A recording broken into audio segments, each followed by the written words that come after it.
All right. Octagon 78. Said it started at 1, but there were already 2 fights that happened. They had a little free prelim that happened in oh wait, I gotta get my how did I not even get my screen up? Oh my gosh. I am struggling. There we go.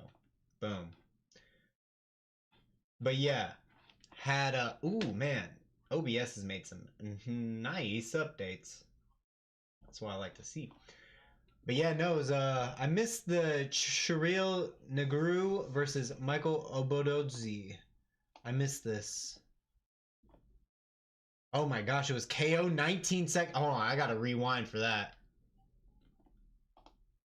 Let me see that.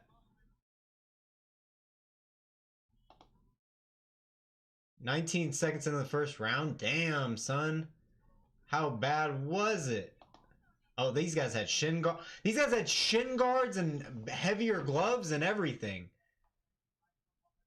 And he knocked him out in 19 seconds with a right hook. Oh my gosh. They were both making their debut.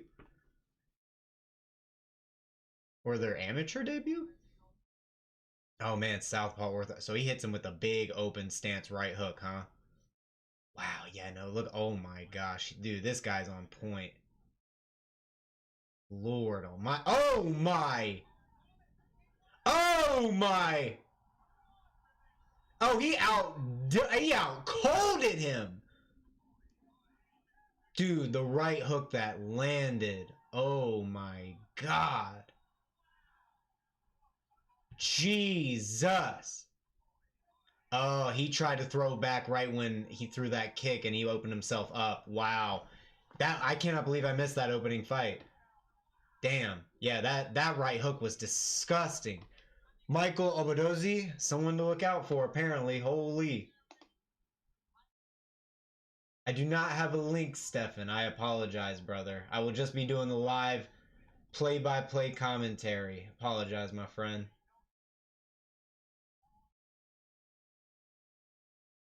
Need to get my chat highlight. There we go. For some reason, my highlight in my other thing isn't working. That's fine, though. We're moving. But yeah, and then Zenuni won the decision over Máša. Oh, it hasn't updated with that yet, but that's where we're at so far.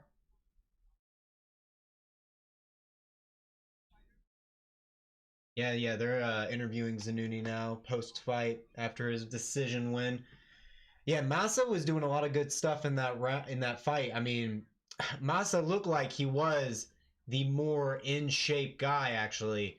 It's just the decision-making. He was hunting for the same exact Kimura from the disadvantageous position the entire time. He was just trying to pull off the same moves over and over and over, and they were moves that he was okay at, and he did get a good few reversals a few times, but this guy was like prioritizing the smallest little pop shots to not maintain control first. Like he was giving up the underhook when he got on top immediately every time, and would not even use like a heavy overhook or everything. He would use the arm that would usually be used for a heavy overhook, and he would be using that to tap him on the head while the other guy is getting out the back door in the dogfight or going into a deep half and then going out the back door. Zenuni was. So I don't know what to say, man. I mean, Máša has all the potential in the world to be a really good fighter. I mean, he got the knockdown with the head kick that was set up really well off him switching stances right into it. Yeah. Máša just needs to get way better decision making in how he grapples on the ground. Just didn't fight any of the takedowns. Just welcomed being taken down every time. And when you're knocking people down with the head kick, like, why do you want to keep accepting the takedowns? Like, he wasn't even under his butt for a lot of those ones he was wrapping up with. He just wasn't fighting, getting taken down. He was like hitting him, standing straight up against the fence, leaning against it with his hands wrapped around him, not fighting it. It was a little disappointing to see. A little disappointing to see from Máša, but otherwise, I thought he was doing great. So that's really disappointing because he seems like he has a fantastic gas tank. I mean, 22 years old. He has the gas tank of a 22-year-old, 100%. And he has a never stop moving, never get caught in a bad like submission position for too long. Like his back escape technique, like he's really great at escaping the back. The thing is, he's so good at escaping back. He's so comfortable with his back getting taken, and that's just not a good habit to build if you're a fighter who survives to a decision often, and you're constantly doing that. You're gonna be ending up on the wrong side of a decision a lot, I feel like. So, I hope he comes back. I hope Máša comes back way better because I think this dude has great potential. Zenuni does too. I'm talking on Máša a lot, but Zenuni also just had a great, fantastic decision making throughout all of the grappling. Didn't take too much opportunity to do damage in between. The only reason I'm not talking up Zenuni too much is because he was constantly taking the back and not like using positions to maybe throw big elbows like Aljamain Sterling does from the back when he throws those elbows. What's up, Money Hacking? Zenuni won this one. Zenuni won by decision. He got knocked down bad with a head kick, flush to the head, and survived it and got back on top. Zenuni, brother. I've been trying to refresh it to the results will update, but it hasn't popped up yet. But it's Zenuni.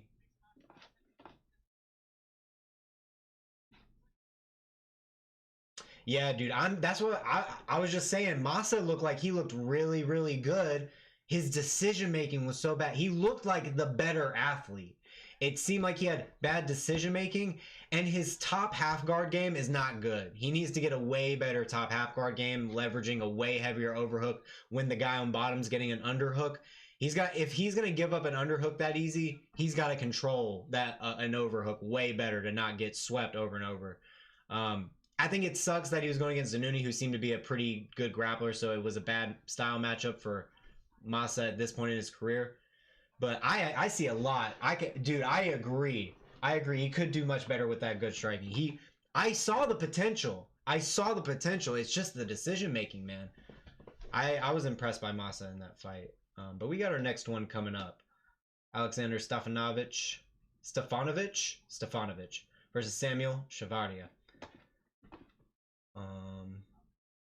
I need to fix my chat highlight. It is not working. Give me 1 second. I'm gonna stop talking. Well, I'll still talk about fighting at the same time. I'm gonna also pull up some clips of Samuel while we're waiting, so that way we can get an idea. I'm assuming Samuel is gonna probably win this fight. Is there any link or is it only pay-per-view? It's pay-per-view, it's on Octagon's main website for 15.99 euros, which I think is about $20 US maybe. Eckerlin versus Trušček. What do you think, man? Let me check real quick. Jesus. 44-39. What a fucking record.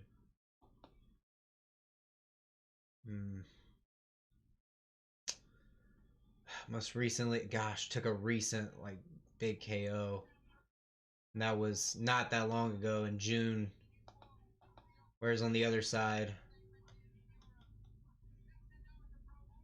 my man got recent boxing in bare knuckle.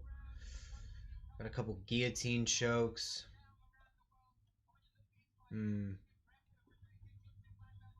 What's Topallaj saying? Topallaj's going crazy toward Eckerlin. We'll have to pull up highlights later. We'll have to pull up. What are y'all saying? Let me see. Eckerlin has to win, no cap. I love him. I love Eckerlin too. We'll be pulling up clips later whenever we're getting close to the main event. This is 170. This reach is kind of crazy for 170. 67-inch reach? 67-inch reach? That's kind of crazy. I mean, maybe he's usually at a different weight class and they're just kind of not cutting weight for this and I'm just unaware. Yeah, that's what makes the difference over striking. But I mean, it looks like, I don't know if these guillotines he got recently were from him defending takedowns or if he pulled them amidst the grappling. Seems like he's got a lot of guillotines. It seems like it's a special move. And he's got a Von Flue. Okay, He is a master at the head and arm chokes. I understand now. It seems like this guy's a one. Not that he doesn't have wins in other aspects, Truscek, but I think a fighter at 38 years of age of Eckerlin is going to probably avoid the guillotine at all costs. Show us Arian Topallaj. Where is he at on the card? The other Albanian on the card. The Albanian Eagle. Oh, we're getting our next walkouts for our light heavyweight fight coming up. Oof, my man's on back-to-back losses, huh? No, yeah, that's right. I watched the Denis Frimpong fight. Oh, that really? He's already fighting again? Because how long was this Denis Frimpong? This was okay. No, this was 2 fights ago for Denis Frimpong. This wasn't the most recent Denis Frimpong fight. Damn. Denis Frimpong is such a troll, man. He's going against Hassan. Ooh, man, this guy's going on a little streak. Winning out of We Love MMA. Not against the craziest competition, though. He's been super active recently. 1 month ago. He's coming into a tough fight. People are heavy picking Topallaj, but we got some stragglers here going for Kayani here. Okay. All right, but let me get to our people that we got walking out now. I was gonna watch some Samuel Chavarría real quick. If we can get some clips that aren't just from OKTAGON, though. Yeah, it's not looking like I'm getting anything that's not. Oh yeah, he fought Voskron a while back.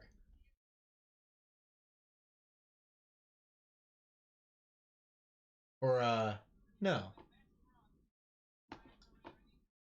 Highlights before the fight. Oh my god, someone made a fan edit of Frederick Voskron and Samuel Chavarría of highlights before their fights. Oh my, y'all gotta see this. Yo, Topallaj is getting tough day by day, I guess. Yeah, dude, look at this. Someone made a like fantasy build-up video to Voskron versus Chavarría. Shout out to this guy, OKTAGON.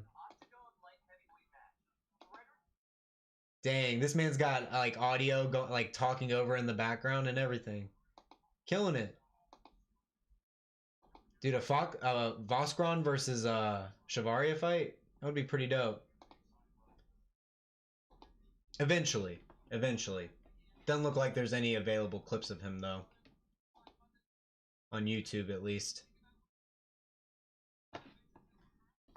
We got both guys in the cage now.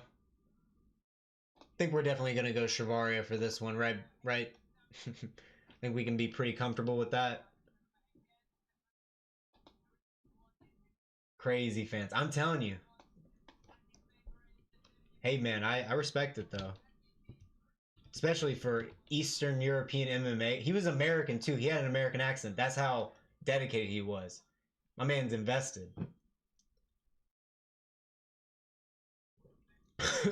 Excuse me. Alright. Fighters are getting announced now. Whew. Excited to call some fights. Excited to get some play-by-play. I'm fucking hype. Dude, we got a good-ass card today. Sorry, I'm just so hype. If y'all don't know, on this channel, we have... Wait! No! What? No! It got canceled? Igor Severino and Kakarov got canceled? I just looked at this yesterday. Bro, they keep icing my boy Ego. Dude, look at this shit. Okay, Kakarov medical issue. Look at what this man has had to deal with. 4 fucking canceled fights because they are running from him. Cartwright injury. Silva ankle injury. Kakarov medical issue. They are running from the Hannibal. Running from the Hannibal. Dude, I'm pissed. I was excited to see Igor Severino today, bro. God damn. Sorry. Alright, I'm done being upset, but... Dude, if you don't know, if you're new to the channel, Igor Severino is a loved character of the channel, alright? Let's just say that. Alright, both fighters are in the middle. Are you up for UFC a few hours to go? Oh, hell yeah. We're gonna be possibly watching some UFC. Depends. Who's fighting right now? We got Alexander Stefanovic and Samuel Chavarría. So Chavarría probably going to go crazy. All right, round one. It's a very big difference. 5-7 versus 6-0. All right, here we go. Both men coming out in the orthodox, meeting in the middle. Early kick by Chavarría gets blocked. Chavarría doing a good job keeping his head offline, measuring the distance, feinting with the kicks. Closing in, misses the front kick. Stefanovic circling. And Chavarría just trying to use some intelligent pressure, throwing some feints out. So is Stefanovic. Stefanovic, ooh, closing in with a big step in elbow with the rear hand. Chavarría blocks it. Ooh, good job by Stefanovic, coming in with a couple of hooks to close the distance for the takedown. Now they're in the over-under in the middle of the cage. Good knee by Stefanovic. Chavarría trying to make his way to the back with a body lock, trying to pull him backwards. Big suplex by Chavarría. Gets Stefanovic down. Good job by Chavarría to counter that position. Where can we see the live match? You'll have to go to OKTAGON's website. OKTAGON's website is doing they sell the pay-per-view there. And it's 15.99 euros, which is like 20 American dollars, I think, something like that. It's not too bad. They're a good fight. I mean, Igor Severino's gone, so that fucking sucks. But all right, side control here for Chavarría.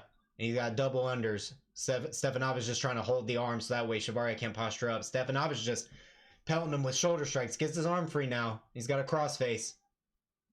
Throwing a couple little shots to the side of the head. All right.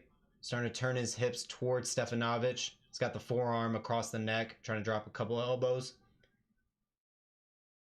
Oh, no problem, man. I appreciate you coming through. And you're one of the first ones in, too. Appreciate you coming in.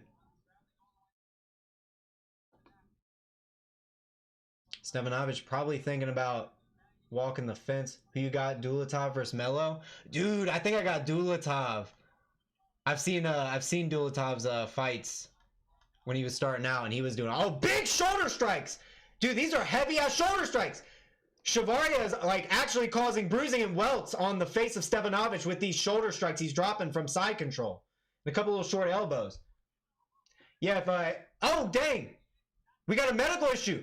Hey yo, there's an injury on Stefanovic. I think the shoulder strikes like honestly just went crazy on him.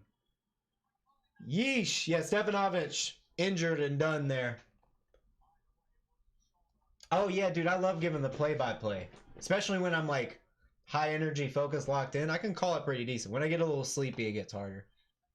And when their names are fucking hard to say, that's annoying as hell.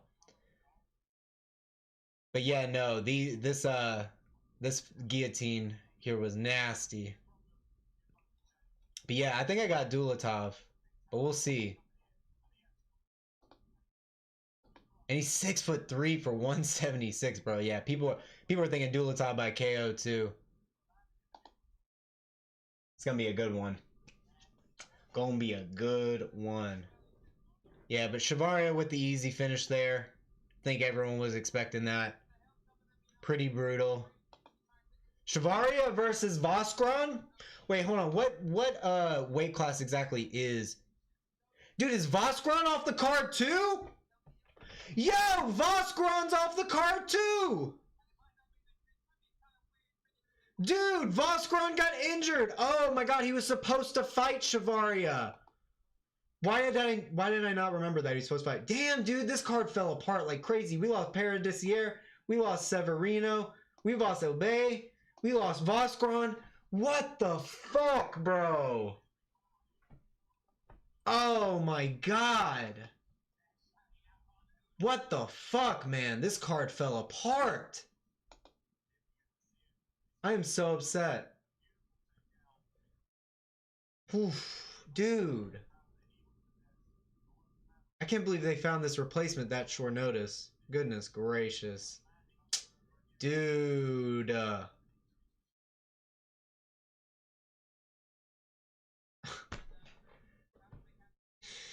I wonder what injury it was. Did they say? No, it's just injury. Dude, that's so fucking upsetting. So upsetting. He's won a lot of IBJJF, no gi. That's crazy. Damn, son. Oh, that's brutal. That's brutal, man. At least we still got Dalaslan. I am actually hyped for Dalaslan. She's a fantastic fighter. She's gonna probably brutalize this woman. No cap. And she's bantamweight. She could probably be flyweight though, Dalaslan. I could see it. It'd be a tough cut, but you see Kayla Harrison cutting 135. I think Dalaslan can make 125. Cause she'd be a mean 125. 5'7", a 69-inch reach. That's a mean 125er. And she weighed in last at 132. You know? So, this isn't too bad. Alright, they're giving us the decision now. Damn, I cannot believe we lost Severino and Boscaron and Perry this year. That's brutal. That's actually tragic. Makes me cry every time.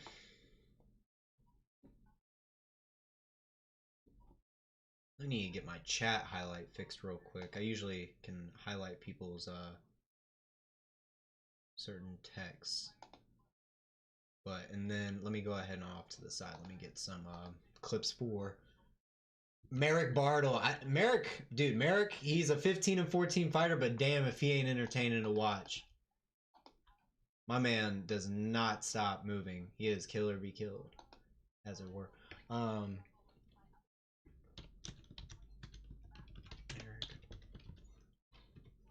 MMA highlights.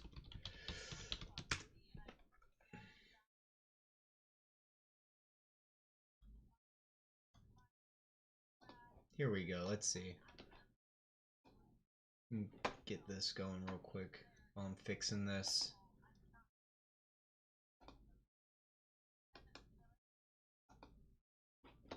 Alrighty. That should work.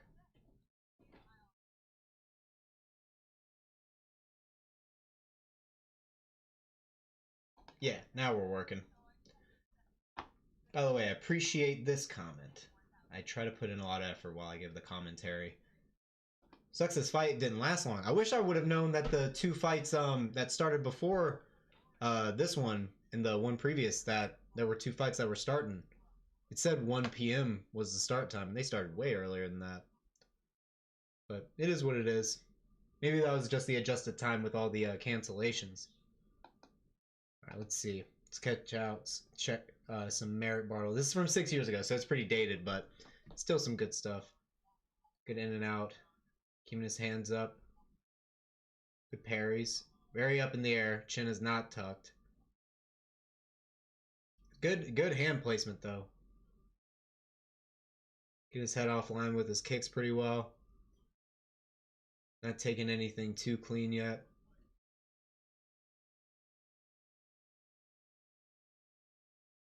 He's really big on the leg kicks for this fight. I guess he likes to go in early with leg kicks. Let me try to work on that first.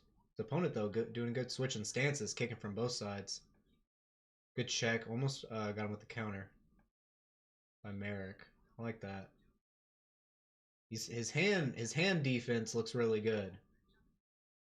Nice. Great combination there. Caught the body clean there. It was with the foot, though. That was a good entry, but that's a great sprawl. And he pulled his head up. Trying to push his head down, too. Trying to go for a offensive choke in the middle of all that. And then a knee on the break. Love that. Loved all that. Merrick is sneaky, sneaky, sneaky. That was a good single leg entry, too.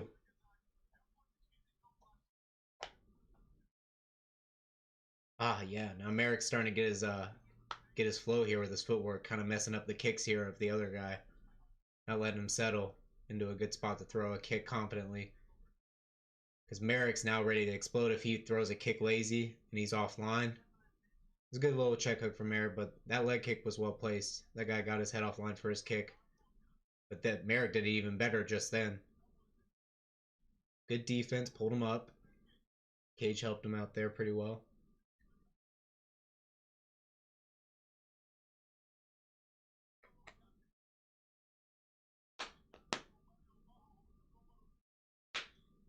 Dang, yeah. Chavarría is calling out Voskron right now. Honestly, good call, man. Get that boy back in there. Dang, Voskron looks... I mean, I'm looking at Chavarría right now, and he's a big boy, for sure. He's a big 209. But Voskron, man, that's a big dude. That's a big-ass dude. They would be great in the grappling. I think it would have to play out on the feet a good while if it was Voskron versus him.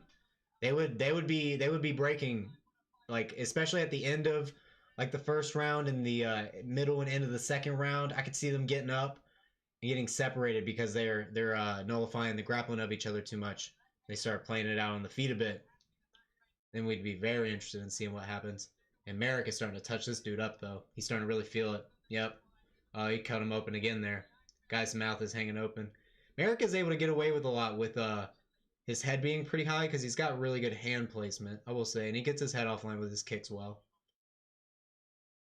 Good footwork too. Ooh, good check by the other guy. That was a good check. This guy is definitely still dangerous that he's fighting. Oh, man. And I just love how Merrick is ending the combinations with his kicks. What does Topallaj, have the predictions at for Merrick and Kennedy here? Heavy toward Bartl. That's what I like to see. That's what I like to see. Most recent 2 fights was a Kimura and an armbar too. My man's got levels to his game. A lot of levels to his game. He's been more recently putting in the elbow game. Yep. Good check. No, he's got a good instinct with parries too.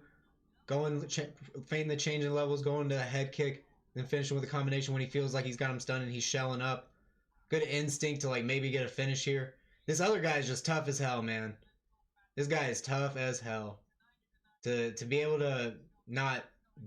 Oof, good elbows to the side of the head by Merrick, though. Lord almighty. This guy is extremely resilient to just take all of that. We literally have seen way, like...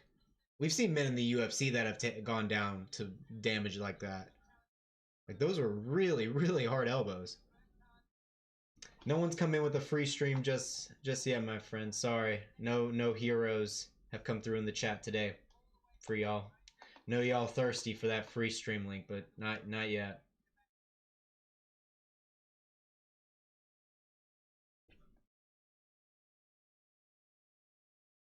Yeah, but if y'all talk about sharing links and stuff, go share the link on another platform or something. Don't share it here or nothing. All right? If you're gonna do that, go talk about it. You guys can find each other here, but go convene about it somewhere else. You know what I mean? Just as a little bit of a thing to keep my channel safe. I mean, I'm not gonna show it. Definitely not gonna show it. I already got a copyright strike. So listen to this. I got a copyright strike recently on my channel because I did Octagon 77. I did what I'm doing now where I'm doing the play-by-play. I set up my stream with like the thumbnail and like the the time that it's gonna start and everything, and it had my same kind of thumbnail I had for this one. And they took down my stream before it even started. I had not even shown the fights or nothing. Same title that I have on this video, just 77. It had taken it down before the stream even started, even though it says it's a fight companion, and I've never streamed the live fights ever. Never streamed the live fights. They gave my channel a strike, and they wouldn't let me appeal it. It's bullshit. Bullshit, man. So no, I'm definitely not showing the fights because now I got a strike, and if I get a second strike showing the fights, then I can't post for 2 weeks. What's up, Denis? But yeah, Merrick coming out in the second round here. I cannot believe this guy made it to a second round. This dude was taking insane damage, and he seems like he's coming in decently sharp. That was a beautiful counter uppercut off that dude's head movement by Merrick.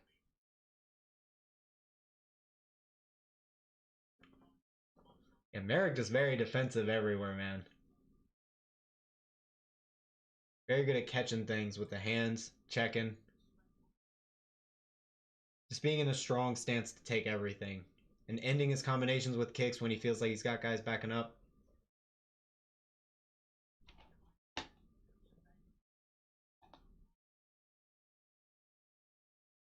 Oof, man, that counter right. And that guy, that dude, that definitely rocked his head a little bit, and he just ate it. And his opponent's got a good stance. I think his opponent just isn't tucking his chin correctly and hiding his head behind his shoulder correctly. And he's like, when he's throwing his rear hand, his front hand to block his face is coming down dramatically. Like, what was good about Mesa and what Mesa's striking impressed me so much. Mesa got kicked in the head at one point because he leaned into an overhand right, but his hand was planted. So even though he leaned into a head kick and took it, it didn't hurt him at all. Whereas when he threw his head kick, and that guy was throwing a lead hook, that his rear hand came down, that head kick perfectly flush by Mesa. Mesa beautifully landed that head kick. And his hands were always up when he was throwing his strikes. I was very impressed by Massa. I don't know if it's Mesa or Massa, but yeah, that dude was real good. All right, now we're getting to the next fight. Getting the promo going for the next fight at least. We'll be getting the walkouts here soon. Man, I want to see Merrick, man. I want to see him get to a title shot in Octagon one day. I mean, he got an inverted triangle at one point, dog. Look at that. Where's that on the record? Armbar, Kimura, triangle choke. Alright, look, he's lost a lot too. Don't get me wrong. But Eastern Europeans got some tough. Eastern Europe's got some tough motherfuckers, alright? This triangle choke, I think this was an inverted triangle choke. Like, this should be different, I think. Like, they just showed the highlight of it. That's super crazy. That is incredibly hard submission to finish.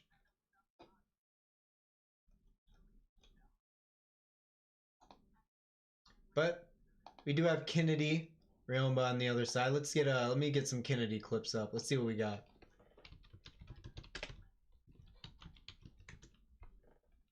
Did I spell that right? Yep. All right, let's check out my boy Kennedy real quick.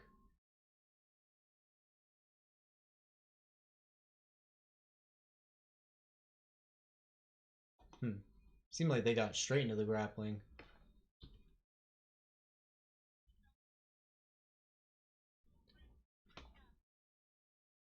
Right, let me mute the audio for Octagon real quick. Oh my god, he just got slammed. Wait, hold on. What was that? Oh, it's just a massive double leg and flipped him all the way over. He was able to come out the back door just because of the... He just tossed him with that fucking double leg. Good 2-on-1 action to get up, though, and pushed him off. I like that from Rayomba. I don't think Merrick's going to be trying to go in for takedowns like that, though. Now, Rayomba getting him pushed up against the fence just charged him. Rayomba's trying to maintain head position. The other guy's fighting it too, though. Rayomba trying to adjust his head. Yeah. The other guy was doing a good job of not Rayomba advanced position.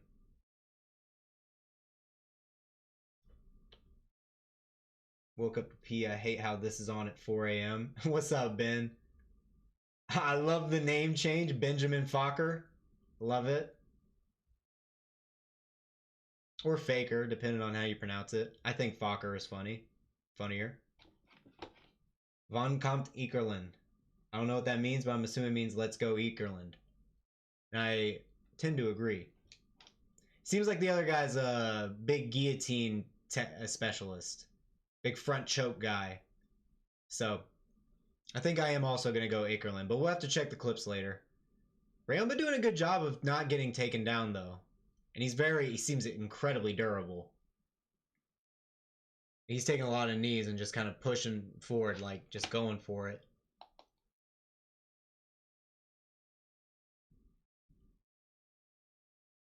Ooh, good elbow on the inside. Yeah, I just don't think he moves as smooth as Merrick will. He did get his head offline really well to throw that one. His hand came down, but he got his head offline. This other guy's got way better head positioning in the clenched cage wrestling.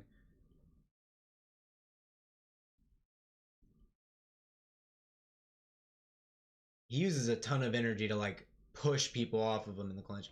But when he slips and rips with these hooks and uppercuts, Rayomba's definitely got power. He's dangerous there.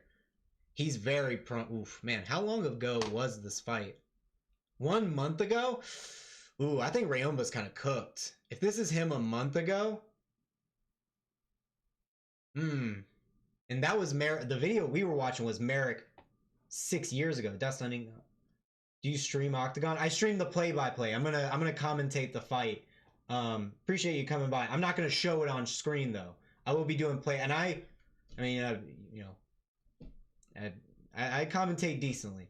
Yeah, dude, there is like KSW. Is there PFL on too right now? I thought PFL was oh, PFL was like started at noon, didn't it? I was coming back from kickboxing when that came on. Yeah, PFL Africa started. How's that going right now? It's on Days In, bro. Dude, what the fuck is PFL doing? I got Paul Hughes versus Usman on ESPN Premium, which is not ESPN Plus, by the way. It's a higher tier of ESPN subscription to watch the Paul Hughes Usman fight. So I didn't get to watch that. And then they got this on Days In. What are we doing? What are we doing? Do you want people to watch your product? Jeez, man. Pick a lane. I ain't gonna subscribe to another fucking thing. It's crazy. Octagon is nice because it's like they stream it on their website. It's in one place. It's always in the same place. You have to sign up for some other dumb shit. It's crazy, man. I am going Merrick. I'm gonna put his last name though. Put some respect on his name. Damn, dude, Merrick, he looks like he's beefed up too since that 6 years ago. Like he's gained some good muscle. That back piece is monstrous. He's only 32, man. Obviously, he's been in a lot of kickboxing bouts too. Where is Octagon?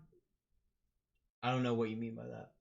Like, where is it? They're in Germany. They're in, I'm look, in America, in English, we call this Cologne. I don't know how this is actually pronounced in German, so I'm not going to try and say that. But if you're asking why am I not streaming, I don't stream them. That'll be the last time I mention that. I will be ignoring anyone who asks for that from here on out. Maybe I'll mention it before the co-main and main, just to let anyone know who comes through. Because I assume people will come through a lot when it happens. All right, both fighters are in the octagon. Both men 32 years old. Merrick weighing in at 182.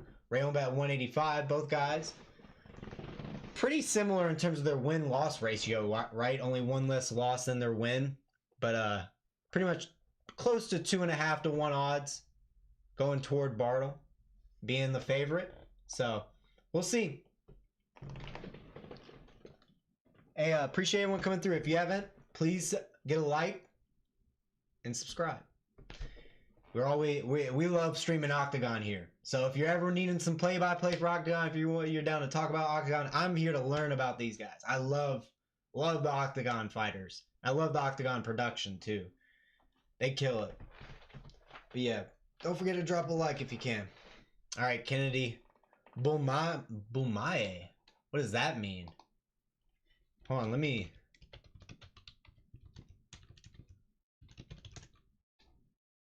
I'm gonna just have it detect language. What is that? Boyame?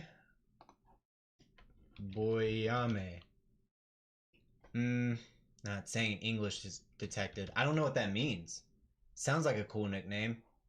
Because it matches his like name too. Kennedy Boyambe Rayomba. Ooh. Damn, that sounds like a king!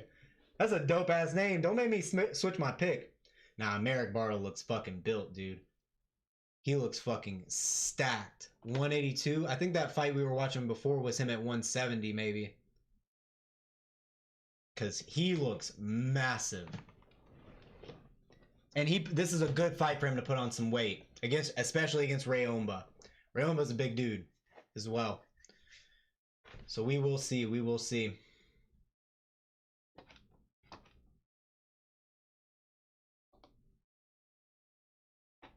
Oh, man. I'm excited. I'm a little worried Rayomba will try to... I think in the first round, we'll try to see Rayomba... You know, he might try to slip and rip and, like, stand and strike with Merrick, but I think Merrick's going to touch him up. He's going to try and get the read. Unless Rayomba comes in hot. He could come in hot. We'll see, though. All right, round one. Both guys are ready. They're closing the doors. All right, both fighters in. Ref started us up. Both know. Oh, Merrick's going straight in with a 2-3-2. 1-2, big overhand by Merrick. He's going in and swinging early. Keeping his chin tucked. Good check by Merrick. Jab by Rayomba. Bartl tries to counter with the overhand. Good check again by Merrick. Merrick getting him backed up. Big 2 lands on Rayomba's chin. And Bartl doing a good job just getting right out after the combination. Oh, good check again by Bartl. Overhand into the lead hook by Merrick. Gets into the clinch. Ooh, Rayomba's got double unders, though. He's got his back against the cage. But Bartl's keeping him there with a good head positioning and a forearm across the neck. Rayomba can switch position. He's got double unders. He's starting to. He does. Bartl's starting to frame off his head, though. He's pulled the head and arm now. Rayomba gets it off. Over-under here for Rayomba. He's doing a good job with head position. Definitely. Oh, he let it go. Lost head position. Controlling the wrist of Bartl. Trying to throw some knees to the thigh. Rayomba doing a much better job with head position, actually. He gets it back. Rayomba definitely improved between these fights with the head positioning. Whizzer kick attempt by Bartl. Doesn't get it. More of... Actually, it wasn't a whizzer because that's in between the legs. The one where he goes across the entire hip he tried to hit. Bartl's still trying to frame across the face. He looks like he's trying to set up a big elbow. Now they separate. Overhand by Bartl. Rayomba trying to get a jab to push him back. Ooh, good job by Rayomba to time that calf kick. Knocks over Bartl. Rayomba just lets him back up. Bartl and they tap hands. Rayomba doesn't want anything to do with Bartl on the ground. Bartl switches to southpaw. Switches back. Good 1-2. Stumbles Rayomba when he was throwing a leg kick. Didn't wobble him. Just good stumble there by Bartl. Good tracer kick by Bartl. Rayomba sees it coming, though. Switches to orthodox or southpaw as Bartl. Feinting that rear leg. Back into orthodox. Rayomba trying to throw a jab out. Bartl in and out, though. Front kick pushing Rayomba back. Good low. That was a clean calf kick by Rayomba that time. No check by Bartl. Back into the southpaw. Good leg kick by Bartl, but Rayomba catches him with a couple hooks. That left hook landed on the chin. He was tucked, though, Bartl. Bartl is definitely way better at tucking his chin now compared to what we were watching before. His chin is way more tucked. Good 1-2 step in by Bartl. Follows up with a couple hooks. Back into the southpaw. Feinting that lead leg. Head kick gets blocked by Rayomba. Into the Superman punch by Bartl. Gets into the clinch. I don't know if cracked semi AI Safi Bats. Oh, big lead up by Bartl! Out cold Rayomba as they were breaking from the clinch! Whoa! Bartl absolutely sleeps Rayomba! Absolutely sleeps him! Whoa! Oh my god, let me see that again. Off the break in the clinch. Spinning elbow! Oh my god! Spinning elbow, Molly McCann style, bro. Was in the clinch, braced off the far side, tricep, boom! Right on the side of the head by Rayomba. As I was looking off into the chat. Beautiful setup by Bartl. Get that man a title shot. Get that man a title shot. Woo! It is the year of the spinning elbow. Year of the spinning elbow. Holy moly. Bartl with the crazy spinning elbow finish. Woo! My God. My God. Whew.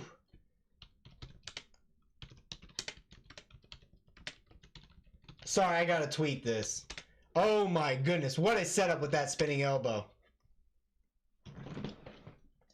I was wondering too, because Rayomba was getting the tie plum. I thought he was going to start setting up an elbow game. Maybe start to throw some more knees. And then Rayomba broke those frames down, stuffed those wrists under, framed across the tricep. That was nice. That was some beautiful cage work by Bartl. Rayomba's already back up and walking around. Yeah, oh wow, he's literally talking to the dog. He's like, wait, what happened? Spinning elbow? Oh, that's literally what he was just doing on camera. He was asking his corner and the doctor what happened. Wow. Wow. Wow. What did I tell you? Oh, dude, yeah, Rayomba's like really upset now. He's screaming. He's yelling, fuck! It's all hitting him now. Like, what happened? Damn, man. Dude, Merrick's taking it all in. I'm not gonna lie. Alright, look. I have zero evidence. Zero evidence. Zero evidence for this. Bartl looks like that man is juiced. Look, I like Bartl. And he looks like he got injured a little bit on his calf. But he looks juiced. My man looks big. But it's been 6 years when I was showing that previous clip. So that's a lot of time to gain mass. I don't know what he's... I would need to look at what his build would look like over time over those 6 years. So I could be off on that. But my man looks big. Whew. What a knockout, man. What a knockout.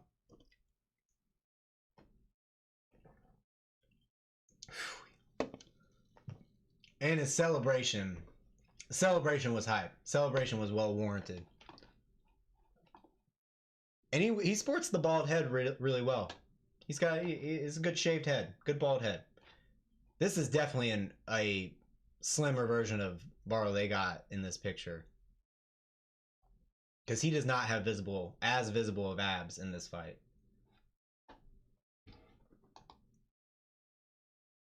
It's also crazy lighting, though, to be fair.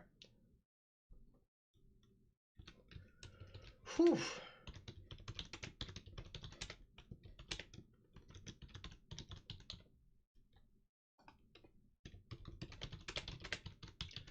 Dude, there's got to be a spinning elbow, like, 2025 compilation that someone's got to make. There's got to be someone who makes it.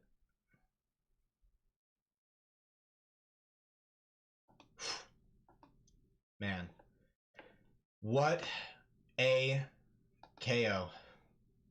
It's gonna be hard to come down from that.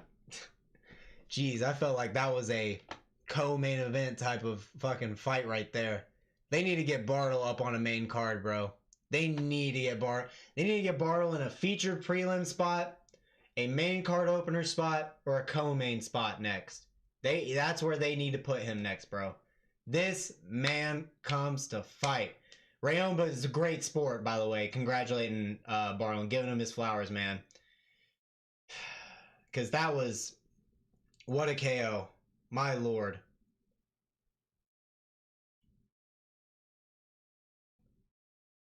Yeah. Bartl doing a good job being a good sportsman. Whew. Okay. Okay. Let me burp real quick. Let's all take a deep breath.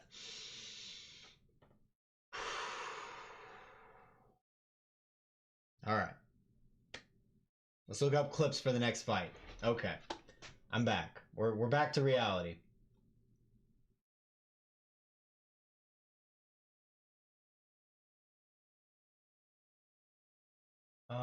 What the hell? My live chat isn't working again. Oh well. But yeah, what I was saying, Safi Batson, if you're still here, if you're not, then it's all good. But if you're still here, the crack streams, I don't know what happened to that. I know I've been hearing so many things about. I know that one website, I think it might have been Crack, where they were saying, "Oh, we took it down," but then they were like, we haven't been taken down." I don't know.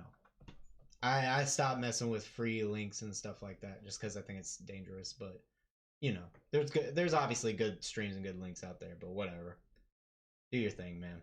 Do your thing. Whew, man. Hot take: the Octagon girls in Octagon, on average, look way better.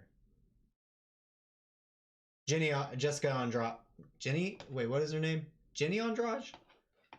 No, it's not Andrade. Ah, fuck. The blonde Brazilian one that's tiny. That's top tier. That's S tier. Have they made hold on. Let me search out. There's got to be on YouTube. Oh, Merrick's calling out someone. Hey, there we go. Merrick giving a call out. There we go. Oh, there he is. Is that the champ? Oh, wait. Let me listen in.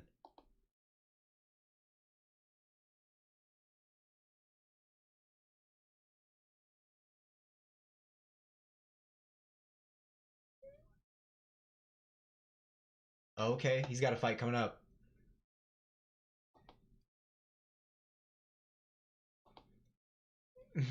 Dang. He's talking, Merrick's talking his shit. That's what I like to hear.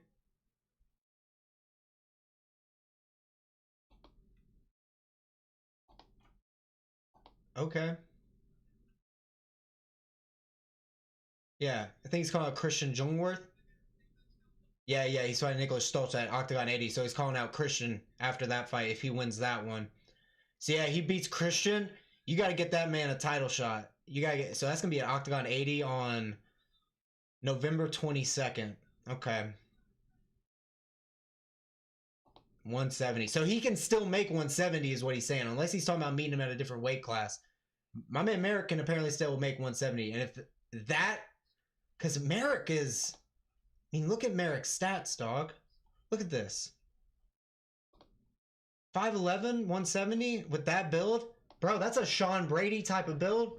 Merrick, I like him for that fight. But we'll see. Christian's definitely good too. But we got Tamerlan Dulatov. We got Henrique Melo next. All right. We get Dulatov. We know we want. We want to get some Tamerlan Dulatov highlights up in here. We want to see him first.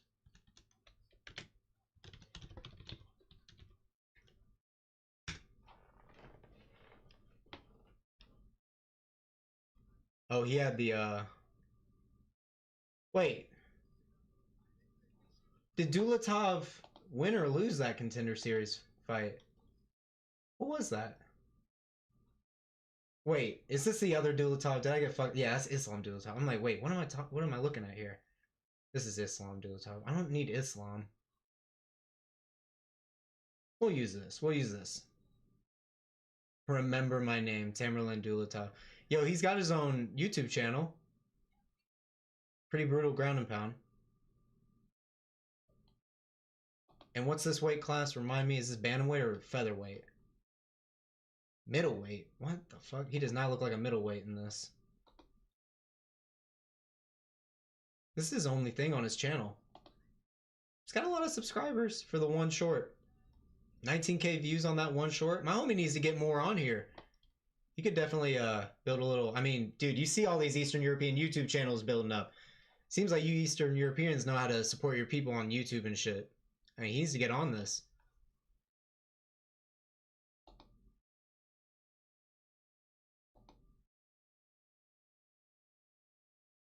Oh, talking to some dude in the cage right now who got hurt.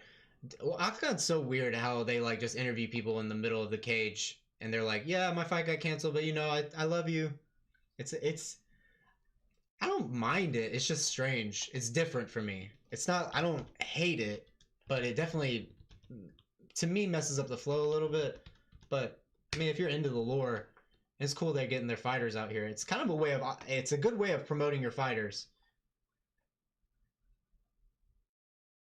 Okay. Let's see, do we have any Henrique Melo? This is way back 12 years ago.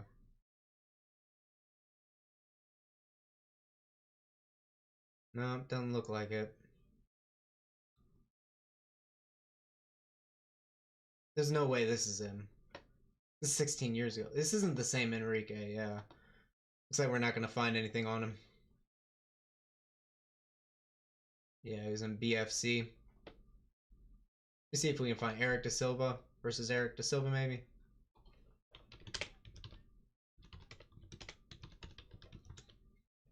Let's see, can we just find that fight, maybe?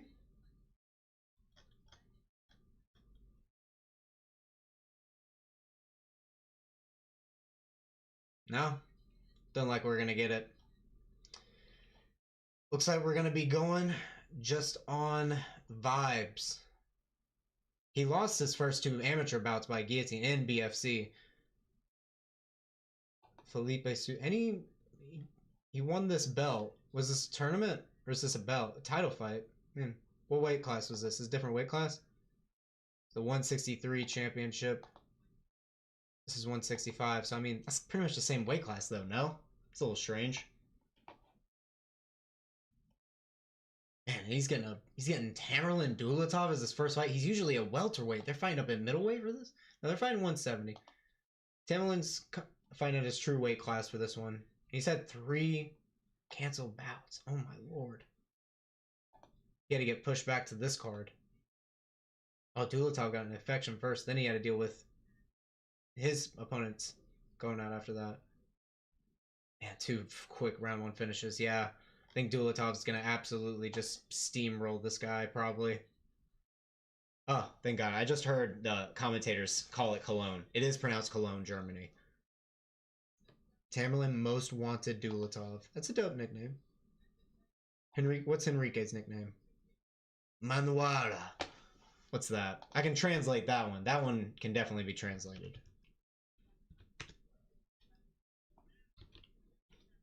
Manuara. I like how Portuguese is my default thing that's in there. Manuara. It's not saying it's translating to anything. What? Manuara. Why is that not translating? Does it have to be English to Portuguese? No, I have it set correctly. Well, this is saying it don't mean shit. So maybe it's some slang that I'm not aware of.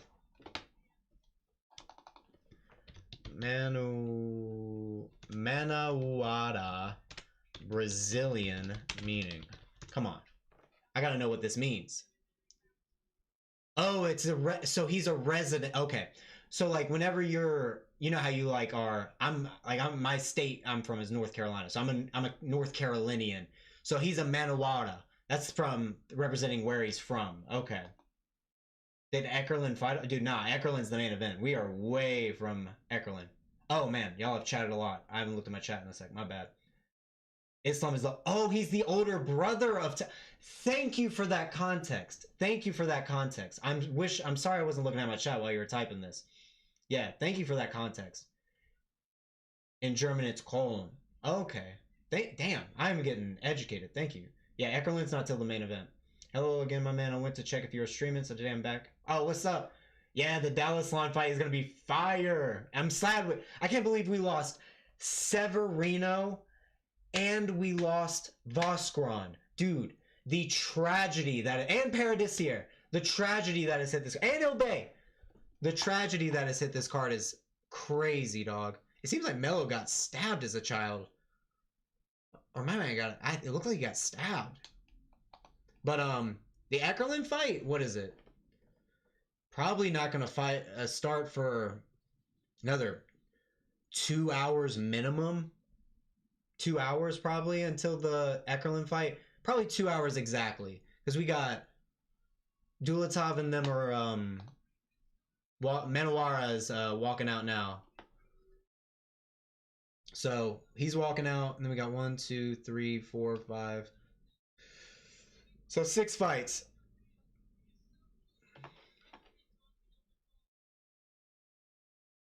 Wait, oh my God, Neil Magny's in the booth for Octagon. Neil Magny's in the booth. We got Neil Magny in the booth. Holy fuck! I might have one ear on for this to hear Neil Magny. I'm sorry, I didn't know he was a guy who came around for Octagon. I didn't know he was a fan. Neil Magny is a real MMA fan. Let's go, bro. How about that Neil Magny upsetting Jake Matthews? Isn't that fucking nuts? That's probably was the biggest parlay buster of that card, was that Jake Matthews lost. That was insane. Alright, definitely gonna put up Dulatov. Thank you for giving me that lore though. That Tamerlan was the younger brother. Damn, so he's got a great training partner with his brother. Let me check out this gym real quick. Team Sise? Oh, we don't got any info on this gym. They need to load this boy up. What about CT? Let's see what Henrique's got up here. Calvas, Marcel Medeiros. Okay. Marcel Medeiros is pretty damn good. Okay. Melo's got some decent partners. Not a bad gym. Not the greatest, obviously, but these guys leading the pack, that's not terrible. Where's he fighting out of? Jungle Fight. Oh, yeah, he's out there in Jungle Fight, too. Knocking out some pretty good opponents. Lost his belt. Seemed to be working his way back up, though. What are these different weight classes? Lightweight. Yeah, he's still up at lightweight, so he's working his way back up. Fighting some damn good experienced opponents, though. So this isn't a bad gym. I'm definitely seeing Dulatov knocking this guy out, though. 176 at 6'3". Holy moly. I agree, Dirk Baum.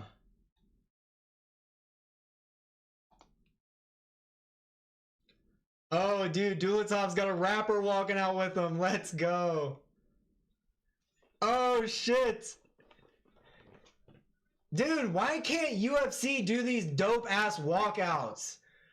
Octagon production is so cool, so much cooler, bro. Imagine if you took the level of resources that the UFC has with the production of Octagon and put those together and put the fan aspect of Octagon, because the fans are out here in the first prelim, packed in that stadium, coming to watch the fight. Add that in, bro. It's so much better. Dulatov will win in round 1. It'll be a round 1 KO or submission 100%.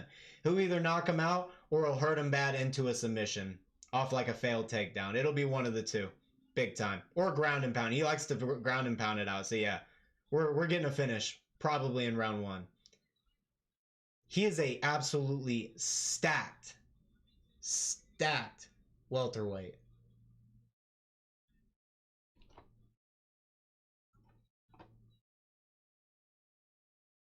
Dude, this guy is killing this rap right now, by the way.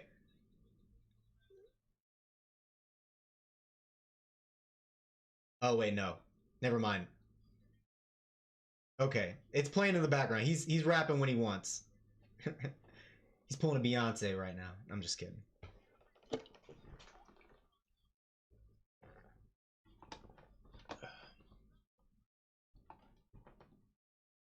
Dang, dude. Yeah, Dulatov is apparently a big star over here. My man's got lines and lines of fans, apparently. I believe it. I believe it. Germany is on the up and up in MMA, bro. Germany is on the up and up. We might get a German champion in the next 5 years. We might get a German champion in the next 5 years in the UFC. Who knows?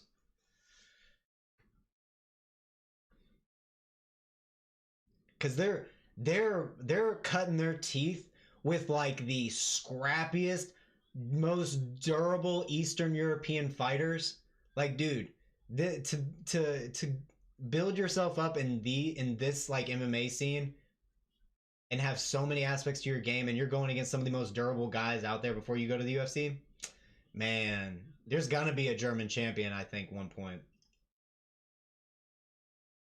Okay, we got a Melo stand up in here. Called this bus driver in German. Oh, damn. Not bus driver. No. I thought you were supporting Melo for a second there. Come on. Jeez, that's crazy, Yuna. That's crazy, Yuna. That's fucked up.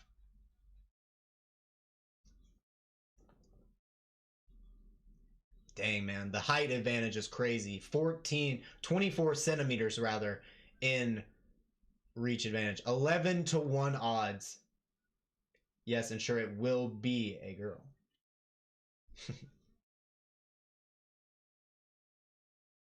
So Alina Dalaslan next in the UFC and UFC. Dude, Dalaslan too. We were just talking about this. Dalaslan is gonna be in the UFC. I think she can, with her build, maybe she can cut to 125. I wouldn't mind her if she's a really good bantamweight and she can compete with the bantamweights in the UFC. Let her go for it. But that with Kayla Harrison at the top and some of the bantamweights that we're seeing come up, Bantamweight's growing a little slower. So it would be nice to see Bantamweight get some good talent. But we'll see.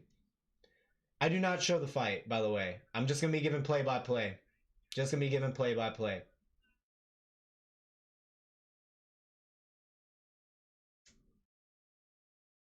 Yeah, fuck RTL. Dude, yeah, fuck RTL. Most Wanted Dulatov. All right, they're getting both announced right now. Been in Dubai. Sure that Alina will make it. I mean, on the track she's on right now with the finish streak she's on right now, she got her own spinning elbow. Dude, the highlights, I was just saying earlier, someone need to make it by December. Someone's need to make a 2025 compilation of spinning elbows. They need to, someone's already probably edited it and are just adding in the clips as they keep happening, and it's just an in progress video that'll get finished at some point. I bet you there's someone out there doing that. I'm telling you. Okay, both fighters. Damn, Dulatov is so much bigger than Melo. Holy shit. Yeesh. All right. Here we go. Obliteration incoming. Say your prayers for Melo. Wish him safety. Round one. All right, both men coming out in the orthodox. Early jab by Dulatov. Measuring out the jab. Switching to southpaw. Body kick by Dulatov. Lands clean. Another body kick by Dulatov. Melo tries to close distance into the clinch. Into the over-under. Pushes Dulatov against the cage. Dulatov giving a little thumbs up. Hipping into Melo, trying to prevent the takedown.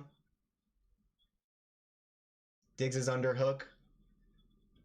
Thinking about some switching position on Melo here. Melo dipping his head real low. Gotta be careful not to dip into a knee. Melo trying to outside trip, not getting it. Ref already calling him on.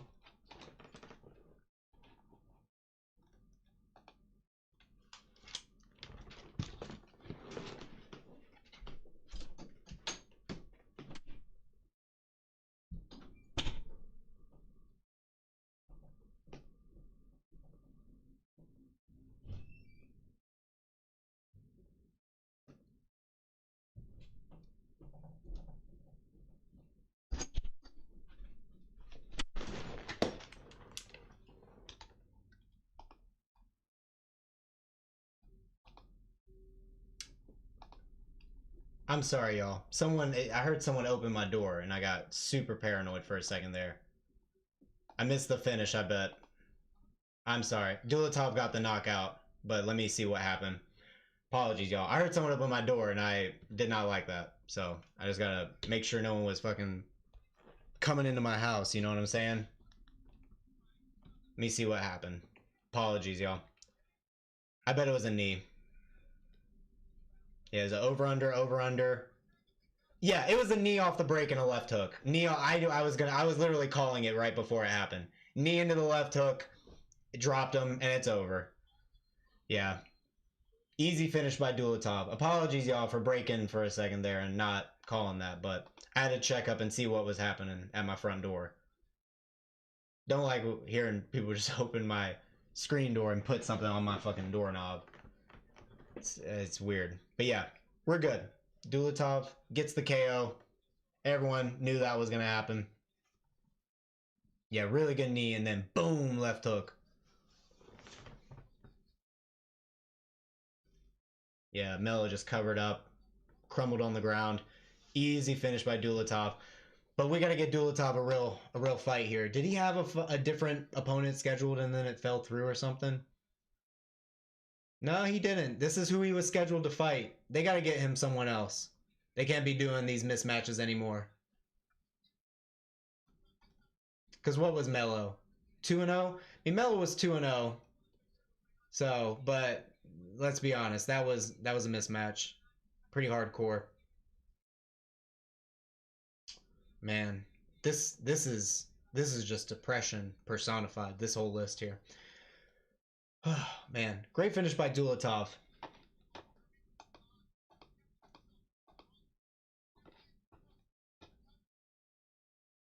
Oh, now we're getting to our Albanian Topallaj.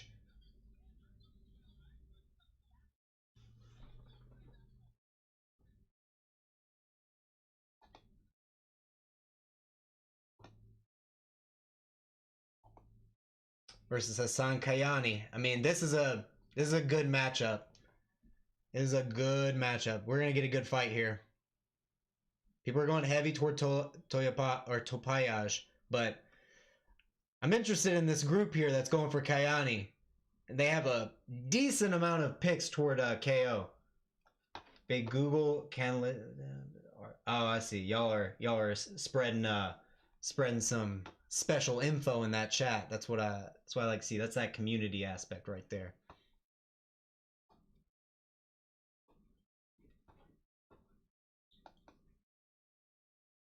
If you're spreading things, delete the chat afterwards, please. Just as a little, just to keep me safe, you know. Y'all, what y'all are talking in the chat, that's y'all's thing. But you know, do your thing, bro.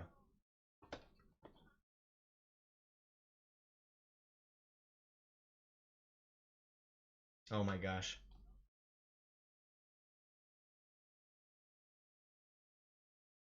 Oh, Dulatov is actually apologizing for throwing too hard on Melo after he knocked him down with the knee in the left hook. Dulatov's actually saying like he's apologizing to the crowd. He's like he didn't realize what he did after he threw the knee and knocked him down. That he just kept pushing and kept throwing punches. That he felt bad afterwards. He didn't really want to keep fighting after that, but he didn't realize it.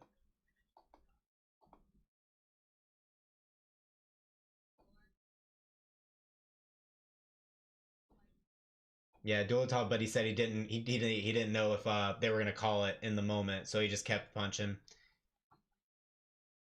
He's sorry if he caused any damage. What a nice guy. Oh, they got Islam Dulatov in the cage now. Damn, Islam over here looking like a fucking giga chest. This dude's got the squarest fucking clean jaw.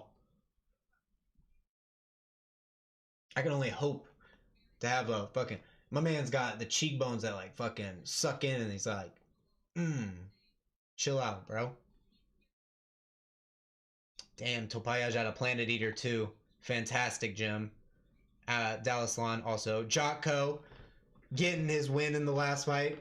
Leader, you know, kind of a sort of leader of the gym here. We also got Peter Sabata. Ton of people out of Planet Eater. This is a great gym. Tons of experience here, as you can see. Tons of undefeated fighters. Tons of great winning records here. Topallaj, man, he's definitely got the advantage on the experience and training partners, but we'll see. Hassan's got the momentum on his side. Finished streak with submissions and KOs. And he fought Arajan to a decision draw, majority draw, when they were amateurs. Or no, actually, this was his first pro fight. They're coming back to settle the score. So this is a sequel. It's gonna be interesting, very interesting. So like this was back in 2021, 4 years ago, and then since then he fought twice in this year, and then took a long time off and fought recently, and he's right back. It sounds like Hassan's healthy.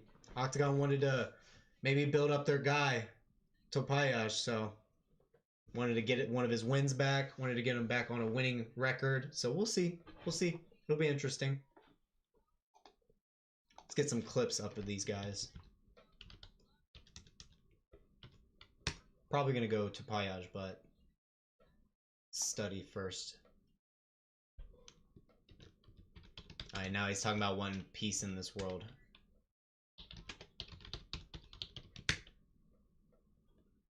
What a nice message to give at the end. Sportsmanlike and human statement. Wow. That was cute. Good post-fight speech by Dulatov. I think it was very appropriate.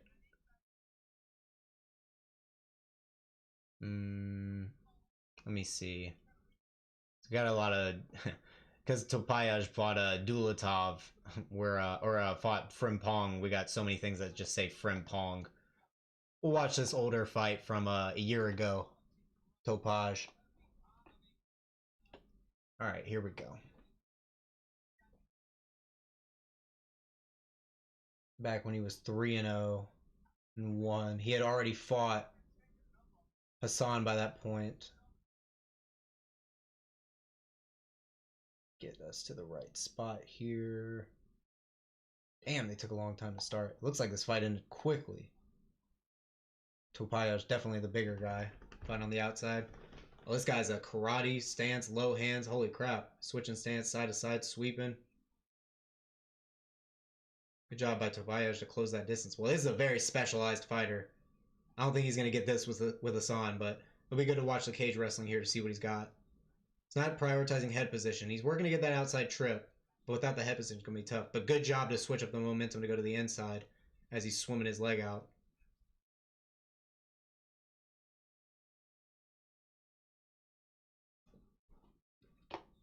Good ground and pound off the side. The other dude did a good job of gathering his butterfly hook. And the good thing, too, of Topallaj is maintaining an underhook. Making it really hard for the other guy to battle for one. The guy, to be fair, he could pummel in and try to get one. But Topallaj doing a good job framing off the face there. Went straight to the back once it was exposed. Went straight to threatening the choke, too. Dang, does he get it here? Or does he get a TKO?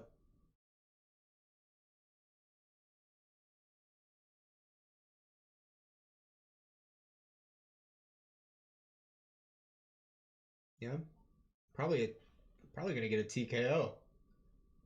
He's about to flatten this dude out. Yeah, ref's about to step in. Big shots getting landed there. This guy's got a roll or something if the ref was gonna step in. Yeah, that's gonna be a stoppage.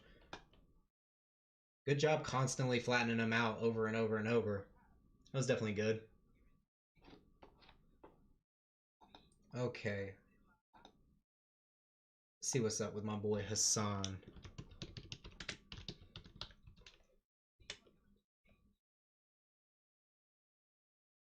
Oh my gosh. They're inviting in more people into the cage right now to promote fights? Holy shit. All these first round finishes, they gotta promote so much shit in between to fill in the time.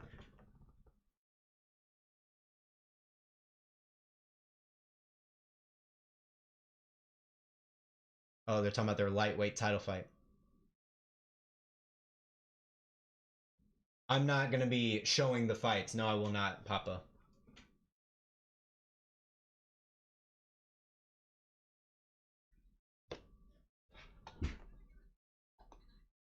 Let's see what Hassan Kayani has. Oh, they got the full fight of their. Oh yeah, let's go ahead and just watch their first fight. Why not? Surprised there's not more views on this. Like only 52 views on it. You would think, I mean, people who are betting on this fight would want to see how they fought the first time. No, you would think this one would have more views. All right, let's see. Damn, holy fuck, the camera quality is insanely bad. All right, so Kayani's in the red. Damn, Topallaj looks so much smaller in this fight. This was so early in his career. Feinting. I'm sure they don't fight anywhere near like this now. Should be interesting, though. See what the mindset will be. Look like Topallaj is definitely going to have a reach advantage. Good counter by Topallaj.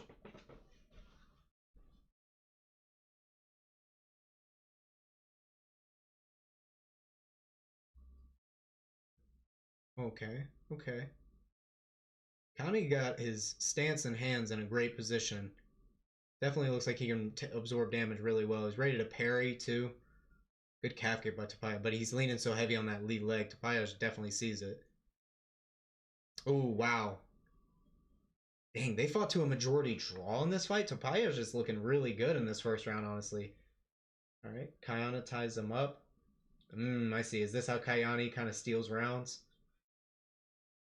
He's got good head position. Good overhook by Topallaj. Gotta pull him up, though.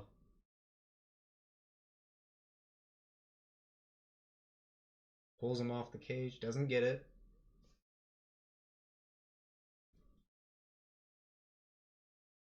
Looks like he's got a grip on the leg. No, he comes back up.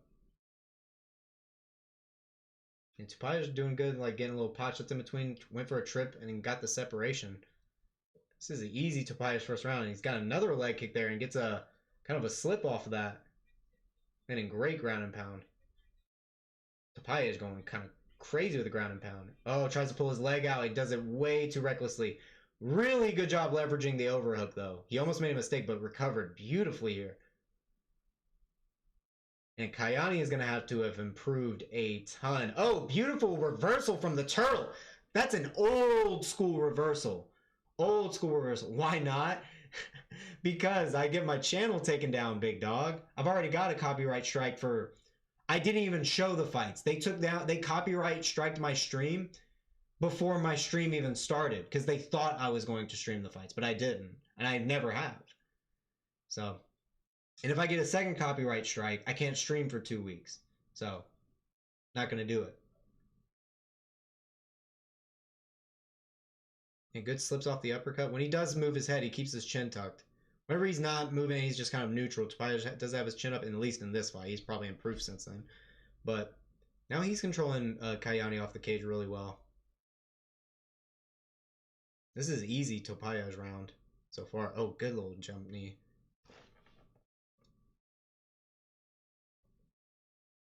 Both guys exchanging jabs.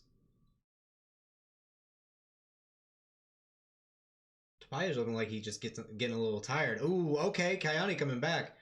Yeah, Topallaj's gas tank is not nearly as good as it probably is now. It was that ground, he was like throwing all he could into that ground and pound instead of just keeping control on top when he had like an advantageous position. It's like you can't just unload like that in the first round so easily. He's doing a good job pushing the head down, but Topallaj grabbed the other ankle. Went straight into full mount. Damn. Kayani might... He could have... I can see why this was a majority draw. This is a hard round to score. Ooh, good transition from Kayani. Trying to go for the neck crank. Took full mounts. Oh, well, didn't use the correct... He needs to go under the arm and behind the head to maintain a full mount transition. He did not do that, and he lost that back from the back mount. I can think that Kayani has made the adjustments, though, going into this fight.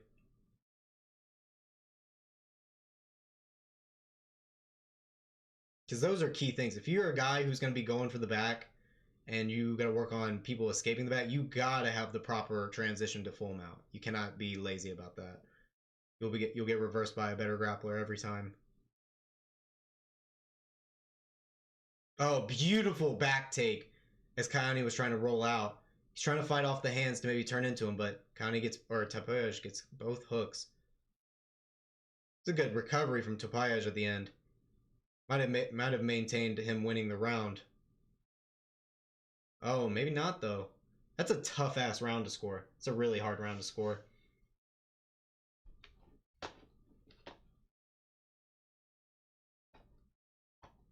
And we are waiting forever for this next fight to start.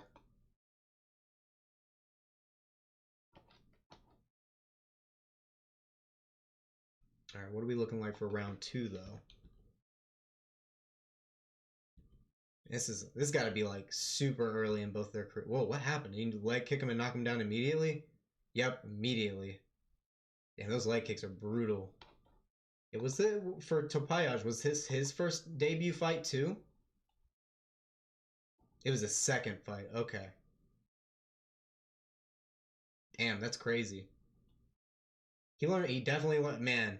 You can tell he learned a lot. This was probably the best thing that ever happened to him.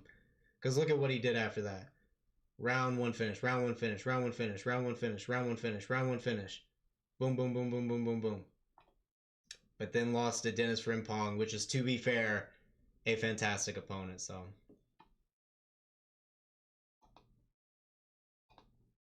Alright, let's see this round 2.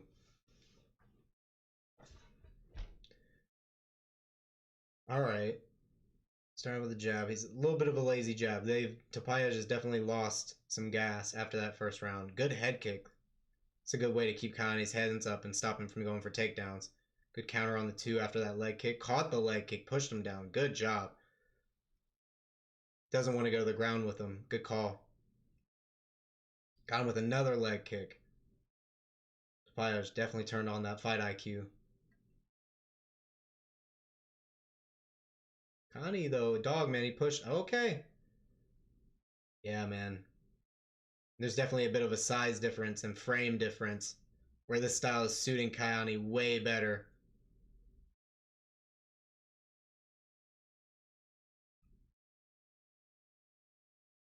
Yeah, beautiful job by Kayani to frame on his face. Transitioning into the armbar. Good job by Topallaj to adjust the last second. Oh, wow. Good job yanking his arm out. Kayani should have just maintained top position.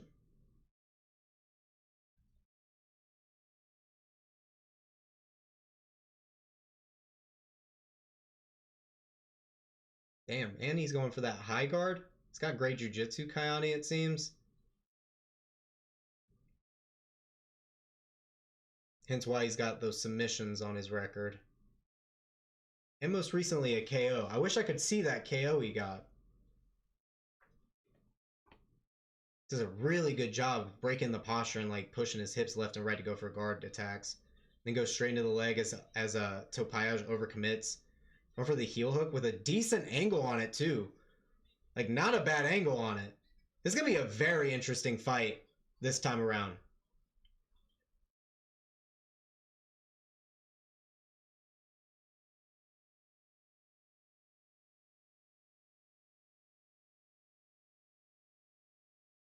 Yeah, man. Good hip control there. Didn't need both hooks. Just decided to control the hip. Got a little twister hook there. Going for a twister? But he lost the other leg. He's going for it anyway, though. He doesn't have the crank on the bottom half of his body. He lost it. Dang, man. Topallaj trying to show him, like, you're not the only one who's got some fucking jiu-jitsu. Damn. When does it begin? Oh, they're still building up, talking, commentating a bit into the next fight. Him, Neil Magny, and the other commentator. We still got a little time before Kayani and Topallaj starts. Probably another 5 minutes or so until the fight starts. Been a lot of first round finishes. There was a lot of canceled fights, so you know. And Kayani's got a lot of sneaky little reversals and sweeps that he goes for.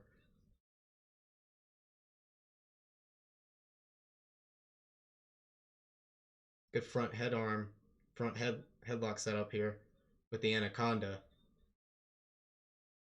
Goes to the back beautifully with it. Held the tricep so that way he can get around. Didn't get his leg caught. Kayani not letting any sort of exposure happen though. Going back into half guard. Ooh, good job by Topallaj to transition during that half guard into the quarter mount and then into full mount. Topallaj just staying one step ahead. Man, Kayani's gonna have to have made some big improvements for this rematch. Oh yeah, I will commentate very good, my friend. I will make sure to give all the play-by-play, Amir.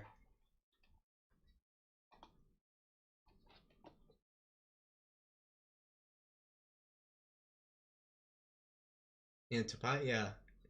Because the story of this fight is Topallaj being like one step ahead of all the grappling exchanges, like going deeper into the fight.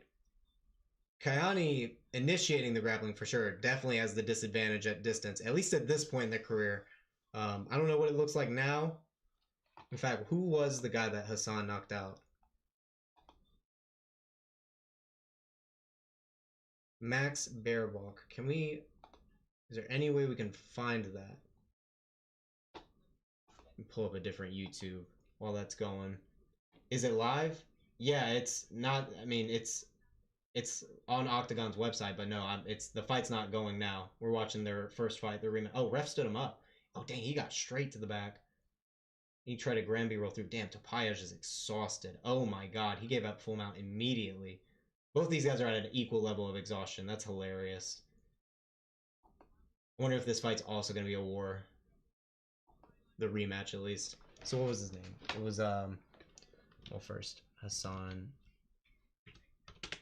Kayani versus Max Baerbock. Let's see. Do we have it on here? Okay, we got it.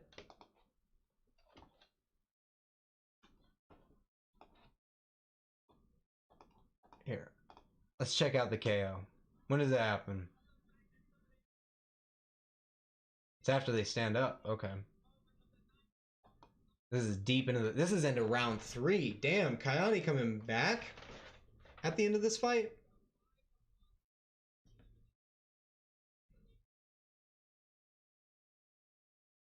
Oh, wow. Did he hurt him with that shot off the break? Was that shot off the break really that bad?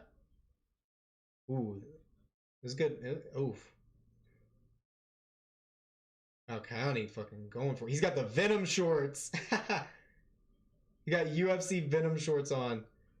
Went nasty for the finish at the end. How did he look throughout this fight? So he was getting taken down a bunch. Going for his submissions on bottom. Being sneaky with it. Ah, he got reversed. Man, he does this a lot in his fights. Going back and forth on top and on bottom.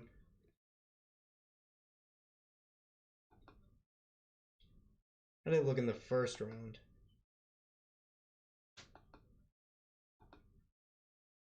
Oh man, he went hard the first round. Looks like he was dominating the first round.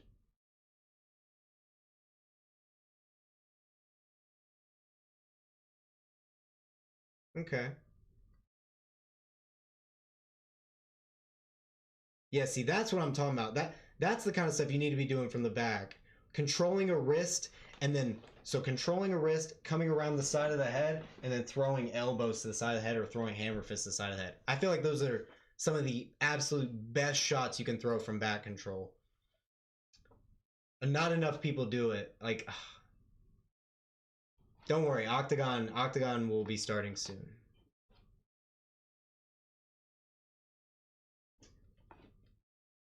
This is We Love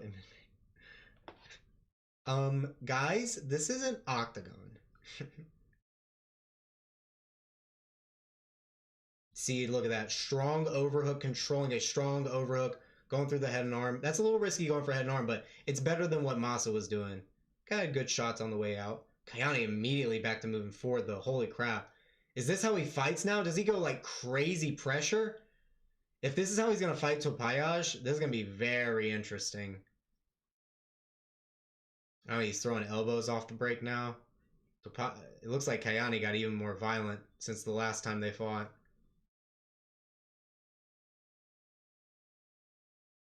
Very interesting. Very interesting. Yeah.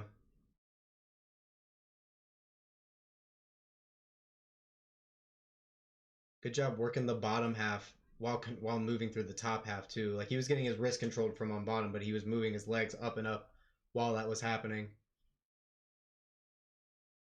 Connie is sneaky, man. He's constantly trying to advance position the whole time. All right, how's round 2 looking? Oh, he got taken down early. Oh, that was a good trip.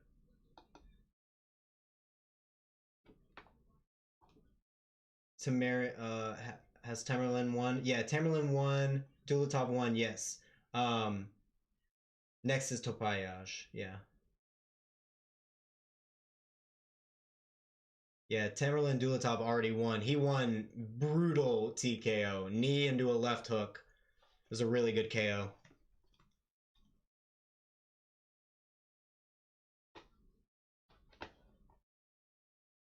Dang, Dulatov taking a long time. He really likes to go for submissions from bottom. That is a deep, deep triangle. His head just was just already out to start slipping out. Oof. Dulatov playing a dangerous game with how he tried to escape the back there. That is not the same back defense I was seeing earlier. He got way too reckless there. It's good he got the knockout in round 3 because he was playing pretty reckless in round 2 here. I could see some of his decision making costing him in this Topallaj rematch. It's a good job bucking him over the top. Oof, this guy had bad instincts to get up. He should have went straight to his feet when he got reversed. He just gave Kayani top position there.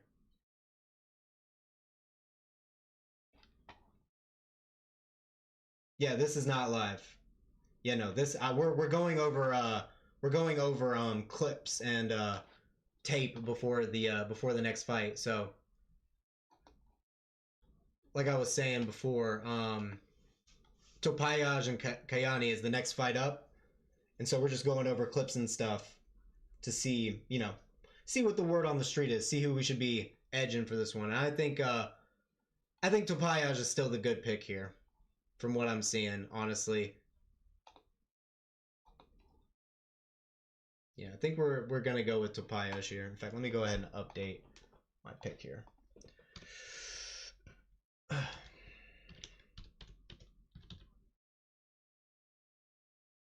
God, they are taking forever to get to the next fight, though. That's the only thing. Octagon does have some pacing issues at times. They'll go some fights back to back to back, and then they'll just stop out of nowhere. Let's see. So yeah, this is our first main card fight. Is Topallaj.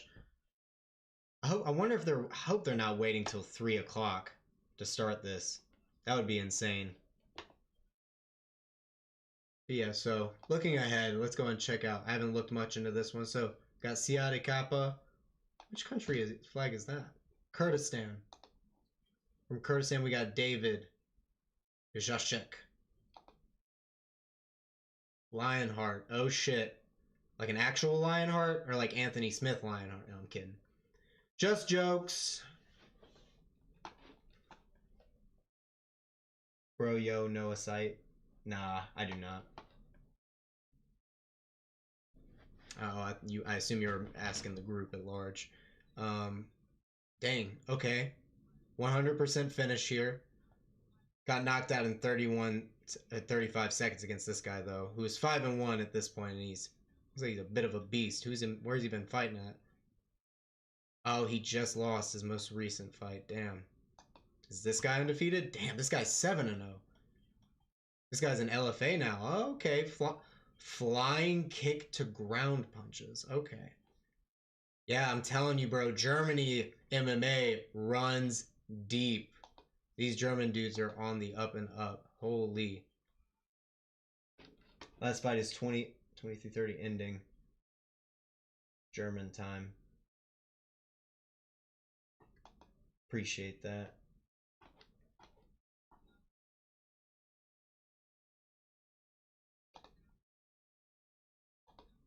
All right, then David on the other side. Oh, wait, no. That's the one I looked at first. Cihad. So, got on a 3-fight win streak here. 2 wins in Octagon, then win a UFS. Lost 2 fights before that. Matthew Bonner, not terrible. Okay, and he lost to Ivica by the guillotine. So he got guillotined. He got one trick pony there. Lost a kickboxing bout. Fought in Glory a few times. Went to decision. He's got some submissions on his record. Armbar in 28 seconds, Lord almighty. Ground and pound in round 1 against a 3 and 4 guy. So nothing too crazy. And the recent opponents haven't been too crazy either. So this is going to be, I think, a pretty competitive fight.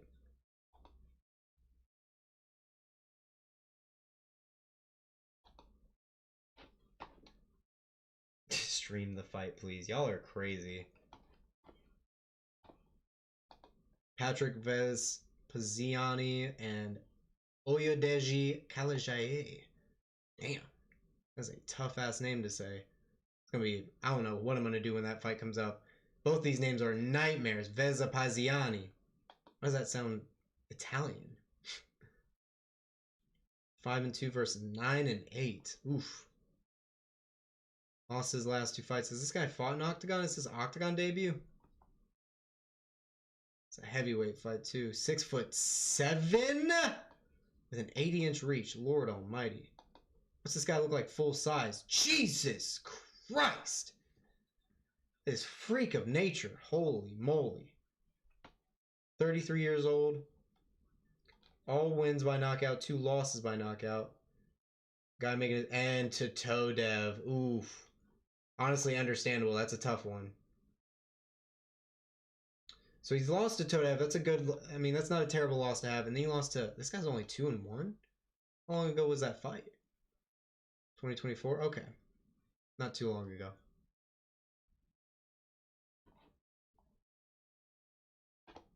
They're not fighting, just talking. Okay, you're looking the fight to... Oh my gosh.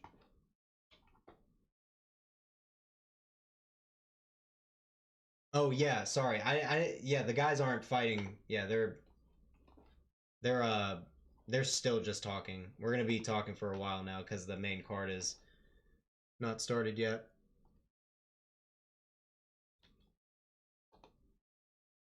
Dang, this is an insane build. Holy moly. This is the German heavyweight, huh? 241. Only weighing 241 at 6'7". He is a lean ass 6'7". This guy's 6'2". 9-8 at heavyweight. Jesus, this dude is lean as hell too. Lord almighty.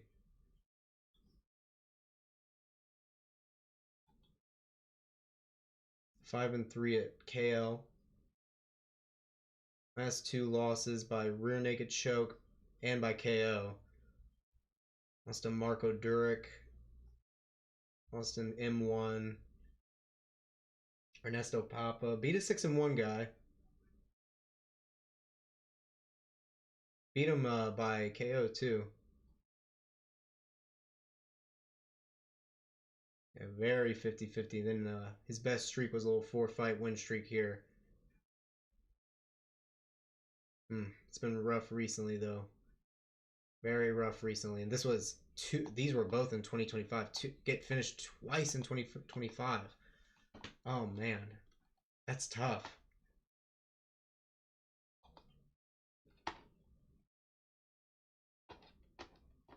Dang.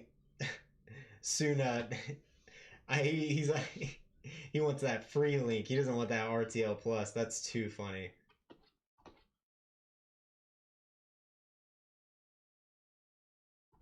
Okay. That's gonna be a great one. Good nickname too.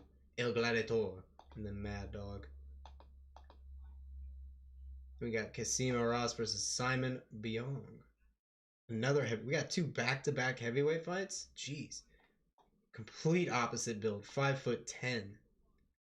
Then it's versus 6'5", 80-inch reach. Oh my goodness. Kasim most recently 0-2 in Bellator, 1-0 in Octagon. Most recent win over Adam Palaz. Then won his title fight in LFL.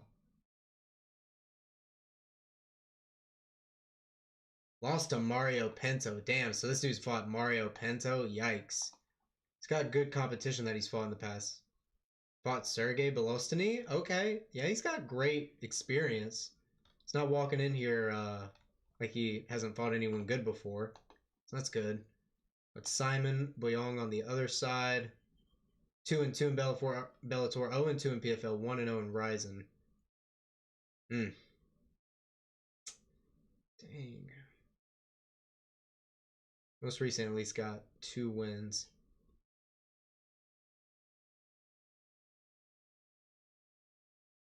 Fought Ernesto Papa.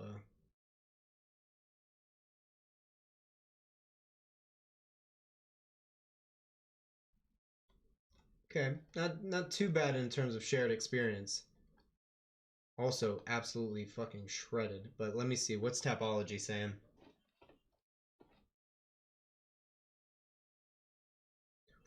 Crazy KO. Oh, I didn't even see who was picking who on this one. I imagine everyone's going toward Vespaziani.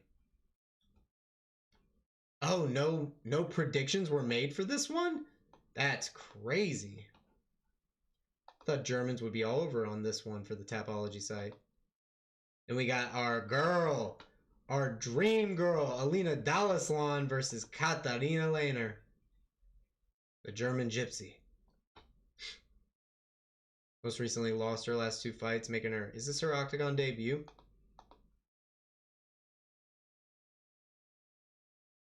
Got a Bellator and LFA experience, though. Jeez, Lord almighty, took a ton of losses in a... Dude, she did power slap? Yo, she's Yo, why is this on Topallaj? We got power slap stats on Topallaj now? Oh my god. I cannot believe this. I cannot believe this. We actually have a slap fighting record on Tapology now. Dang, man, she's got one boxing win, but she took a rough stint here and lost in slap fighting by DQ. We know she's got power. Oh my goodness. She's doing great early in her career. Started out 6-0. Or started out 7-0, excuse me. Went on the Ultimate Fighter way back in 2018. So Dalaslan's going against a pretty experienced fighter, to say the least, you know? So it's gonna be a good challenge for her. This is a good step up for her fourth fight. I like this. I like this fight for Dalaslan. Cihad. Yeah, we got Cihad coming up after Topallaj and Kayani. It's actually I didn't look at the Tapology predictions for this one. I think this is a close ass fight. People are going heavy towards Sion. Going up. Most people are picking by submission for David. Interesting, interesting.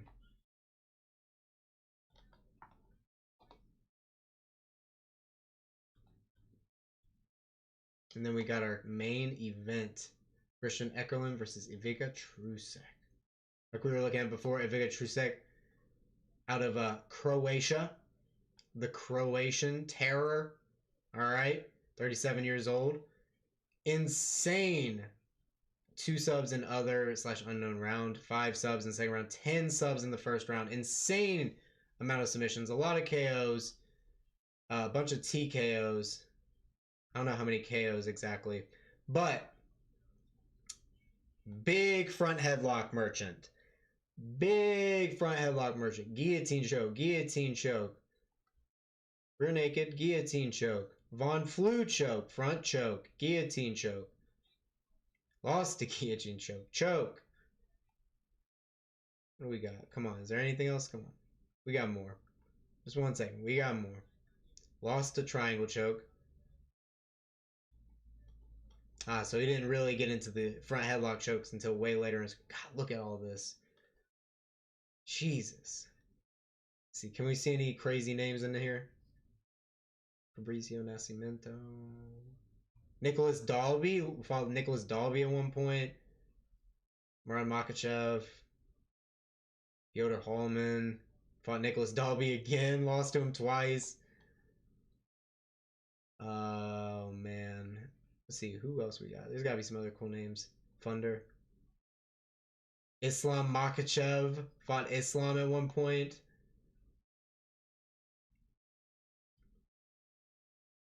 Fought Abus Magomedov. Fought. Let's see, there's got to be some more. We got to have some more on here that we know of. This guy's got such a. Benoit Saint Denis. This guy's fought more UFC fighters than some UFC fighters will ever fought. The Eckerlin fight is not starting for a long while. We got a good while until Eckerlin starts.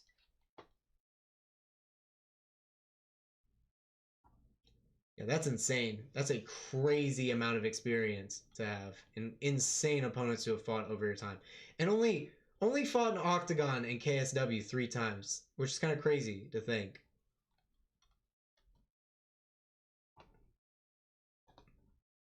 Then going against Christian Eckerlin, 17-7, 4-2 in OKTAGON, 1-0 in KSW. Most recently losing to Robert Piechaczek. It was a crazy fight. This was nuts. Christian Jungwirth before that getting the title win. Or was this a tournament? The King of Germany belt. Miroslav Broz won that one. Let's see, what's the biggest name we got on here? Even if it's a loss. Probably his most recent fight. Yeah. But Definitely worthy opponent. Really big welterweight. So we will see. Yeah. This is a crazy build. Where are you living in the US? I'm in North Carolina, my friend. North Carolina. Alright, we're finally introducing the main card. They're showing the card. Finally, we're going to get to it here soon, guys. First fight of the main card is going to start here soon. Whew. Goodness gracious. It's taking us a hot minute to get there, but we're getting there. Appreciate everyone coming through. If you're enjoying the stream, don't forget to leave a like. Man, Hassan Kayani looking like my man has aged. They look like young boys when they first fought. They've grown into men.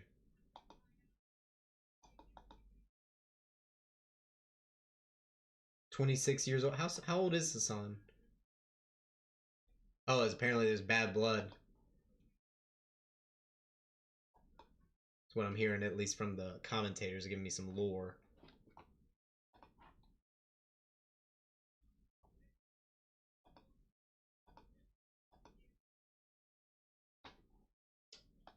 Okay. You're playing the promo for Kayani and Topallaj now.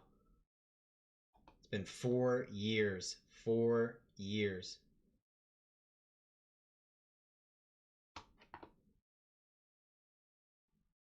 The draw has haunted him. I wonder if for Hassan does it haunt him because he's 3-0. I wonder if it haunts Topallaj more because he has 2 losses. And he's like, oh, I wish I could rectify this draw, at least make my record look even better. What's the Octagon page for age? Oh, they have it? Didn't know that. Does it expand? Might have to go to a different spot. I know it, but I appreciate that. That's a good idea. Let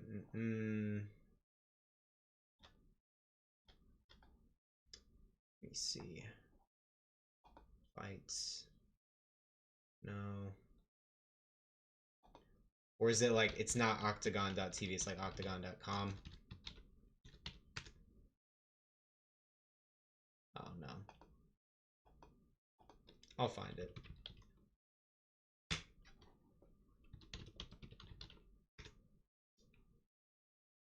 There we go. I found it. It's octagonmma.com. Okay.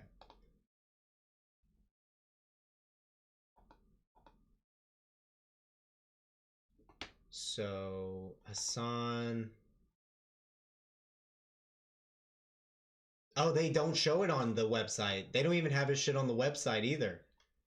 I went to the Octagon page. Like, they don't have it. They got Topallaj's stuff there though. His stuff's all there. That's crazy. No one's allowed to know how old Hassan is. He's actually 52. Yeah, Kayani's walking out now. 3 wins in a row, average time to win in his career, 7 minutes, 12 seconds, 100% finish rate. Except in a draw. He looks like a big lightweight compared to Topallaj. He's definitely like he's built up way more size. That is sus, right? Why don't you want people to know your age? They'll have to pop it up, though, before the fight starts. They'll have to show it. So we'll know. Yeah, Topallaj has definitely gained mass since their first fight. Of course, Topallaj has too, but we know Kayani is going to be the one that's going to be trying to get pressure, trying to close distance, trying to get chest to chest, trying to wear on the gas tank of Topallaj. That's probably going to be Kayani's strategy. It's probably the most competitive fight we've had on the card up to this point, besides Máša and what was it? How do you say his name? What was it? Zenuni. This was a pretty competitive fight, but otherwise these have all been very lopsided. I mean, to be fair, Bartl just put it on Rayomba. Rayomba was trying his best, but Bartl just put it on him. So that was decently competitive, but this is going to be our first, I think, real competitive fight that we got. What's up, Ben? Welcome back to the People of the Awake. Oh, we up. All right. Topallaj coming in now. Oh, it's Topallaj. Here we go. I like this walkout music. Oh, Dulatov's at the walkout area with Topallaj clapping him in, hyping him up. That's some good teammates right there. Am I gonna also stream RDR? Maybe.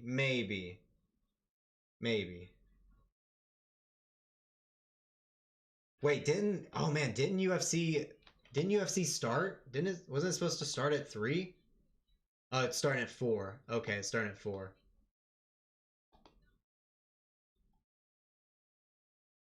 Damn, bro. This is a long ass card. How many fights are on this card? God damn! How many fights are on this card? 13? Jesus.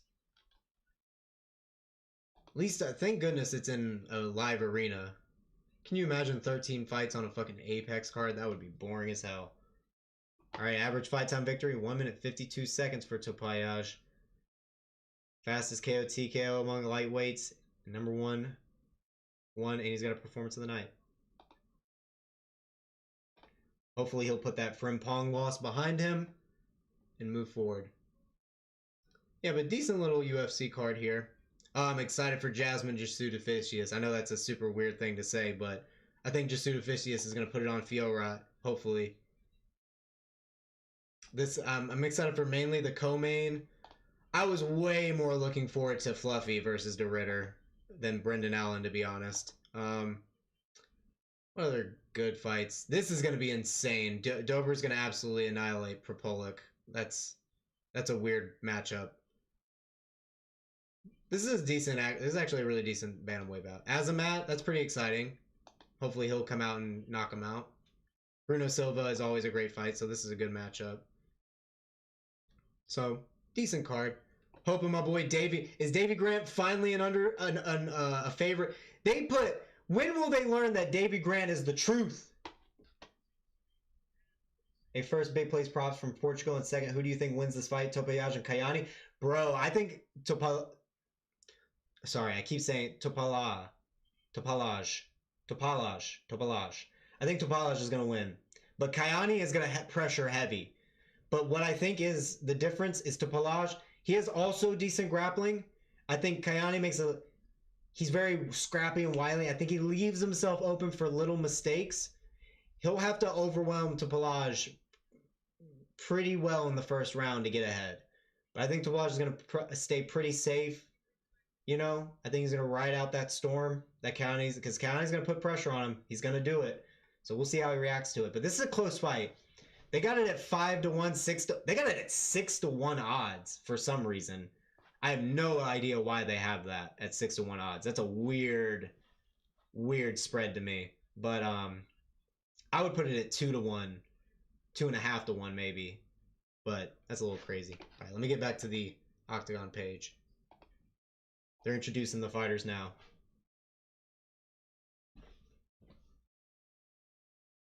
I got Mark Goddard in the cage. Mark Goddard ain't in Vancouver?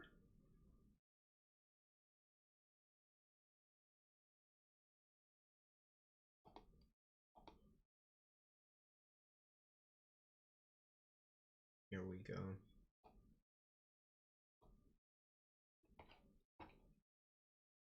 Your other illegal one has audio. Let's go. Good shit, Ben. Proud of you. Very resourceful.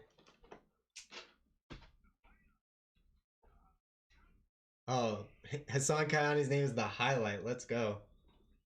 Crazy comeback flying knee in PFL? Oh shit. Word? Ben, you missed a spinning elbow knockout earlier on you missed a spinning elbow knockout earlier on Octagon from Merrick Bartl.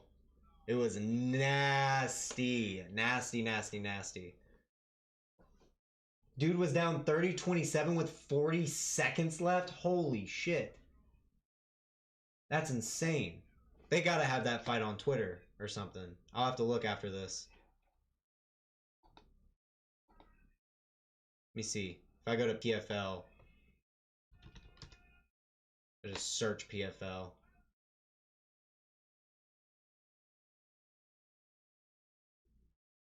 Let me see. 40.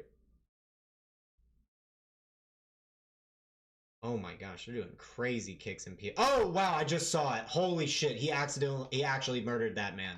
That dude's dead. That dude's dead. Oh my god, Ben, that was insane.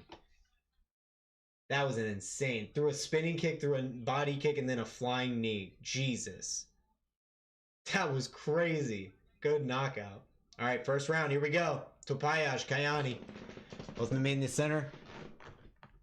Kayani circling the cage. Topallaj pressing forward with the jab. Feinting.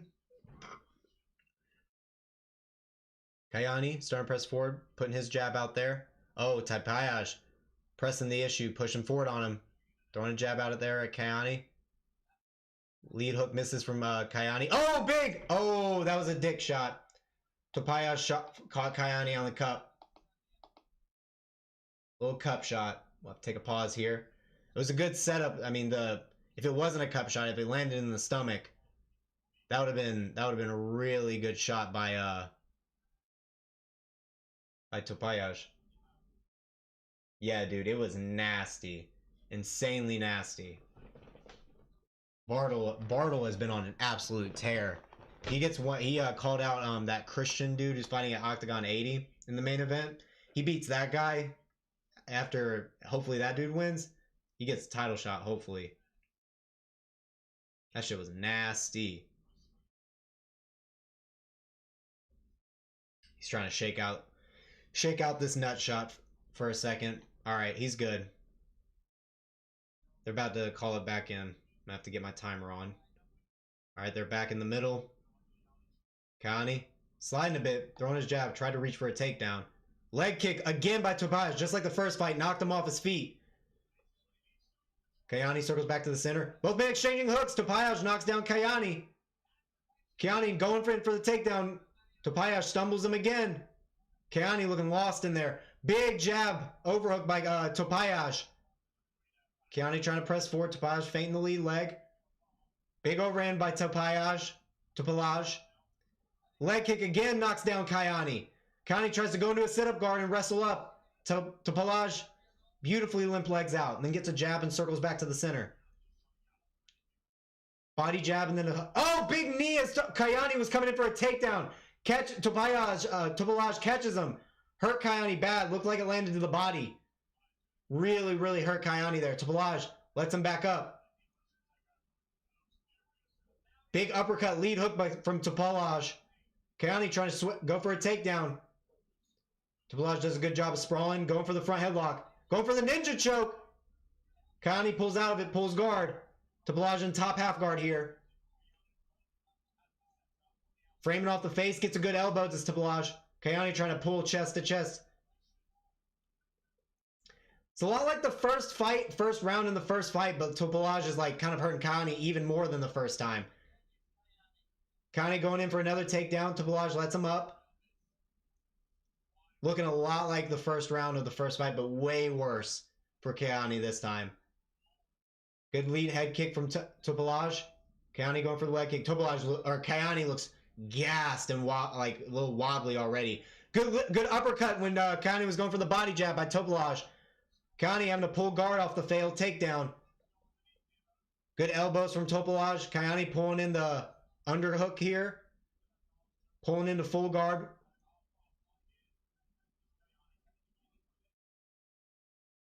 Up, timeout. Topallaj was smothering the hand into the face and the eyes of Kayani. They're going to have to pause the fight again. Mark Goddard stopping it. How many Octagon fights left? It's the whole main card. Like, the main card just started. So we got 1, 2, 3, 4, 5, 6. So we got 6 fights in total. Kayani going to give a moment to recover here. Yeah, the fingers were all in the eyes.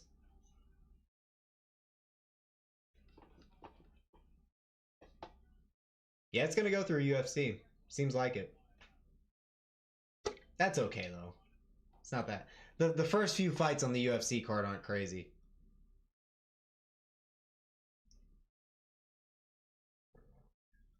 Mark Goddard's taking a point.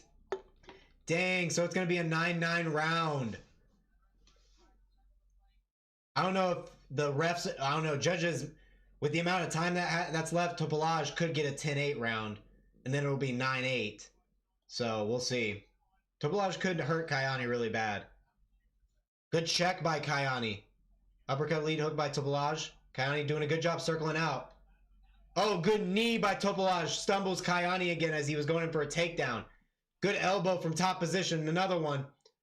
Kayani going for the heel hook here. Good job by Topallaj to circle all the way around and defend it. Go straight into full mount. Double underhooks here. Now going to the back. Going for the rear naked. Lets go of it. Almost gives up the back mount. Kayani almost gets up on top. Topallaj has worked these. That was exactly what was getting him in their first fight. Was giving up those positions, but now he's improved that. Letting Kayani back to his feet. And really smart move by Topallaj here. Get Kayani back to his feet and finish him up. I need to pause my timer for a second and get it reset correctly. Oh, they stumbled again, does Kayani from a leg kick. Topallaj back on top. In full guard. Good elbow by Topallaj.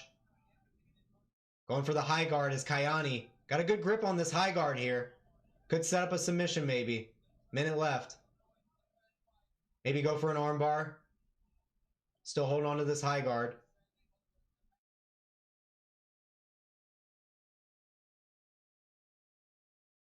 Kayani trying to go up on top. Doesn't work. No sweep. Topallaj stacking over in the half guard. Drops down a massive elbow on Kayani's face.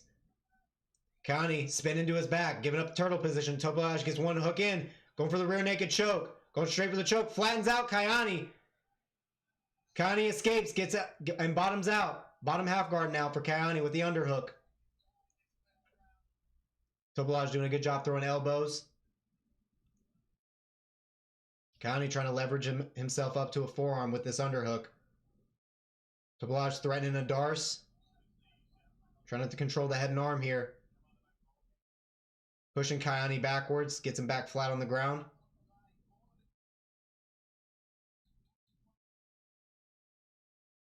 Kayani just throwing little pot shots from bottom position here.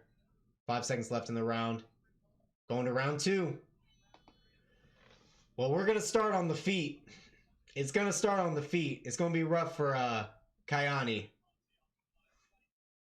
Kayani, so yeah, dude. Topallaj looks like whenever they fought the first time, Topallaj looked like a teenager. He does not look anything like he does now. He has grown into this weight class way more. So Kayani doesn't look that different from the first time they fought. Doesn't look that different.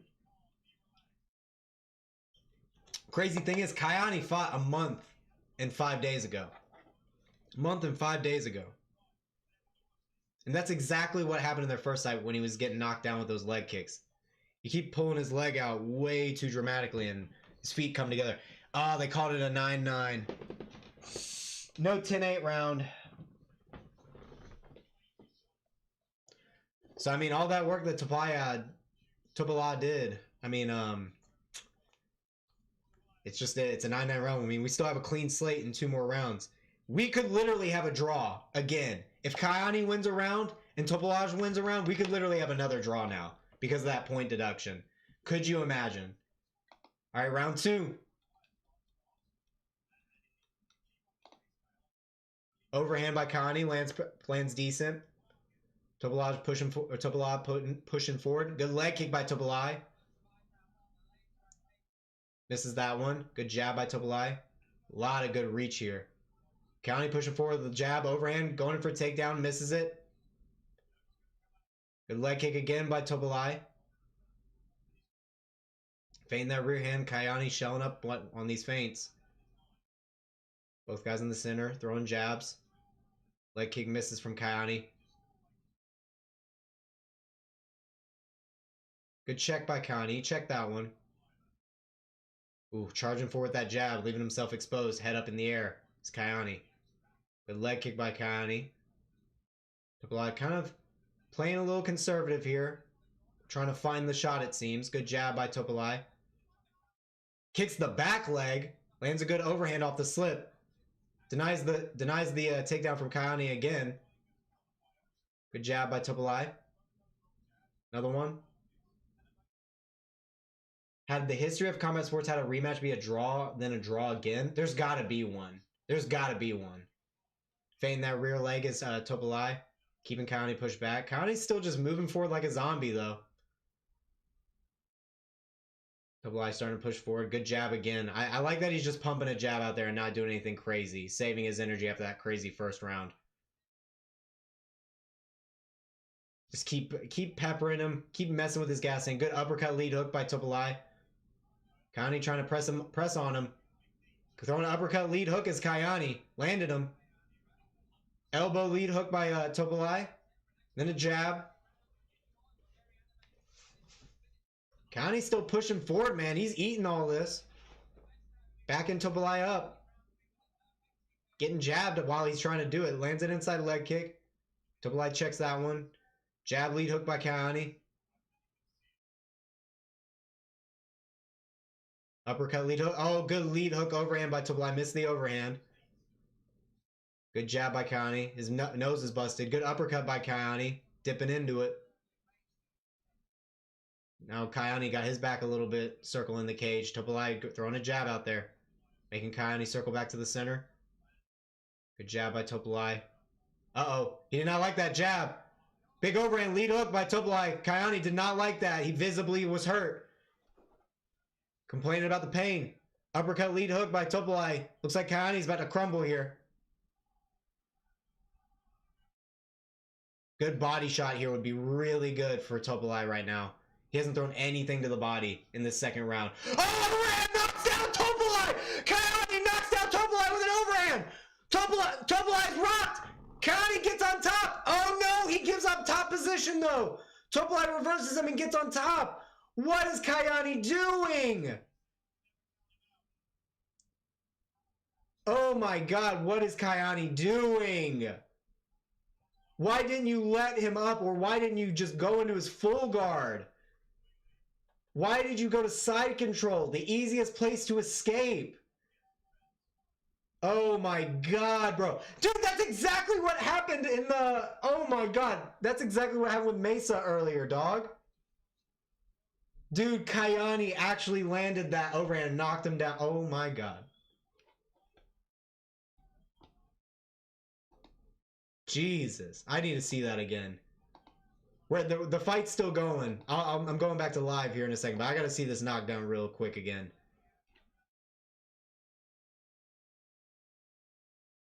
Yeah, literally just like caught him across the chin. But Topallaj still up in top full guard here. Kayani trying to pull some sort of thing with his guard, but he's way too tired to pull any guard moves. Topallaj smother in the mouth. I cannot speak German. I apologize, I cannot speak German.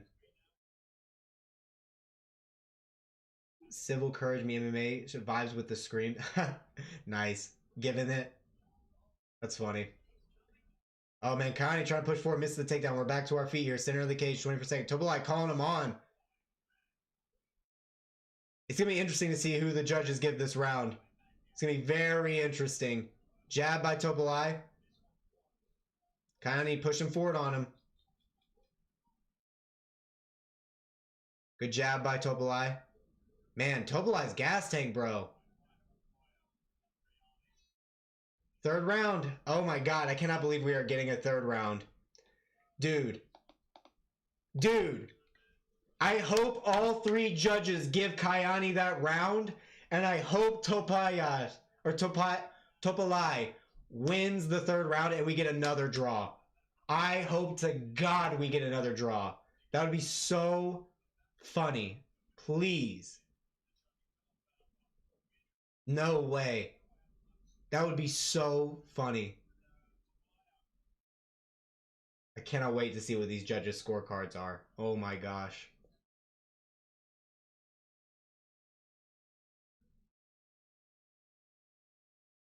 We will see. Man, yeah. It looked like Topallaj was winning that entire round. Oh my gosh. They all gave it to Topallaj? All three judges gave it to Topallaj. All three judges gave it to Topallaj. Even with the knockdown. Wow. Wow.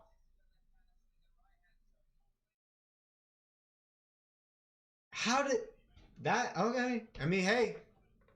I'm not a judge. So, I mean, Kayani needs to win this round to salvage a draw. All right, round 3. Kayani pushing forward. Lead hook by Kayani. Good check by Topallaj. Both men exchanging jabs in the middle. Both men just trading jabs in the middle. Good inside leg kick from Topallaj. Coming out really smart in this beginning round. 1-2 by Topallaj. Just keep him pumping out that lead hand. Keep Kayani occupied. Good uppercut lead hook by Topallaj. Spinning back kick to the body. Perfectly placed by Topallaj. More body shots. Give a big straight to the body whenever Topallaj or Kayani is shelling up. He could absolutely annihilate Kayani's body if he wants to. And he can stay safe from like takedowns by going down low. Lead hook to the body by Kayani. Topallaj just trying to keep him at bay with jabs. Checking that lead kick from Kayani. Good jab to the body by Topallaj.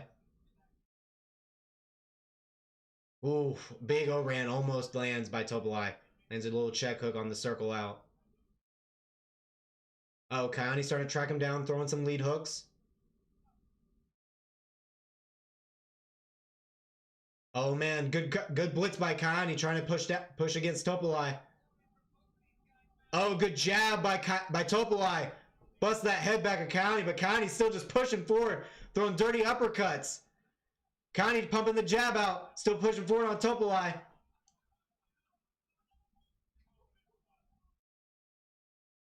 Oh man, good slip. Oh, good counter rear hook by Topallaj as Kayani was slipping and ripping in. Both men are exhausted in the middle of the cage. Kayani charging in. 3 minutes left. Good check by Kayani. Topallaj throwing out a good 1-2. Another jab. Lighten up Kayani with this jab. Good slip, jab, uppercut, lead hook by Topallaj. Circles out. Lead front kick to the body by Topallaj.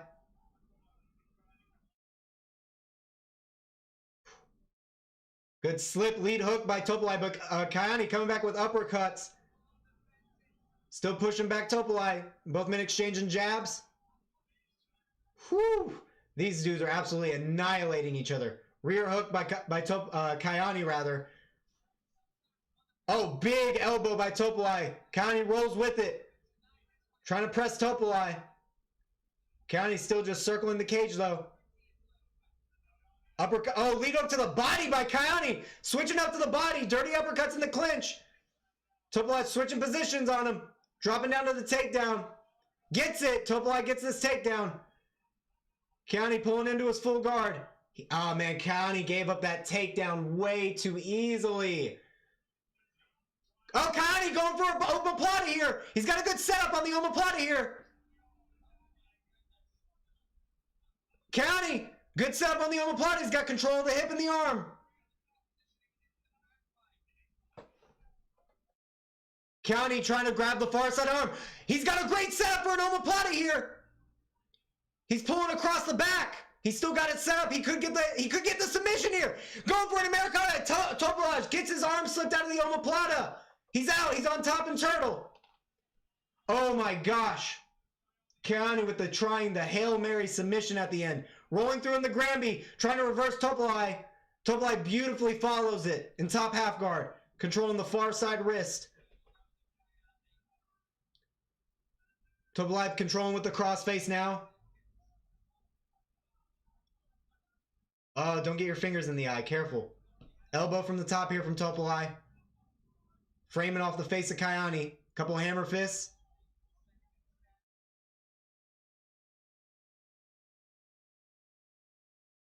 Forearm across the neck for Topallaj. Throwing some elbows down. Cross facing. Getting Kayani back flat. Another elbow by Topallaj. 26 seconds left. Yeah, it's going to be a good Topallaj round. Recovering at the end here. Trying to collect the wrist. Kayani gets to the turtle position. Topallaj hitting him with some shots to the side of the head. Kayani builds up to his feet. Trying to break the grip. Topallaj trips him beautifully. Throwing some final shots at the end of the round. 5 seconds left. Beautiful. Beautiful finish by Topallaj. Oh my gosh. They absolutely went to war. Who wins the round for me? Topallaj easily. Topallaj easily. Big mistake from Kayani to give up that takedown after he was pressing Topallaj. Big mistake for him to give up that takedown. He needed to fight that takedown with all of his life. He should look. He was incredibly close with that omoplata. He was going for that hybrid omoplata too, where you're reaching for the far side arm across the back and like trying to pull it in. That was a very good submission attempt by Kayani, but Topallaj slipped his arm out and went to work with the ground and pound and elbows. So that's Topallaj ass fight. Funny ass fight, yeah. But Topallaj definitely won that fight for me. Man, it was this close to being a draw again. This close to being a draw again. Could you imagine if they gave Kayani round 2? I kind of feel a little conflicted as to why they didn't give him round 2. But what are you going to do? What are you going to do? Who won round 1 and round 2? So what happened in the first round, Hezbollah, Topallaj steamrolled Kayani in the first round. It wasn't enough for a 10-8, but it was really good dominant 10-9. But the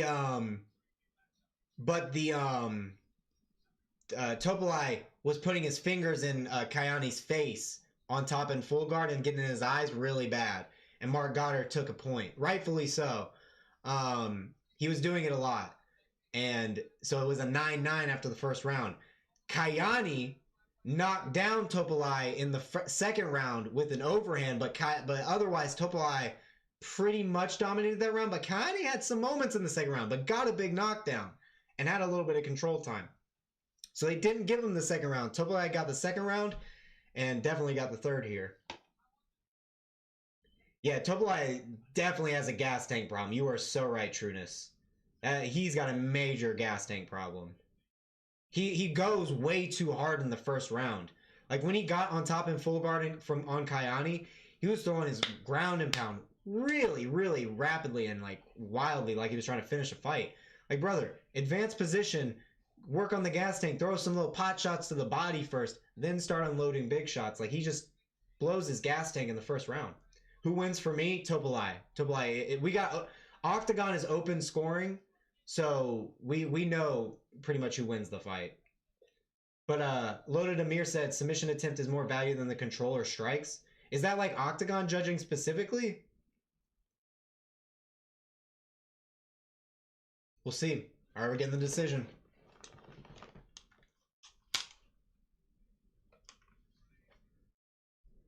All right, here we go. All three judges. Yeah, 29-27. Topallaj, yeah. He also gets emotional when he gets hit. It seemed like they had some bad blood coming into this, so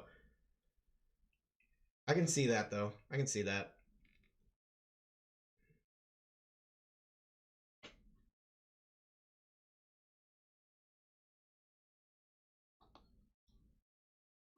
Oh man.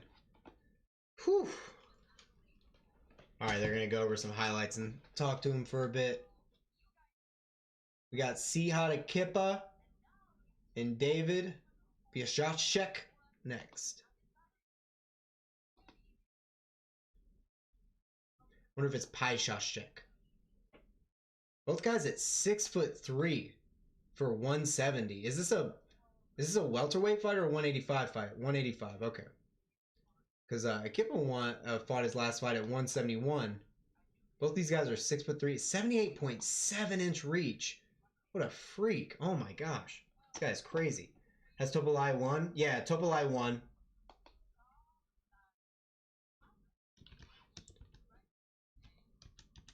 Topallaj won. Just for the folks in the chat who may not understand my English. Understandably so. I'm not that good at it.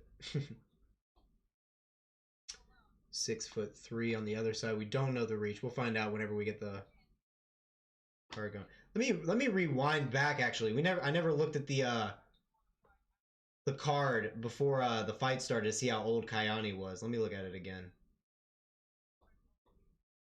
Oh, he's 31. Kayani's 31. Okay.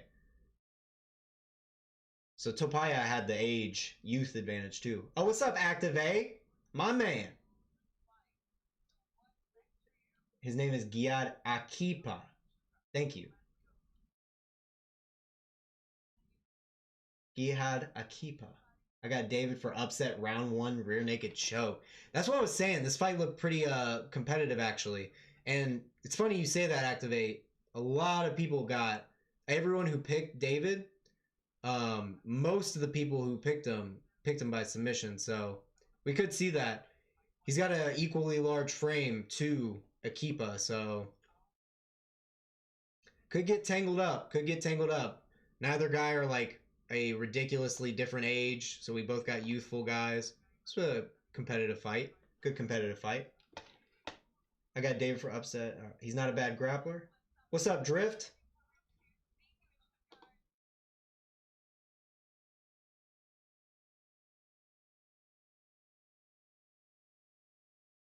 It's activate, not active. Isn't that what I said? Didn't I say activate? Was I saying active? My bad. Pretty muscular. Looks like he gasses though when it goes late. David or Akipa?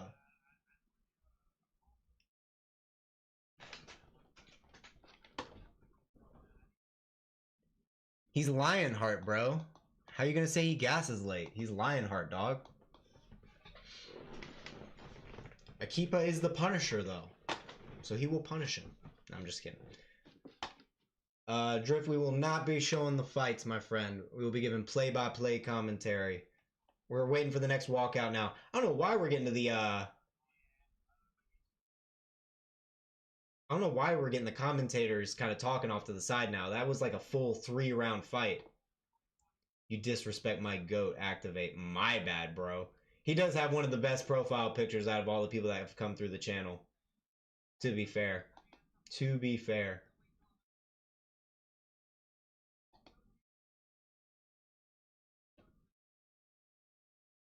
Okay, let's see if we can get some clips of our homies here.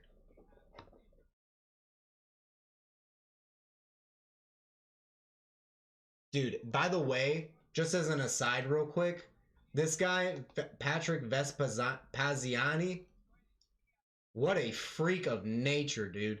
This is the leanest fucking 6'7", 6'7", and he's only 241. What a freak of nature, dude. 79-inch reach, I think it was too. Yeah, that's insane. Oh my lord.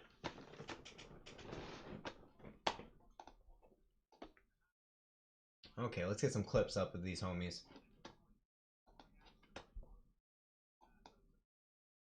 Apparently he worked for OKTAGON as a social media manager. The big dude? Oh my god. Can you imagine this dude doing your social media? You fucking deep-ass voice.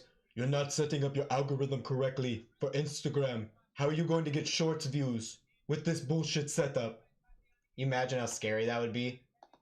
Jesus Christ. Hey, you come into his office. Hey, can you make a post? Don't bother me right now. Just stands up, breaks his desk. My god, he picks up his desk and throws it at you. I can imagine walking around an office and like he gets up out of his chair and you're just like looking up at him, trying to talk to him about fucking spreadsheets or some shit. God damn. It's ridiculous. Okay. Akipa.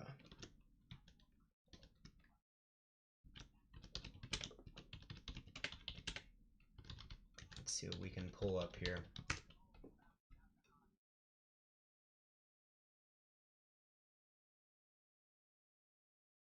That's not an octagon fight.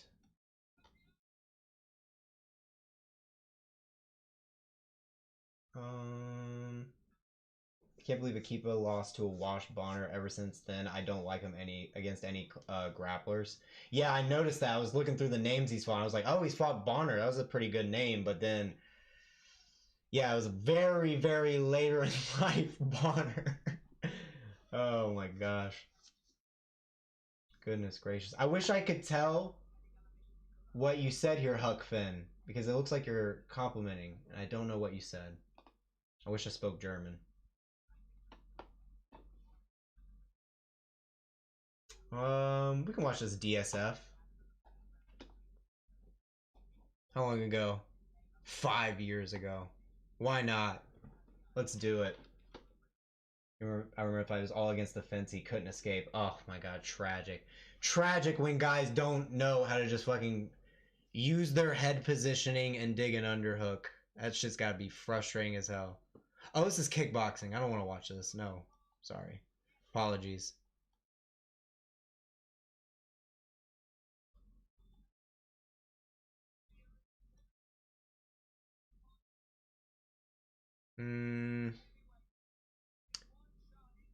Oh, wait, they're going out of order. Oh, okay. Sorry. They're doing this out of order. Apologies, y'all. We actually got Patrick Vespaziani and Ayodeji up next. Okay.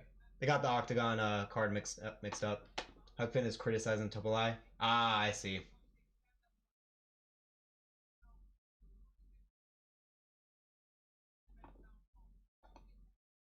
Wait, what happens to his old opponent? I don't know. Which Denis Stojnić withdrew. It doesn't say whether it was an injury or not. Everyone else, dude. Man, now that everyone's here, bro, how tragic this card was cursed. We lost Ben. I'm glad Ben's here, bro. We lost Igor Severino, the cannibal, the Hannibal cannibal, bro. We lost him. I'm so upset, dude. That was the most hype fight on the card for me was Severino. Even though he had a never mind. Yeah, dude. Like Severino's poor career, dog, most recently. Fucking Jack Cartwright injury, Silva injury, Kakarov medical issue. Fucking tragic, dog. He has been cursed. We lost Paradis here and Voskron too, bro. Fucking tragic.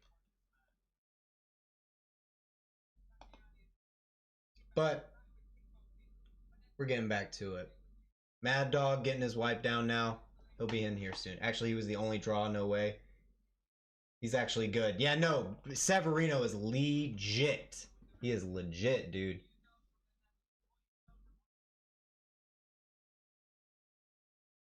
Love me some fucking Severino. Man, Ayodeji looks fucking ripped. That's a terrifying looking human being.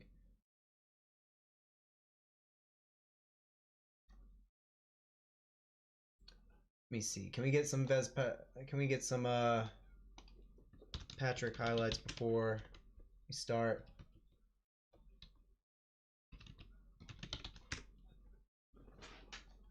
This man's gotta have highlights. Definitely don't want to tempt Brave. Let's check out this knockout we got here.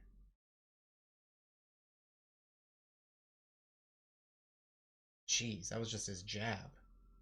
Oh my gosh, the follow-up lead hook was absolutely nasty.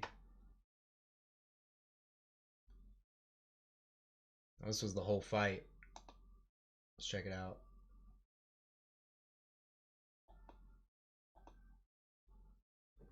This other guy's a pretty big heavyweight too. Oh man, he's making the walkout now with the fucking Spartan helmet. Jesus. Alright, yep. Vespaziani making his walkout now. Fastest KO among active heavyweights. 100% finish rate. I will not be showing the fights. I will be giving the play-by-play, but we're just watching some footage before we get the fight started. Ending his combinations with kicks, very nice. Mixed it up with the takedown right after that combination too, very nice. Going into the high crotch. This guy's got decent. The guy he's facing's got decent takedown defense. God, he's just muscling him, isn't he? Trying to push his overhook up. Guy's trying to frame off his face. Did a good job separating. He's throwing good shots in between too. His opponent's not doing bad, keeping him off from the grappling, but we'll see what it's like at distance. Vespaziani definitely. Oh wow, yeah, there it is. Vespaziani just had way more reach on him. That was inevitable, it seemed. Very nice. That's a good knockout right there.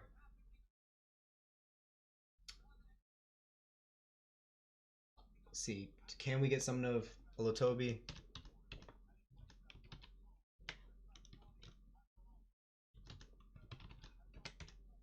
Let's see. Oh man. Kalajaye.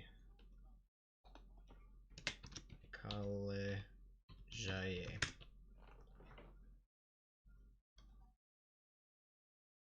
Oh, here we go. 13 years ago, baby. Let's do it. Fuck it. 13 years ago. Back to Diamond 1. Oh, damn. Wonder where they found his opponent. This is 20-hour notice fight. 20 hours notice? Really? They found an opponent who's in fantastic shape. I will say that. Wow, this dude has a wide ass. 46 years old. Whoo, man. 46 years old is Mad Dog Kalajaye. Tell you what, black don't crack. My man has aged perfectly. He's got a super wide open stance. Wide and low.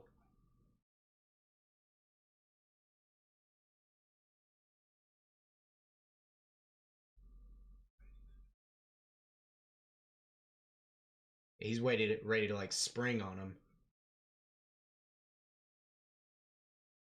The way he's backing up isn't great.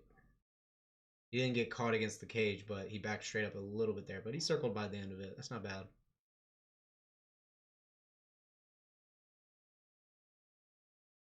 God, he's just ready to go. Oh, good on the other guy to take advantage of that moment. I mean, the other guy went for it.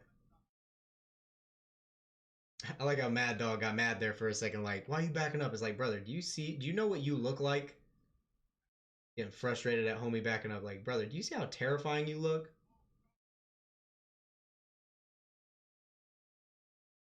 Oof, man, yeah, these takedown attempts are depressing.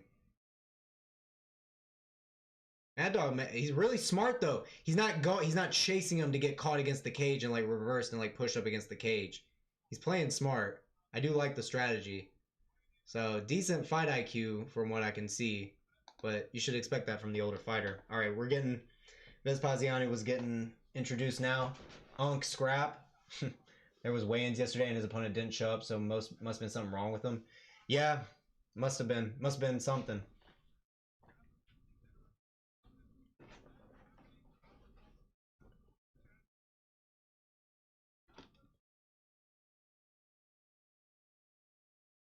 Keeping the Unk scrap comment highlighted. That's great. Perfect.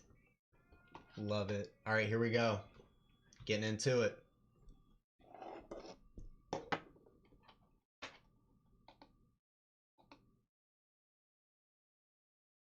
Mad Dog's not that much smaller than him. Honestly, this doesn't look like 6'7" versus 6'2". Seeing them side by side, that does not look. That's not what that looks like. Something's off on that measurement, is what it seems to me.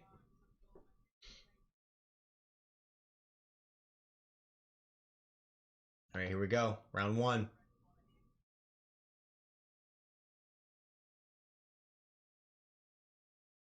Vespaziani looking lean, honestly. Front kick right to the jaw immediately. Mad Dog calling him on, then front kick to the body. Leg kick by Mad Dog. Good front kick again by Vespaziani. Head kick barely misses by Vespaziani. Inside leg kick from Mad Dog. Oh, uppercut overhand by Vespaziani. Goes in for the double leg, gets it. Beautiful setup there from Vespaziani. Gets Mad Dog backed up against the cage and goes in for that double leg. He's already building his base back up, though. Vespaziani pulling the leg out from under, flattens him back out, gets in the top half guard. Nice. Starting to trap the wrist on the far side behind the back, too. Throwing good hooks. Man, perfect. Perfect collapsing. Now he's pinning it down with the shin.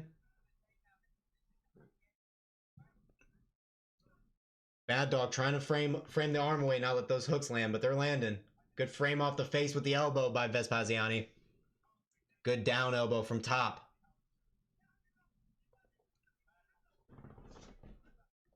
Mad Dog's still just trying to shrimp out and get to the cage and start building his base back up. But Vespaziani's on that wrist. Constantly pushing the half guard back under. Constantly collecting the wrist. Throwing shots in between. Good job by Mad Dog. Gets his feet on the hips and kicks off. Jab overhand by Vespaziani. Gets tied back up again. Good knee tap. Gets it. Exposes the head of Mad Dog. Lands a couple big hooks. These are big shots for heavyweight. Good frame off the elbow here. A couple big elbows from Vespaziani. And side control here. Mad Dog trying to go to north-south. Oh, he's trying to kick over. Didn't get it. Good elbows from Vespaziani from north-south here. Circles into side control.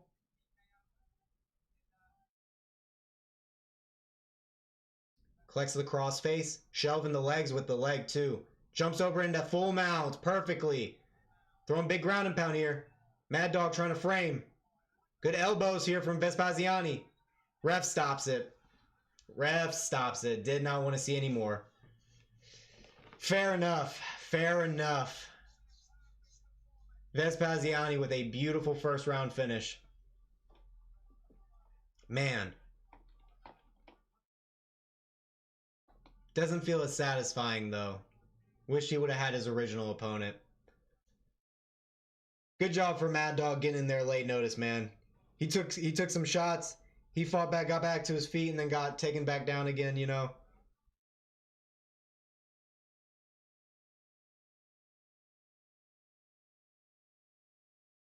Good try, man.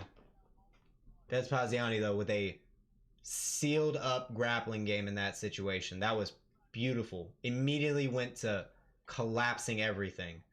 Went to the double leg. Collected the half guard to keep that bottom leg pinned down. Then collected the around the back to the far side wrist. Collapsed that wrist down to flatten him out. Land hooks along the way. Then just keep transitioning deeper and deeper into that and just keep landing those shots and draining them. Perfect game plan.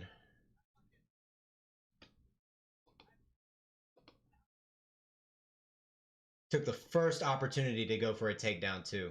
Took the very first opportunity.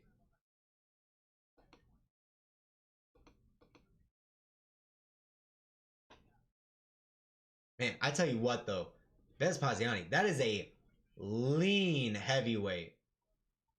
That is a lean heavyweight. I've never seen that a fighter that lean at heavyweight. It's kind of crazy. All this build up just to have the worst style matchup for him as the champ. Ugh, man.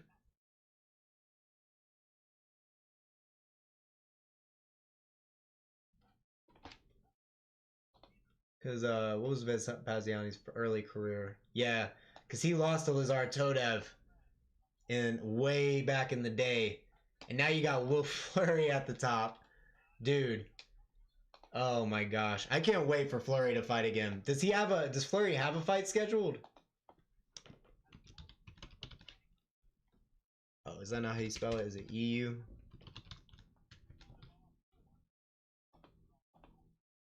Yeah, when's Fleury's next thing scheduled? He doesn't have one scheduled yet? Damn, it's been since March. When are we gonna get this next one going? I wonder who the next heavyweight he's gonna fight is. Surely not Patrick, right? He recently said he's injured. Damn. I mean, Fleury's getting up there, man. How old is Fleury at this point? He looks way older than this picture way back in the day. Oh, sorry, I scrolled past it. 36, not terribly old actually. This is a good age. He's also a smaller heavyweight too, so it would be a good matchup. God, man, Fleury fights are just chaos, man.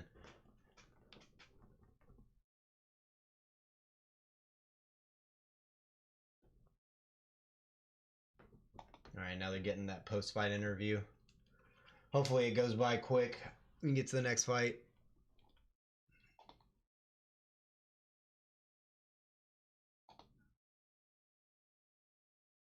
Okay, hopefully the order is correct now.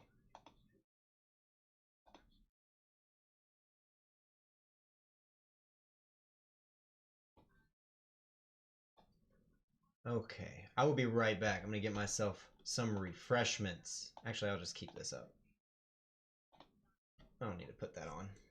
Alright, I will be right back, friends.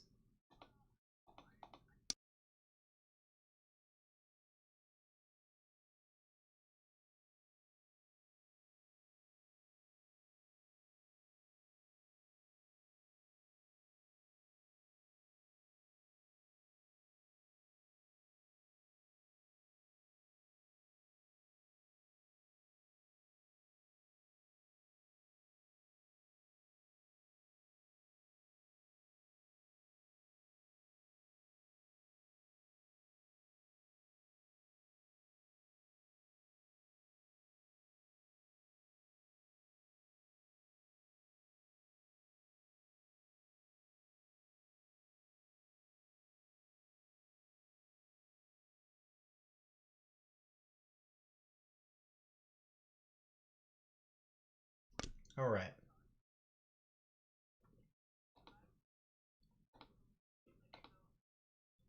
Oh, UFC's about to start soon.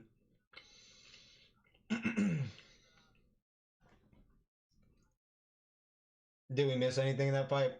Vespaziani destroyed him in under 2 minutes. I think around 2 minutes. What was it? Yeah, 2 minutes and 23 seconds. Just perfect grappling. Good double leg entry. Went straight into half guard. Collected the wrist around the far side. Collapsed him. Beat him up. Got the full mount eventually. Then ground and pounded him out. That's how it went.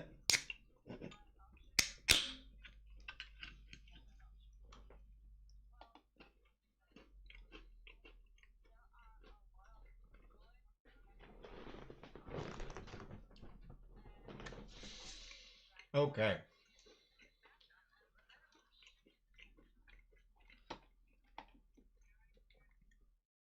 Two minutes, 23 seconds would be a record for me. That's a long time, man.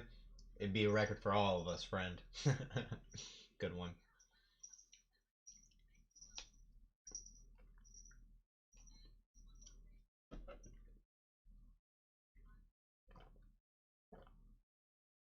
Who?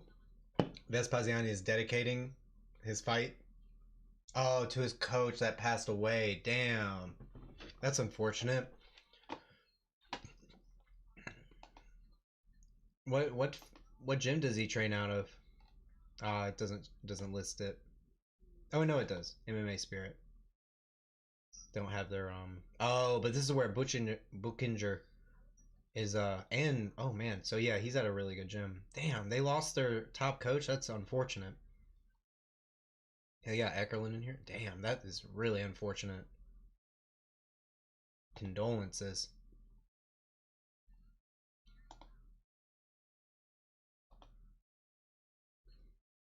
Good crowd work at the end there by Vespaziani. Good work on the mic.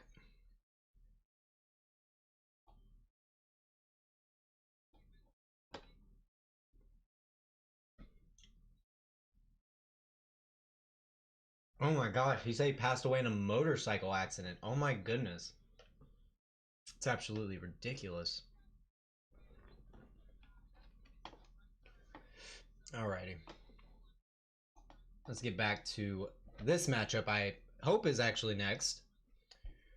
Akipa and David.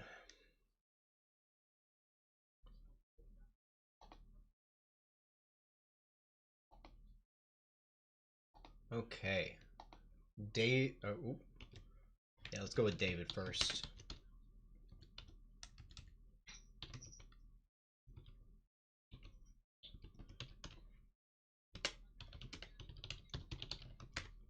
Here we go. Oh, they said Vespaziani called out for the title, by the way. He wants to fight Fleury next, which I don't think OKTAGON has a ton of... I know we got a heavyweight fight literally coming on later in the card, but I know they don't have a ton of heavyweights. So, I mean, who else are you going to send to fight Will Fleury? I mean, might as well, right? Alrighty. What do we got here from David?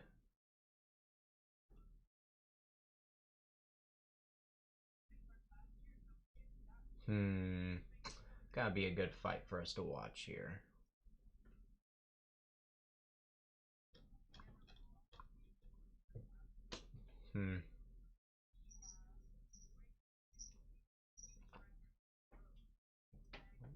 I guess this is most recent.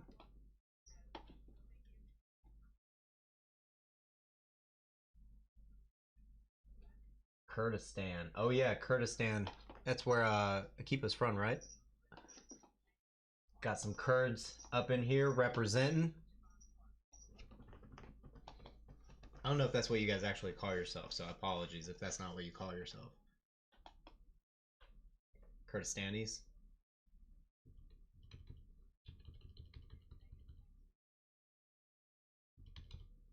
Alright, here we go. Let's see what we got here from my man David. Good catch of the kick immediately. Oh my gosh, right into it. That was a beautiful catch. Very first thing. Locked in as soon as the fight started.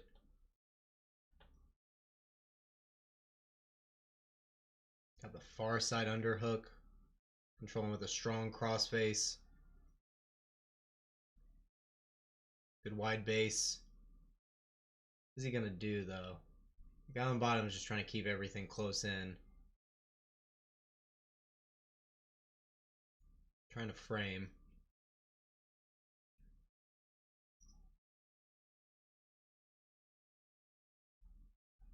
The other guy's staying tight. Ooh, fed himself into the crucifix. Almost.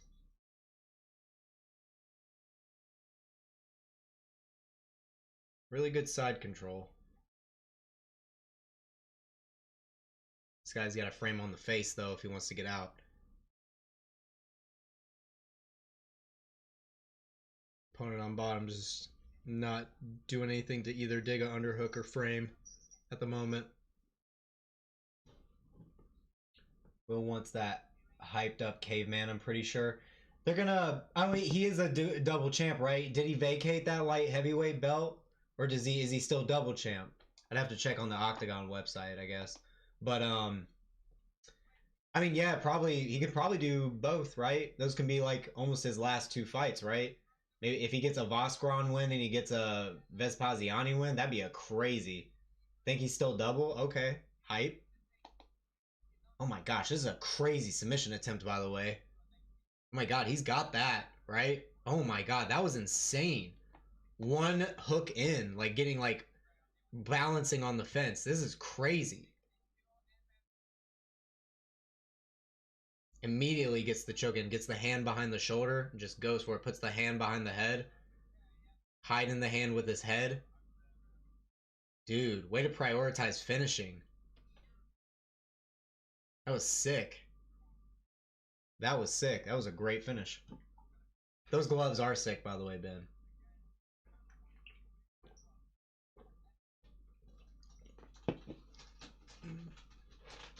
Damn. This is a good matchup they got here. So, and then Akipa.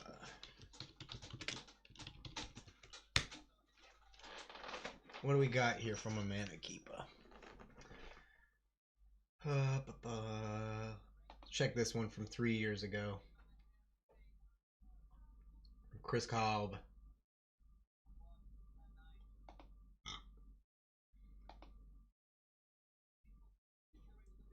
Alright, good footwork so far.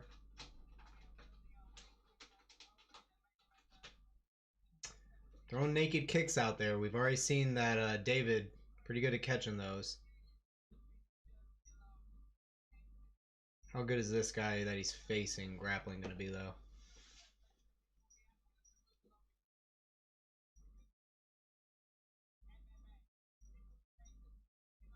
Feint uppercuts, good feints. That was a good setup leg kick. That was set up correctly. Good lead body hook. See, look, there it is again. And then that time he was caught. So if this guy was able to catch it, imagine how much better David's going to do.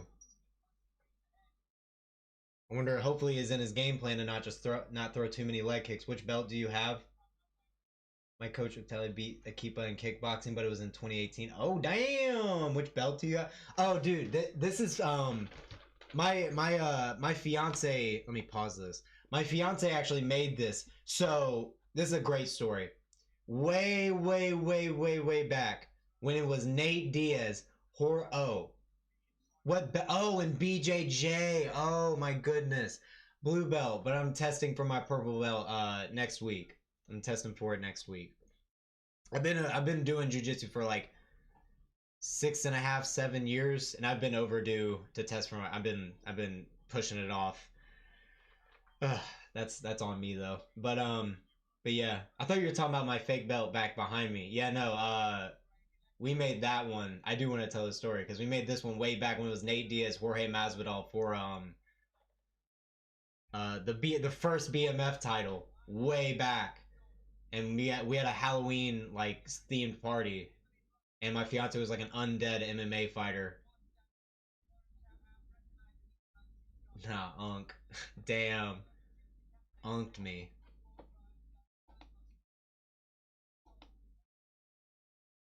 Unked me. That's crazy. But yeah, back to this. Good defense on that takedown, but I feel like David's takedown is going to be a little bit more effective. Wow, that was a beautiful elbow on the break, though. Holy. Does he finish them with with this short bit of time left? Wow, way to go that guy to recover. Holy. All right, they're getting the promo going for the next fight coming up now. I don't want to hear it.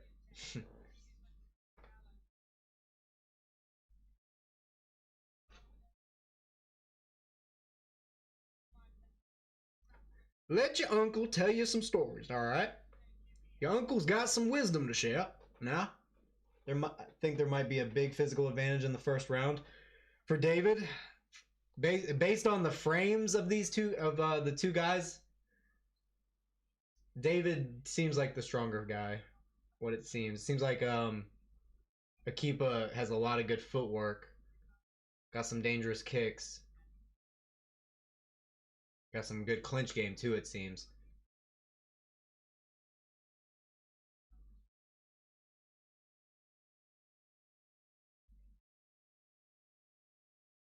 Good little snatch.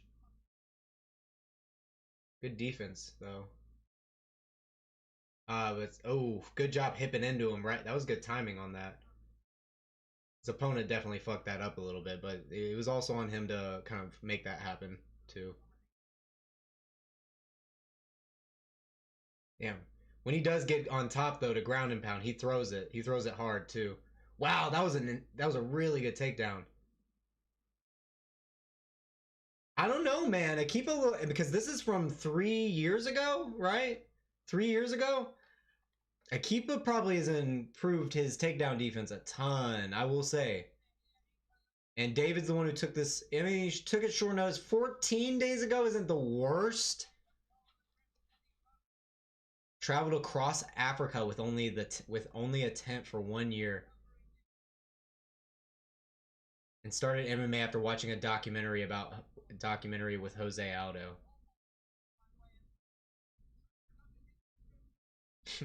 Very interesting chart. Threatens the ninja chokes. I don't know, man. It seems like Akipa's got a lot of tools to defend the grappling. He seems like he's got a lot of tools, and this is only from 3 years ago. So I can only imagine how much those tools have been sharpened and how many he's added since then. Whereas that David fight we just watched, that was from 7 months ago. So I don't know. I don't know. Yeah, I think David got 1.5 round or he's done. I think so too, almost. I think I'm gonna. I think I'm gonna pick Akipa. I'm gonna pick Akipa.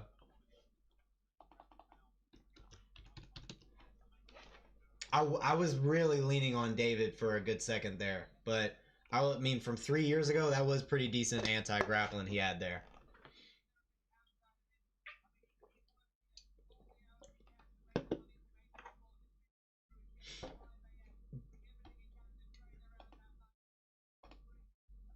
Oh man, appreciate everyone coming through. By the way, got a lot of people in here. Thanks for hanging out, everyone. Having a good time watching these fights.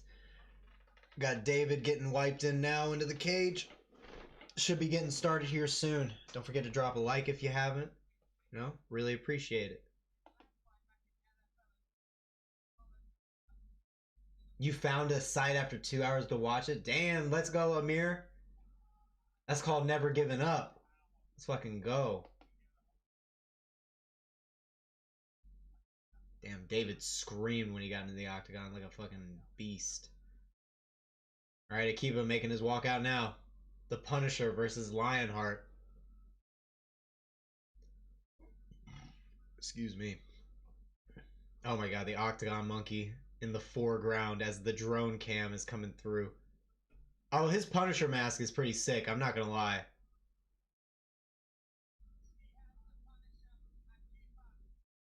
I love this. Very nice, very nice. Yo, there's an Octagon Fantasy League? That's sick. UFC love to randomly start UFC cards sometimes. They in the cage already. Yeah, for Vancouver. Like, oh, you don't want to do Vegas time in Vancouver? Like, that's such a random time not to choose it. They're in the cage already, though? UFC never... Well, it's... To be fair, it's 13 fights. It's a lot of fucking fights. Let me check out what's going on over there real quick. Check the situation real quick. I picked I didn't put out a picks video, but I picked the Canadian lady to win. I think the Canadian lady is actually pretty good. Tainara is definitely no slouch, but I think this Canadian girl they got, I think she's pretty good. She's big too, big bantamweight.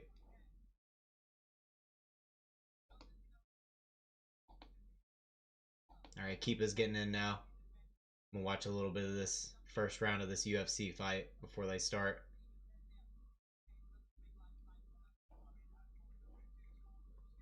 Oof, they're throwing though.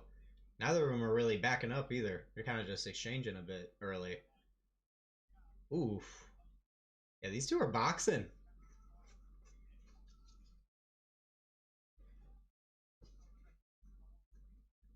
Croden's got a little long jab there.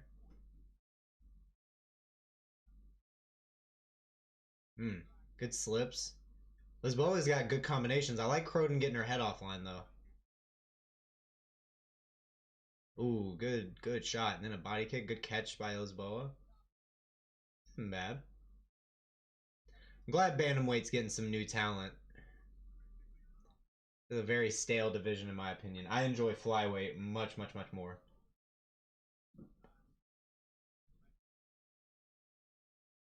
Ooh, dang, good knees in the clinch by both of these ladies. Looks like Croden was gonna set up a judo throw there and decided against it. Alright, we got both guys in the cage now. We're gonna be making the announcements here soon.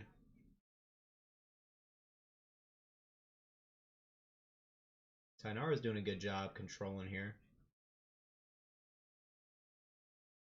Crone's about to spin off the cage maybe? Nope. Was thinking about pulling the head and circling out, but couldn't. Oh, now she's thinking about doing it. You gotta yank it.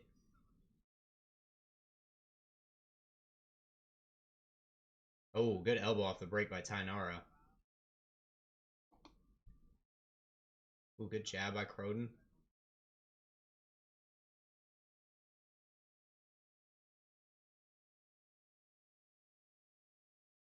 Oof, oof. Croden is getting her head offline beautifully and landing a kick at the end of the counters. She's starting and ending the exchanges really well. I think the striking is going toward Croden, but cage wrestling looked a little bit better. Oh, I think Tainara's nose is already busted a bit.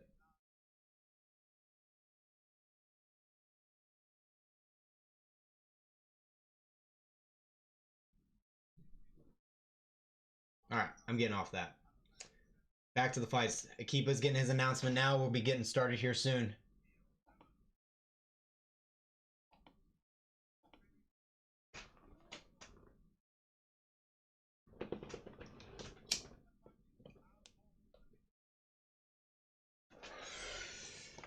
Alright, Curtis Daddies.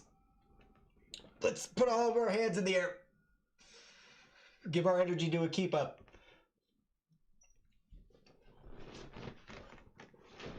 Should be a good fight, though. I think it's going to be a really good fight. Both these guys.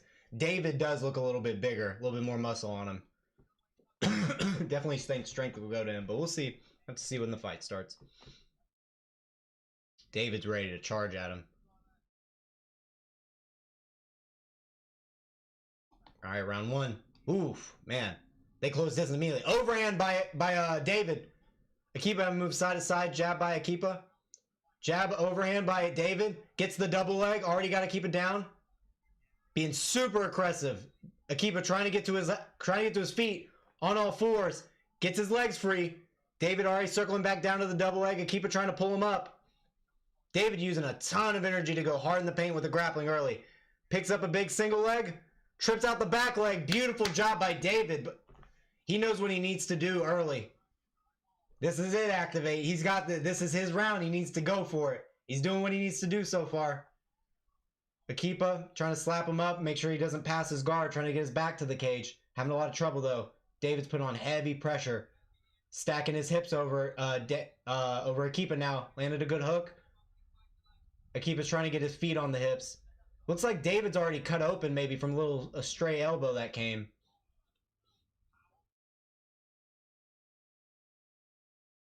No big damage yet from David. Akipa's doing a good job of keeping everything safe so far. Trying to get his legs in play here. But David's just smothering him a lot. Akipa keeping these hooks from landing from on bottom. David stacking up. Trying to get his hands free so he can throw some strikes, but Akipa's controlling those hands. Kicks off the hips, but David grabs the legs and comes back in. Throws a couple hooks from up top. Akipa got 1 foot on the hip here. Thinking about throwing an up kick. Oh, trying to hit the double ankle pick sweep. Gets it. He's coming out on top. Oh, leg lock game happening here. Leg reap here from David. He's going for the heel hook. He's rolling for it. He's got both the legs trapped here. It's going to be really hard for Akipa to escape. But David doesn't have a lot of leverage to push up and get an angle here. Oh, now he's got a deeper bite on the heel. Akipa's trying to fight the hands. Good job by Akipa here to fight the hands, but he's going to have he's got both of his legs trapped inside this. And David could switch to either heel if he wants to. Akipa breaks the grip. David lets go of it, and he gets on top. He uses it to get on top. Good job by David. After getting swept, as he was getting swept with that double ankle pick and going backwards, got his leg over to start the reap and start threatening the heel hook immediately. That was a really good response there from David. Back to smothering Akipa. Already looking like he's melting Akipa a bit. Probably a big adrenaline rush there from Akipa thinking he swept David. All right, David's stacking over. Lands a big hook on Akipa. Akipa had to cover up after that hook. He did not like that. Akipa throwing hammer fists from bottom. David still throwing hooks from up top. Big hooks. David's still going. Throwing hammer fists. Akipa's trying to throw back so the ref doesn't step in. David's still just controlling one of the feet in like an ankle lock type of grip. Oh, man. Akipa shoots an underhook. Tries to get to his base. But David's got a front headlock here. Akipa breaks the grip, starts standing up. David's got the back here. Gets one hook in, gets one hook out. Now both hooks in for David. And he rolls through. He's got the full back control. Whoo! Dude, David is relentless. Dude, David is all over this man. Akipa is trying his damnedest too. He is trying as hard as he can to get off of him. Akipa throwing shots behind him to try and hit David while he's on his back. Good shots, honestly. Yeah, David is still cut open. Oh, David gets one arm trapped on the back here with the legs. Akipa gets it out. Still protecting his neck here. Turns around and gets on top and full guard. Spins into him. Now we got Akipa on top and full guard with 52 seconds left. He's going to have much more effective ground and pound, I think, maybe. Oh, he stands up and lets him separate. Oh, David's still laying on his back. Akipa kicking at the legs. Akipa needs to let him separate and land strikes. Ref separates him. Stands him up. All right, restarting. Both guys looking like they used a ton of energy already. Step in knee for Akipa to the body. Lands well. Feinting down low is David. 20 seconds left. Good 1-2 by Akipa. Landed clean. David looking like he's lost a little bit of energy. Good entry into the double leg, but not enough energy to drive through. He has lost all of explosive power. Over under lateral sweep for Akipa. Leverages it and gets on top in side control. Ends the round on top, does Akipa. Oh man, that's all. I think David's done. I think David's done. Akipa looked like he still had gas.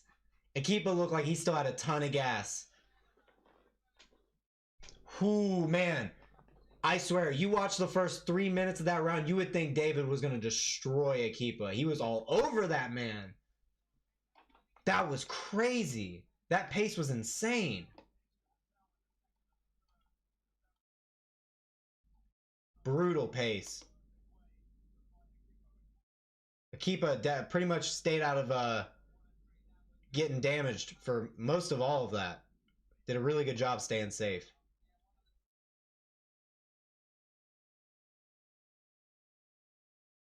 Man, we'll see. We'll see. Akipa's gonna have to stay away from the cage. It's a lot easier, it seems like, for David to get these takedowns against the cage rather than out in the open.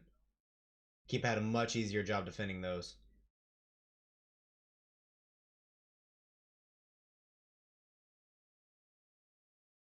All right, round 2 coming up.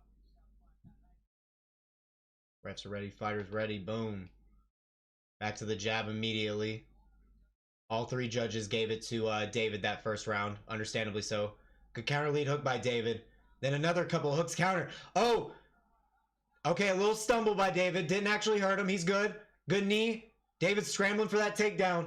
Akipa thought he was hurt and kind of go for him. Amazon fight.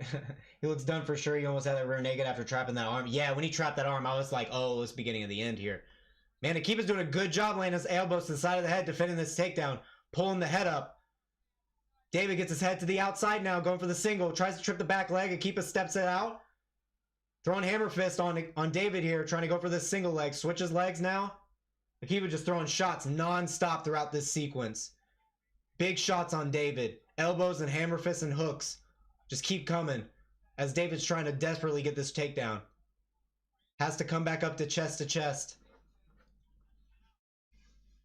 Good knee by Akipa.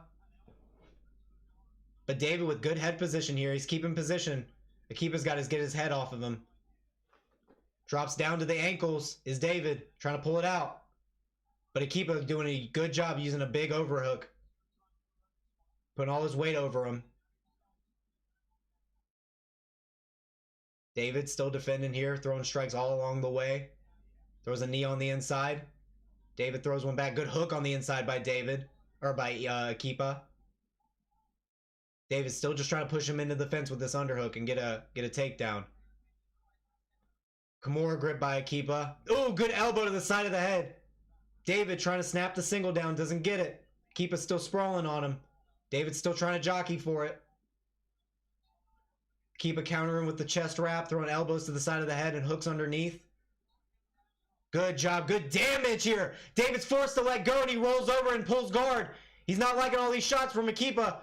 Akipa's still raining him down. David looks like he's about to have to get a TKO here. Akipa's still throwing. He's on top. Ref steps in. It's over. Akipa with the absolute, one of the best gas tanks I've seen to defend all that. Amazing gas tank. Amazing durability from Akipa to survive that storm. That was really good job from Akipa. What a win. What a win against a really, really, like, an enthusiastic opponent. Let's just say in that first round. That was crazy pace.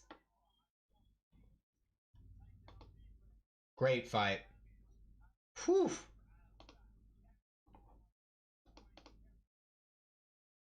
Dang. Activate. If it wasn't literally a round and a half. It was an hour and a half almost to the second even. Let me look. What was it? What was it exactly?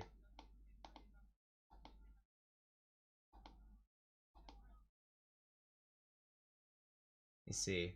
It was...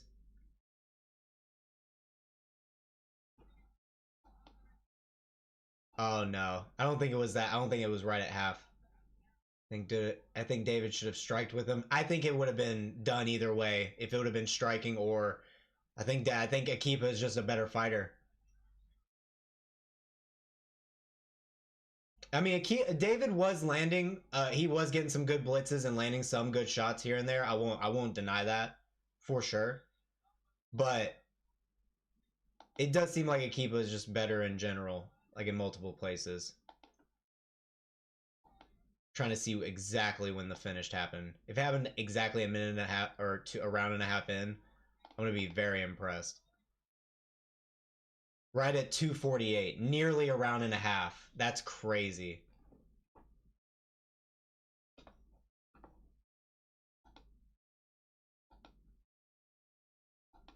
Whew.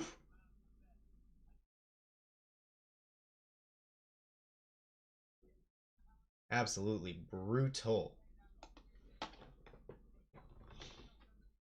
Fix my round counter here. All right. Got our other heavyweight fight now. Kasim Aras versus Simon Biyong. Heavy Biyong picks for knockout, so we'll see. Probably another first rounder, maybe. 10-inch reach disadvantage coming into this fight. It's going to be something. It's going to be something.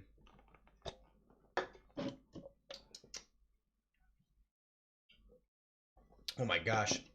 Akipa landed 81 strikes to David's 26. 55 significant to 12. Whew. Goodness me. Wins Truscek versus Eckerlin fight. Let me see. So we just finished Akipa David. Is it gonna... Nope. So we just finished Akipa David. So we got Kasim Aras, Alina Dalaslan, and then Eckerlin. So probably about an hour. Probably about an hour. Let me check. Let me go check back in on UFC, shall we? Thank you, friend. No problem, Tenant. Go back to seeing what's happening in the UFC. Oh, Croder's on top. Beating up on Tainara. Hey, this is what I was hoping. Top half guard with a minute and a half. I thought it would be free to watch. No. It's a pay-per-view. It's a pay-per-view. It's on Octagon's website. It's 15.99 euros, which is like about $20 US. They said free TV. No one. I didn't say free TV.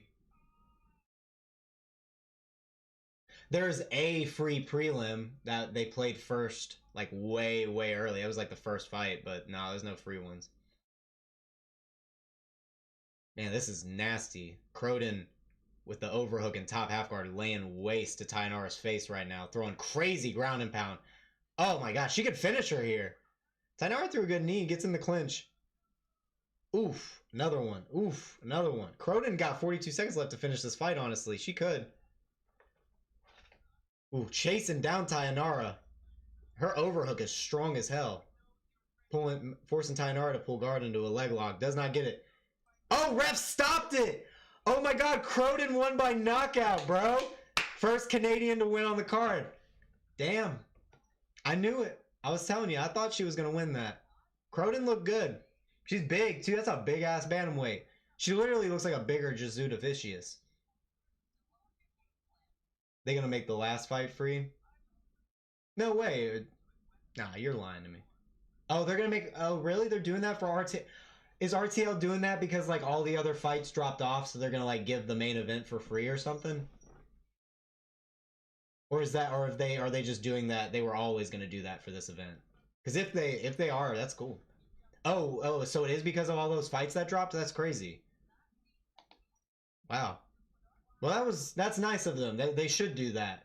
The value of that card went down dramatically. I mean, it's been great fights and good finishes, but there's been some bad matchups. Really lopsided bad matchups. So they, you know, losing all those other fights definitely hurt the value of the card. So that's nice that they're giving the last one out for free.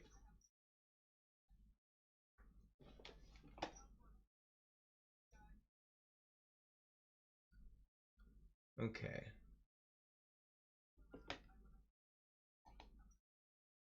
Dang, they're still giving this post-fight speech to Akipa. I mean, honestly, good. He should. This was a fantastic fight. It was a tough-ass opponent he just beat. And he looks relatively unscathed, bro. Doesn't have no marks on his face. Maybe a little redness on his nose. He didn't really take that much damage at all, man. Akipa, he stayed safe in there. Even when David was on top, Akipa was fucking controlling frames and not letting any damage come through. And when David would stack up over his hips, he was holding on to both of his wrists for dear life so he could not throw a single strike. It's very impressive, dude. Akipa, it's a good fighter right there. It's one to look out for. What weight class was that again? 185? He's usually at 170. Weighed in at 171 his last fight. Right? For this one? No? I thought I saw something was said 171. Yeah, right here. Back in it was in 2005 of this year. Weighed in at 171. I mean, but he's lost a couple times at 171. Yeah, because when he lost to Bonner. Oh no, that was a 185. Losing to the guillotine choke merchant though at 170. If you're losing to the guillotine choke merchant by guillotine, you can't beat yourself up that hard about it, right? Like you can't beat yourself up that hard about it. So, and he's got a pretty long neck, like easy to guillotine. To be fair, Akipa does. Hey man, Akipa ain't bad. I could see Akipa making a little UFC move one day. I could see it. I don't know if there are any Kurdistan fighters in the UFC. Hold on, let me look that up real quick. Kurdistan UFC fighters? Are there? There are several Kurdish of Kurdish descent. Oh, Makwan Amir Khani. A Finnish mixed who's wait, what? Including Makwan Amir Khani. Okay. And Ozdemir is ethnically Kurdish, but he fights from Switzerland. Okay. But there's no one who reps like the Kurdish flag, like from Kurdistan. It seems it's definitely people with Kurdish background in the UFC. Rostam Akman was from Turkey but had Kurdish descent. Volkan Ozdemir, and then Markwan Amir Khani. Very interesting. Just waiting to see how long until I offend somebody by accident. By saying something ignorant. Let me check out the gym. 111 gym. Out of... Okay, so it's a German gym. Owned by the Dulatov. Okay, so he trains with the Dulatov brothers. I see. Gotcha. Gotcha.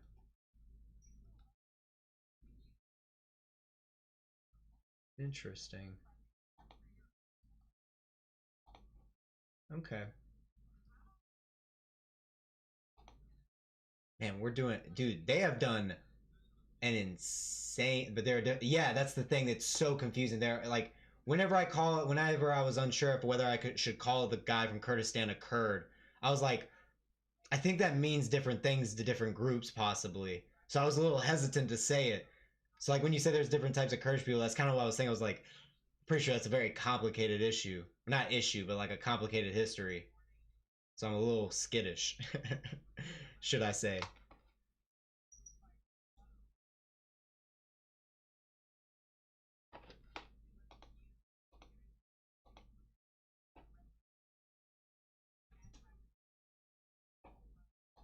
Dang, dude, the ESPN stream has been on commercial break for a hot minute. Holy moly. Oh, wait, never mind.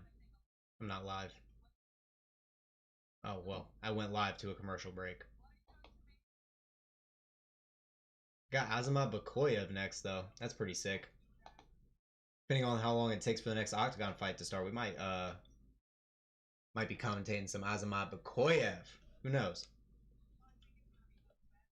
I wish I could change the, well, I could get my my regular stream set up ready for UFC. Do that for a bit.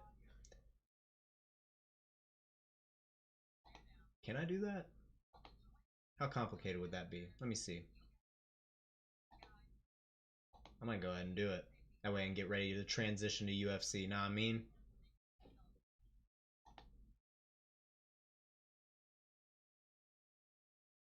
Ah, they're advertising the Christian Jungwirth and Stoltz fight. Hopefully Jungwirth wins, and then our boy Merrick Bartl can take him on, start building his way up to the title.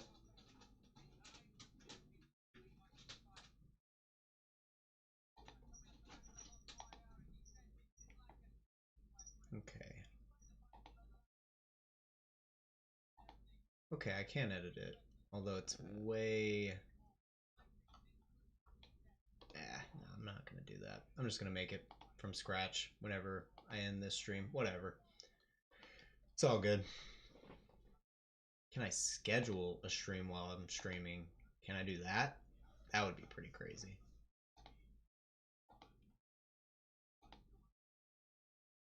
Man, now we're talking with the commentators. Holy shit, they are killing us with this pace right now. I'm gonna get some clips of the next fighters coming up, so we can have something in between, because this is getting a little ridiculous. It's usually not this bad.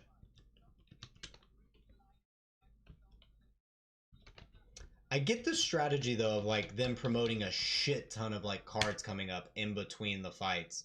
Like it really does keep the cards like in your mind, like constantly reminded over and over.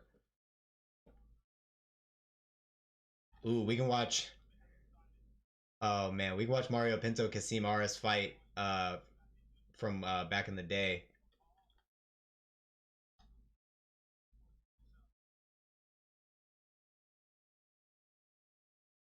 Now let's watch this one.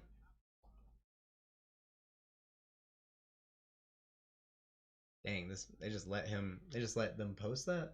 That's interesting. Okay. Dang, so we got a knockdown early. Big overhand. Stumbled him bad.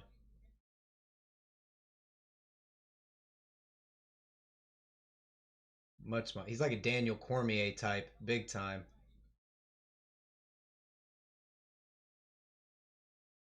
Man, these are massive shots. Those are crazy. That was absolutely disgusting.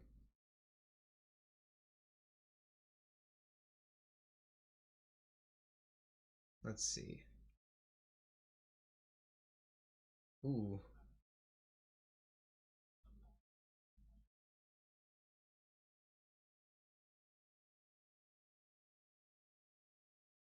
Hmm. Come on, we gotta have something on here that's a little better than that. No.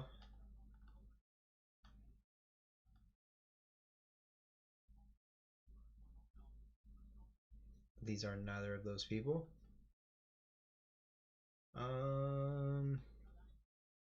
Fuck it. We'll watch the Mario Pinto one. He was the champ. Damn. He was a big fight for him. It's gotta be crazy to go against someone that much taller than you. He leaps in with that lead hook. He tucks that chin and runs. He's very confident though, man. The way he moves forward, he's confident in himself. Even with someone as dangerous in front of him.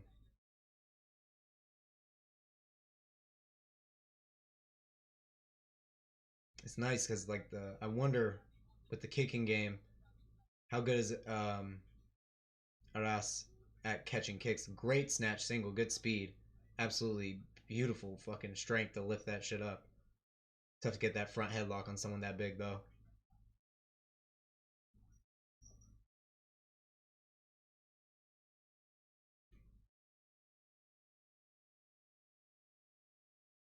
Good jab. Okay. He's definitely staying hesitant. He's trying to look for his opportunity to get in close, to either land the big hook or big overhand, or to get the big takedown. So frustrating to fight someone this much bigger than you. To close distance is way... Oh, very good job doing it there, though. Hook straight to the body, jab up top, then it'll hook up top. Great slam. Damn. He's taking down Mario Pinto back in the day, man. Pretty good. Good get up by Mario, though.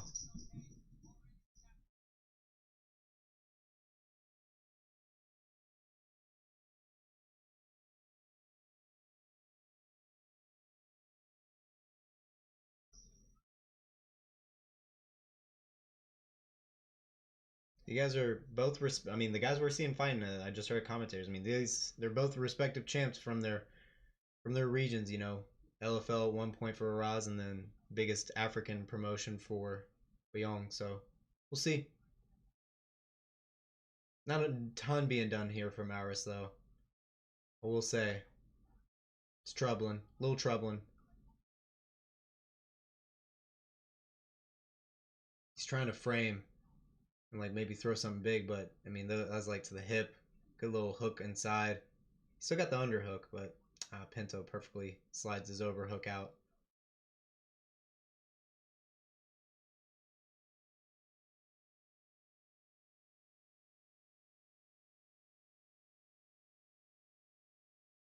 I want to see how is he going to close distance this time. Another hook combination. Sidekick by Mario.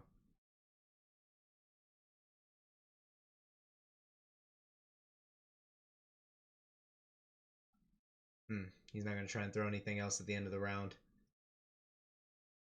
Okay, there we go. A little leaping lead hook to the body. He drops his rear hand big time, though, whenever he throws the lead hand. Whenever he throws any power shot, he's dropping the other hand in the meantime.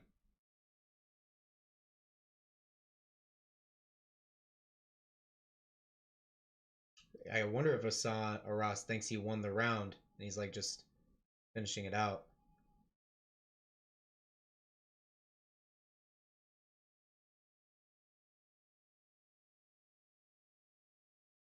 Good 3 leg kicks to finish that. Is this the actual fight that's going on right now? No, it's not. We're just watching tape of the guys who I'm gonna commentate play by play for.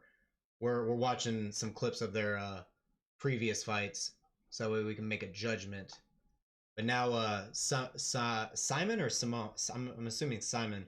Simon Biyong is walking out now, so we're gonna check out some of his highlights.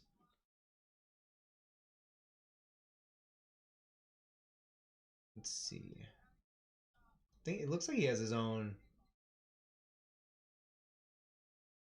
Is that his own YouTube channel? I don't know what that is. That's the PFL. We don't want to fuck with that. Oh, here we go. Highlight reel. Ooh, he's got flames in the background. Okay. Mean mugging. Sheesh. Is this heavyweight? It looks like a smaller heavyweight. Be interested to see what the weight. No, actually, it looks pretty big in this clip. Those must have been from a little bit far longer back in the day. Yeah, this seems like he was younger here, but the PFL fights, he looks much bigger. Golly, that guy ate those. Nice. Pretty brutal power, I will say. Beyond bizarre ground pound. Oh, wait, hold on. Yeah, what's this full clip of him ground and pounding looking like? The hammer fist, bro. Dude, this looks like a high school fight, bro. The way he's throwing those hammer fists. That looks like someone like two teenagers fighting how they hammer fist each other. Oh my god, is he holding him by the neck? Ugh. Brutal.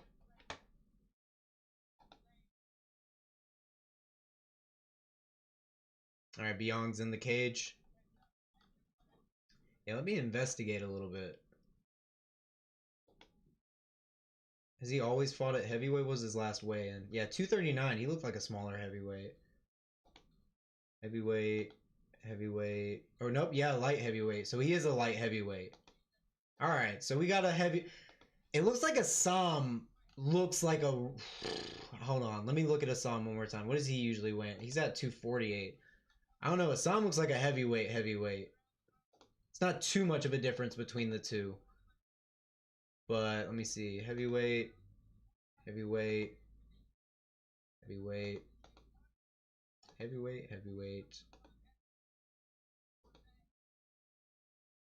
Yep. Looks like he's been a lifetime heavyweight. He weighed... But in this one, what a madman. Weighed in 8.8 pounds for this one, guys. The absolute fucking psycho. To go in there and win this fight only weighing 8.8 pounds. He was literally born out of the womb. He said, put me in, coach. 247. Like, he was heavy back in the day. He's been the same weight, it seems, throughout the whole career. Catch weight of 220. Oh, so he tried light heavyweight at one point, it seems. He tried, but it doesn't look like catch weight at 265. That's funny. But, okay. So Aras is going to have a bit of a side, like, the heavyweight advantage, if you will. The more heavyweight experience, I guess.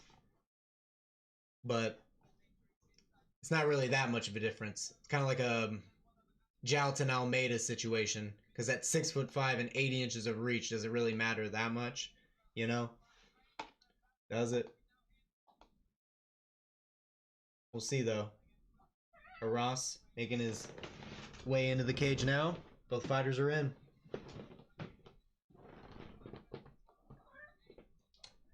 We got our resident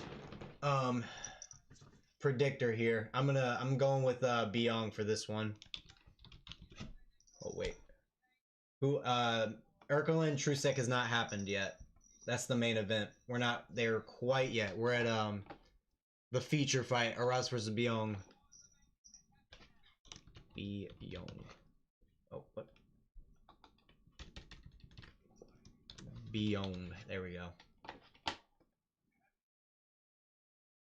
Alrighty. But yeah. How is Biyong gonna win? He's gonna win by KO. KO.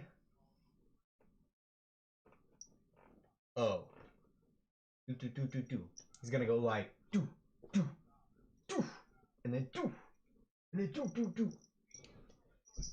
Truscek has not fought yet. Truscek is in the main event. We are still 2 more fights away from him. We got this fight, and then the co-main, and then Truscek. I'm gonna just type this, so that way everyone knows.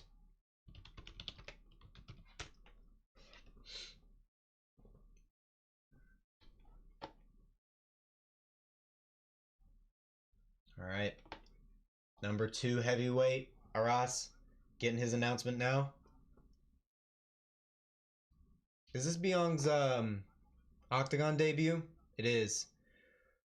Big debut for him. It's a big moment. He can make a really big statement here, especially with the heavyweight picture. And we just saw Patrick get his win over not really a highly touted heavyweight for Octagon, but if Biyong gets a big win here, could be good. Oh, thanks, Moore. Yeah, no problem. Don't worry, I'll commentate the fight so you'll know what happens.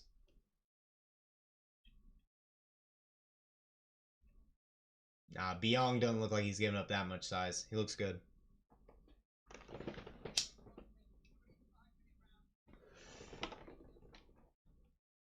Alrighty. Round 1. Probably not going to see 3 rounds with these guys, but we will see. Round 1. Ross with a wide stance. Biyong switching to southpaw. Both guys measuring the distance. Ross circling the cage. Parrying that jab of Biyong. Biyong feinting. Also with a really wide stance. Switching back to orthodox. Ross staying patient. Not charging in yet. Double jab by Biyong. Jab to the body. Biyong still hasn't gotten the distance quite yet. Not landed. Looks like he's a little hesitant to close distance on the power of Aras. knowing he can just explode. Ross feints a little explosion there.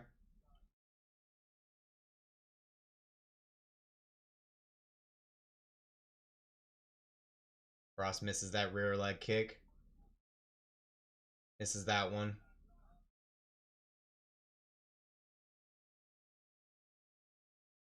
Biyong feinting that jab, feinting a lead hook, switches back to southpaw. Lands a jab, good inside leg kick from Aras. That one lands.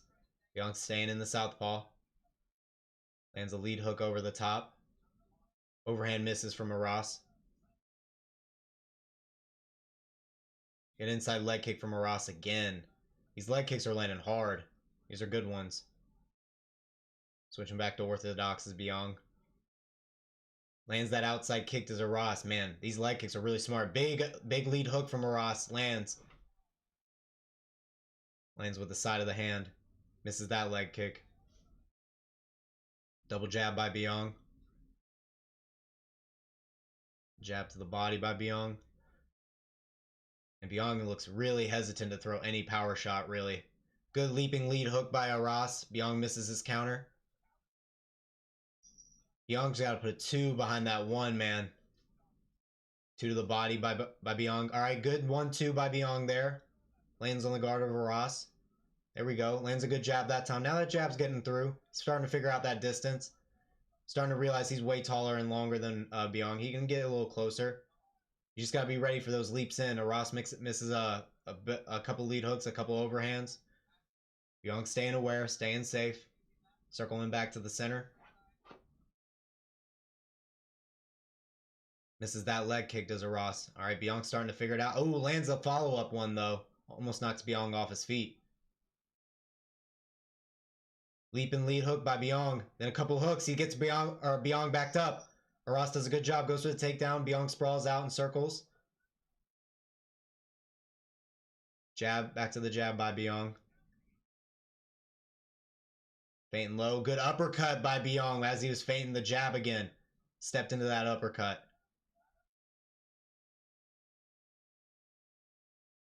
Feinting the jab. Aras misses that leg kick. Drawed it out of him. Good job by Biyong there.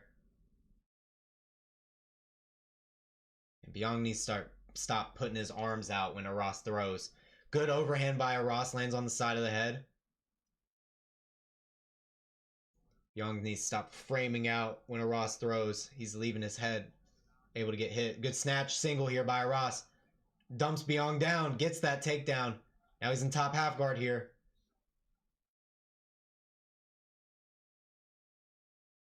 Biyong trying to turn away from Aras and start his build his base up, but Aras has got a hard grip around the hip. Gripping all the way around from like a top leg weave position. Oh, good job by Biyong to stand up. Just exploded up. Aras is on him though with a front headlock.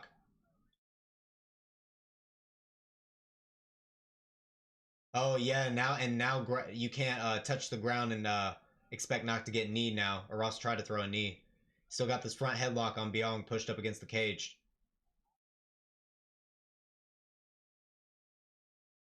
Ooh, good knee to the head by Aras. Now he goes down to a knee. Oh man, now because he went to a knee, he threw an illegal knee to the head. Oh my gosh, now we gotta wait. Goodness gracious. Silly game by Biyong to just be sitting there.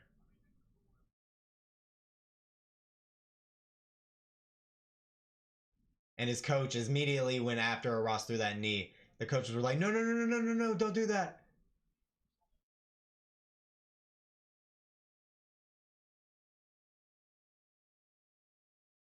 All right, now they're restarting the fight. They're not going to take a point, though. Rightfully so. It was super confusing, and Biyong was being a little silly. All right, good jabs. Good calf kick by Aras, though.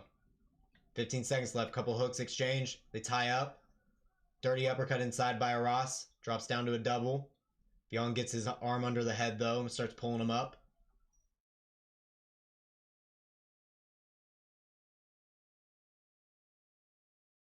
All right. I could see that round going to Aras. I could see that round going to Aras, but we'll see. How old is Biyong? 34 years old?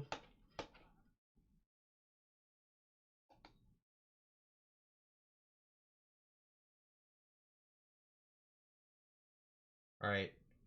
Round 2 coming up. Biyong got to be a little bit more brave here with throwing that power hand. I like that uppercut he was throwing. He should throw it more. He should feint it more.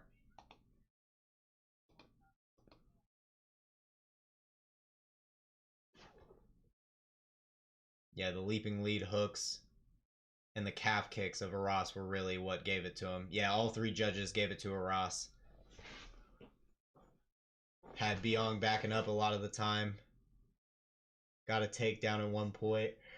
And a good knee to the head. A good knee to the head, rather. Than an illegal one. Alright, round 2 coming up. Damn.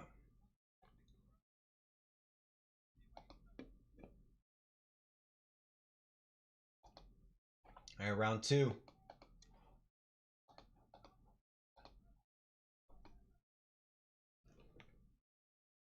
Calf kick misses from Aras early. 1, 2. Now Biyong's throwing that 2 behind that. First thing. Switches to southpaw. Lead hook straight misses from Biyong. Aras needs... Oof. Goes in with a straight 2. Goes for the snatch single. Doesn't get it. Bogori, my guy, won. Who's that?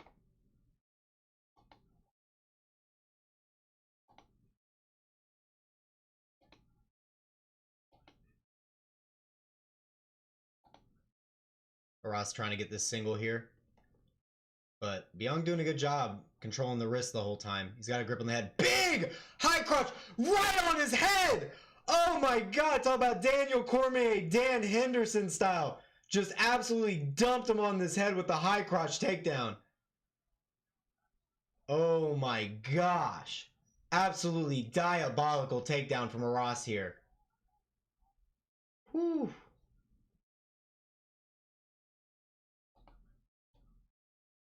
Oh, Bilgori beat Bakoyev? No way. How? Biyong's back up. Gets an underhook. No, he doesn't. Aras still leveraging his own underhook, getting a really good spot on the head here. Ref's calling for action. Might separate it here in a second. Biyong's doing a good job controlling the wrist. Lands a little knee on the inside. Aras going for a single again.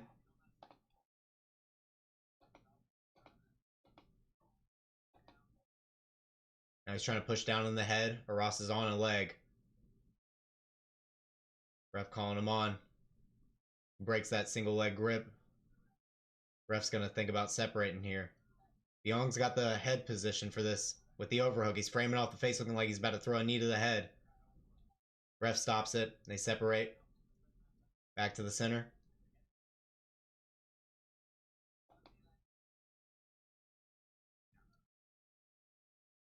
Jab by Biyong. 1-1-2 by Biyong misses.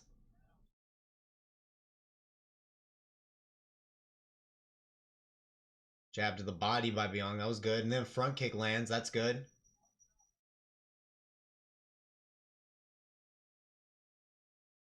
Biyong switches to southpaw here. 2-3 misses from Biyong. Ross gets out of that. Biyong just doesn't want to push Aras to the fence, man. Good jab from Biyong. Oh, good counter rear overhand by Aras. And a rear hook by Biyong lands.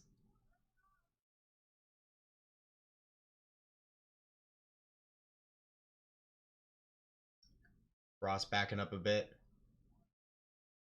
Jab by Aras. Jab to the body by Biyong. That was good jab to the body. Then a 2. Feinting that rear hand as Aras. Misses the leaping lead hook. Biyong ducks under that. 1-2 by Biyong. Slip and rip with the overhand by Aras. Lands on Biyong. Yeah, Aras just keeping his guard up really well every time Biyong jabs. I will not be showing the fight, no. Oh, good rear hook, lead hook by Biyong after Aras missed that leg kick. Stunned him a little bit there. Biyong backing him up. Overhand counter by Aras there off the Biyong jab. Again, rear hook, ducked under by Aras, then another overhand. Biyong lands a knee on the inside. Jab by Biyong. Ooh, Aras. Having to move his feet a little bit. Good jab from Biyong, double jab. Overhand misses from Aras. Then a knee by Biyong. Ooh, beautiful jab right on the nose of Aras.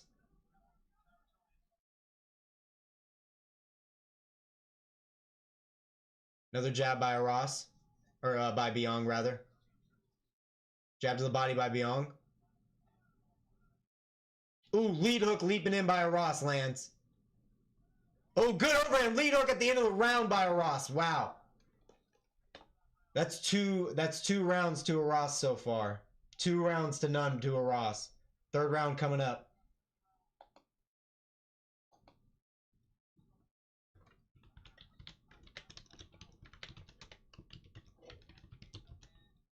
There you go. I typed it in chat for you. 2-0 Aras so far. Round 3 coming up. We get back to see what's happening with this Bakoya Bulgari situation. Talking about there was an upset. I need to see this for myself. Oh my god, big overhand. No way he beat Bakoyev. Oh my god! Dude, these glory kickboxers. Oh my gosh. Oh my god. Oh my gosh! Dude, and the ref had, it was a standing TKO. Dude, he beat the shit out of Bakoyev. Oh my god, that KO was crazy. Oh my god, that's Alex Pereira's training partner? Damn. Oh my goodness. That was fantastic. Excellent finish. Wow. Good for that guy. Big underdog. All right, round 3. Coming up.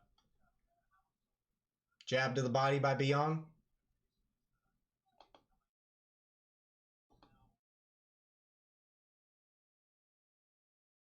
Aras skating around the outside. Biyong pumped the jab out. Leap and lead hook from Aras. Biyong counters with a couple hooks.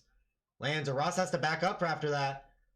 Weird body language here from Aras. Overhand misses from Biyong. Aras counters with the lead hook. Aras may be feeling this fight a little bit. 1-2 from Biyong. Oh, good job from Aras to duck under the lead hook. Gets that single leg. Biyong can't sweep him with the hook, with the butterfly hook. Aras starting to pass over the half guard. Top half guard now from Aras. Landing big hooks on Biyong from top position. Ooh, Aras looks really, really strong from this top half guard. It looks like he's moving Biyong around at will. Trying to isolate the far side arm triangle here.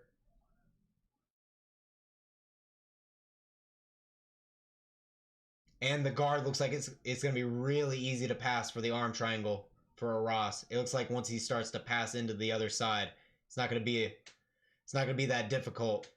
His knee is already almost past the knee line, and he's building up farther and farther. Biyong is not doing a good job here framing off the face with his far side arm. He's almost giving him the arm triangle here. Aras is getting closer and closer to isolating it. Landing good shots to the side of the body. Kind of gave up on isolating the arm for a sec. Back to it now. Trying to press his chest into the bottom elbow of the arm to get it pressed over the head of Biyong. Almost gets it isolated. Biyong blocks. Now Biyong trying to dig an underhook. Doesn't get it. Still flat on side control, or in half guard here. Ooh, Biyong, or Aras with a nice little knee to the side of the body in half guard. Biyong needs some sort of shoulder crunch sweep here.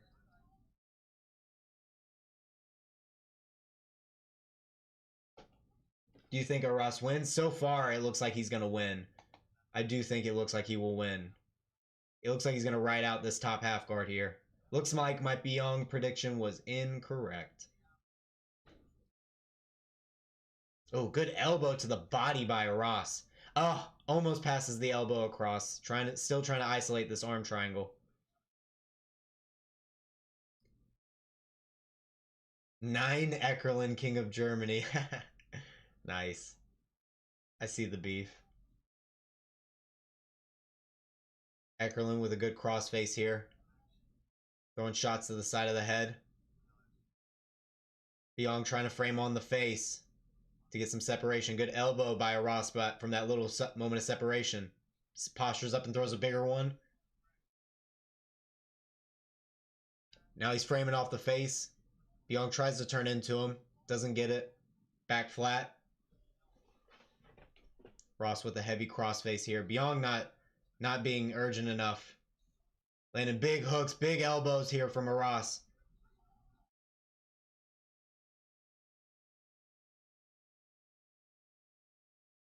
Biyong starting to turn to his side here. He's got his back laying down on the side of the cage in bottom half guard. But Aras got the grip around the hip. Biyong starting to build his base up. Minute 13 left. This fight kind of sucks. Kind of, but it's heavyweight, you know? Activate. I mean, heavyweight going heavyweight. Am I right? Heavyweight going heavyweight. Am I right?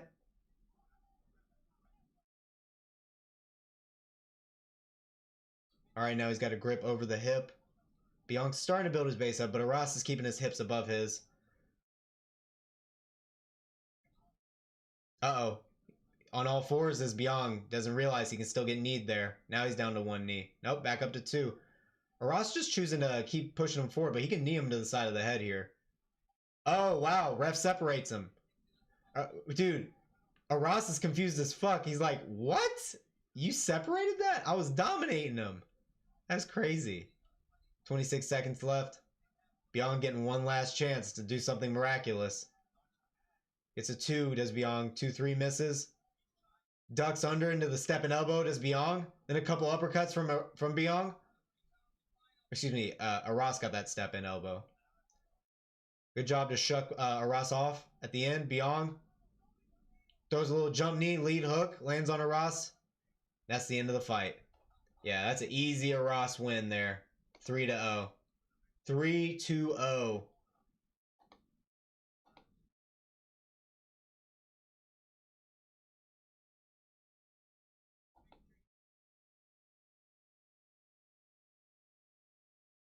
Goodness gracious.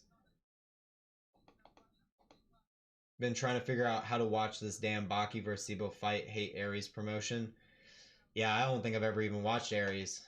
I wouldn't know how to get to that, to be honest. Dang, I cannot believe this Bulgari guy beat Bikoyev, though. That's crazy. What were the odds on that Bikoyev fight? I'm pretty sure he was a pretty damn big underdog for it.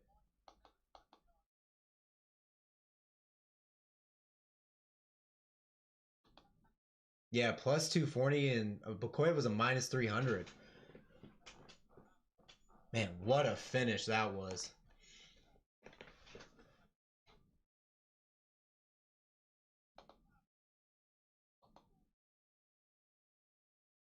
So they got Stephanie Luciano and Ravina Oliveira next. I think she was the...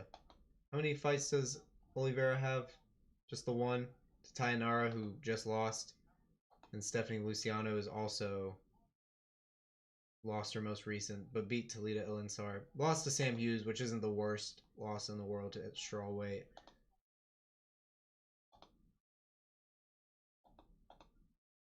Octagon 78. Let's get back to it. Our big co-main event, Alina Dalaslan. Let's go! Then power slap superstar Katarina Lehner. He looks super good. Very huge changes since his contender. Who, Bulgari? What was his contender series fight again? Can't remember. Iwasaki, damn. Got the late third round finish in that one too. It's a minus 600. I can see why his odds shifted big time to when he came to Bakoyev. It's only 9-3. Lost a really good. He went to decision with Marco Tullio, his first Contender Series fight. Dude stuffed the daggy. Yeah, man. And to be honest, it's that frame that's a tough frame. That is a really tough frame to go against. That dude is massive compared to Bakoyev. Do you think Alina Dalaslan going to be top 15 UFC? If it's in bantamweight, maybe. If it's in bantamweight, maybe. Flyweight, maybe. I think bantamweight is more... The bantamweights aren't that good. I really believe that. And Dalaslan's pretty alright. But Dalaslan hasn't had a crazy challenge yet, so it's hard to tell. But she's done what she's supposed to do against the talent she's gone against. I think she would do well. Yeah, going to decision with Marco Tullio, that's impressive. Like, that's a dangerous guy to go against. And then the guys he lost to, I mean, he lost by decision. And being like mostly a glory kickboxer, bro, that's impressive. Lost to Adesanya twice, and lost to Pereira twice. Too funny.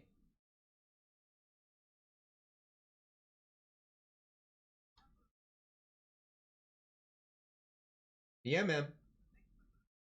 Pretty damn good. Won a belt in LFL. This guy's got some flair right here.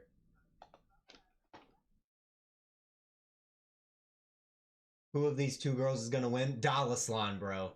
Bro, it's gonna be Dalaslan. Hold on, let me just show everyone who she is going against exactly. Let's learn about her opponent real quick, because y'all should know. Katarina Lehner, 9-7. All right, got good experience. Also, good gym, pound for pound Muay Thai. That's a Miranda Maverick's gym, if I'm not mistaken. Yeah, and Magni's gym. Yeah, like this is a good gym. So, she drains out of a good spot. But most recent loss to a 4-2 Maya Stewart by rear naked choke. Lost to Olga Rubin by rear naked choke. Won a slap fighting competition. So did power slap. Won by decision. Split decision win against Savannah Young. Lost a slap fight by disqualification. Lost a bare knuckle and a boxing bout. Lost to Melissa Crawdon, who we just saw at the beginning of this card. All right. So we'll see. We'll see. But yeah, Dalaslan should win this.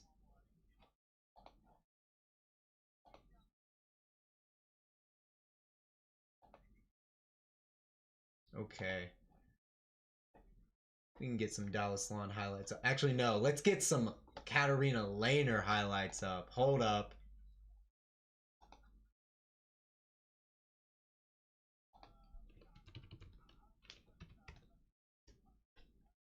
When does it start? It's going to start here in the next few minutes.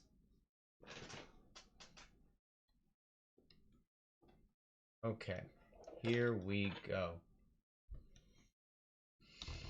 Katarina Lehner.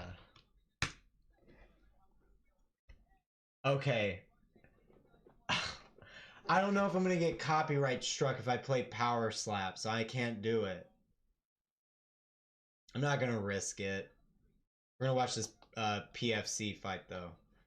Katarina. Oh my god, it looks like they went to decision. Jesus. Oh, it starts first thing. Okay.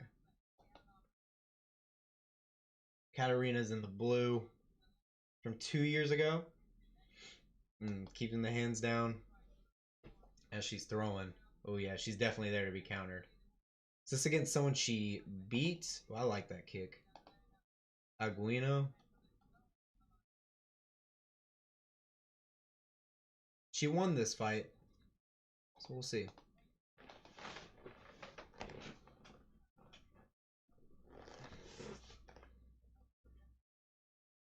This Aguino girls look like she's getting the advantage off rip. Wonder if Lehner's gonna implement grappling or something. Oh, that was a good blitz in. Cut through the guard.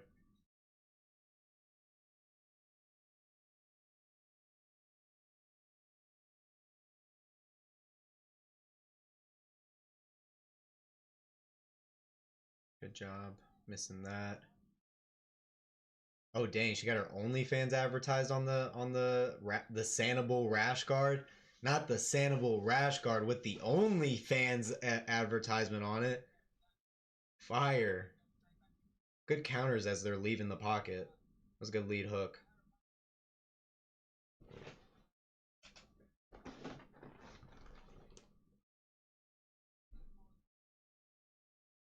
She's staying in her face though. She's not like backing up or anything. Lehner isn't. So that's good. But Dalaslan, I don't think she wants. I mean, you know, Dalaslan might want her to walk onto a shot.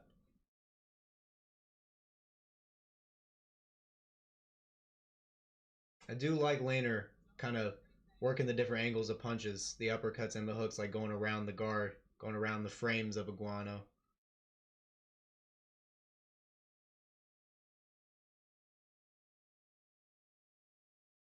Whenever she blitzes, her feet aren't the most planted. And so she doesn't have a massive amount of power on these shots.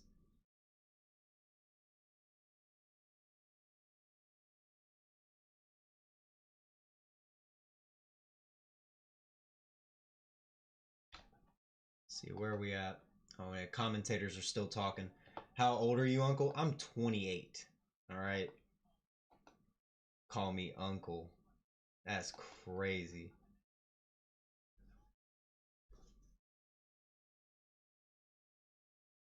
Iguano caught her there. Lehner was not moving after she got hit by that for a second. She was definitely stunned.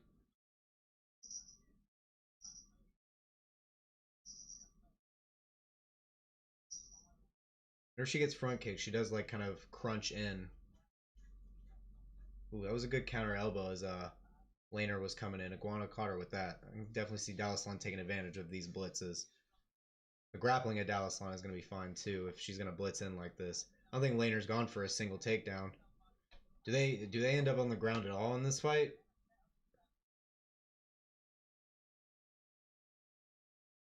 They wrestle a little bit along the cage, but they don't take each other down at all.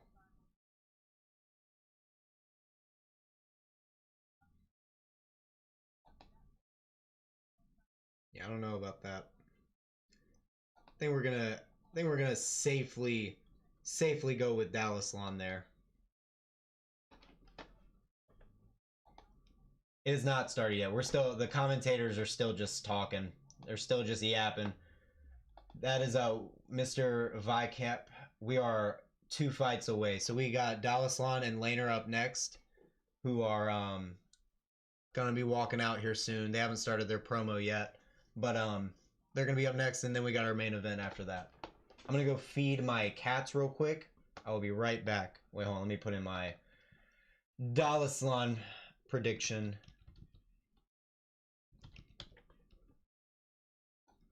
My queen. All right. I'll be right back. Feed these bad boys.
All right, here we go.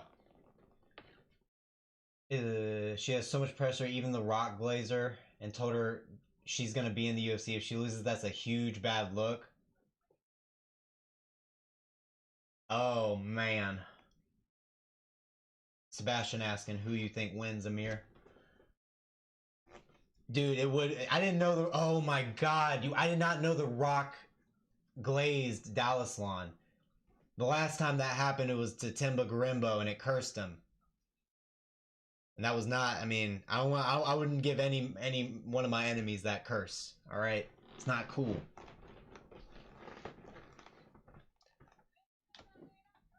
Look it up. She met him. That's crazy. How many fights left? 2 left. They got a different announcer for this co-main event. Who is this?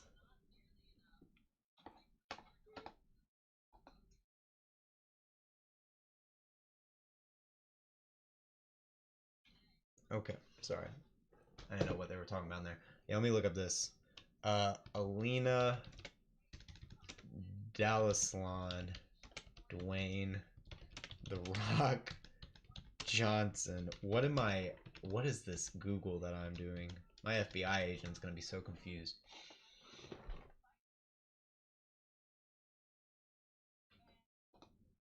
Oh, wow. Dwayne The Rock Johnson reaction of jaw-dropping spinning elbow knocked out. He reacted to the knockout? You did it even when The Rock celebrates your spinning elbow? Oh my god, yeah, it's an Instagram post.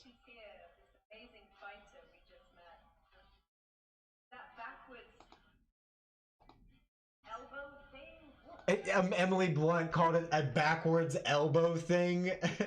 That backwards elbow thing? That was too fucking funny. Oh my gosh. Yeah, because The Rock met Voss Grahn too. Like they met a bunch of Octagon fighters. They did a good job promoting this fucking movie. I tell you what, reaching out to the regional MMA promotions and their most famous fighters, that was a smart PR move, whoever did that. Damn, got a shout out from the fucking Rock. That's crazy. How many fights left? That's what I said, 2. 2 fights left. Co-main in the main. Dalaslan's about to make her walk out now. And Lehner is they're doing the promo reel right now for him.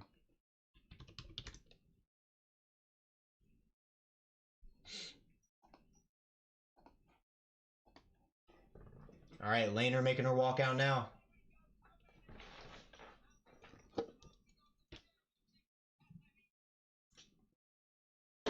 Oh man, brutal. Dalaslan's got to knock out another one.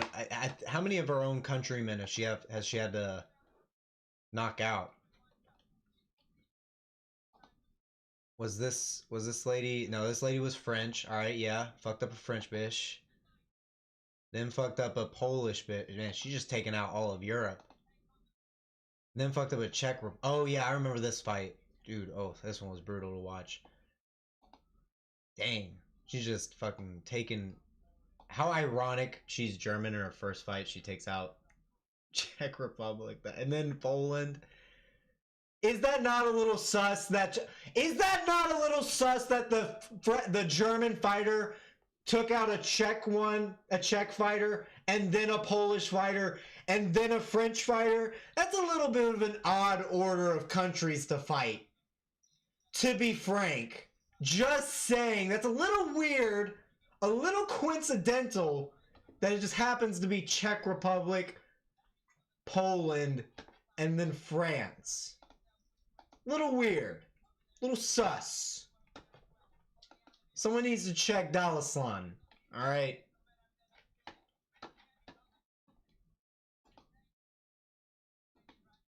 I don't want to be a conspiracy theorist or nothing. I had to chase my cat away from eating my other cat's food. Seems a little sus. If you don't know what I'm talking about, read a history book. I don't know what to tell you.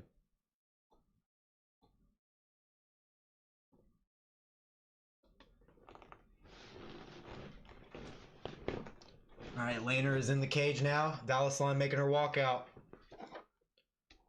Am I live? Alright, good. Oh, Danny Barlow and what was his name? The other, I can't remember who he's fighting. Danny Barlow's up next. Sam Patterson's son. JK. But also not JK. Sam Patterson's been on a crazy tear. Man, Sam Patterson has created multiple children recently.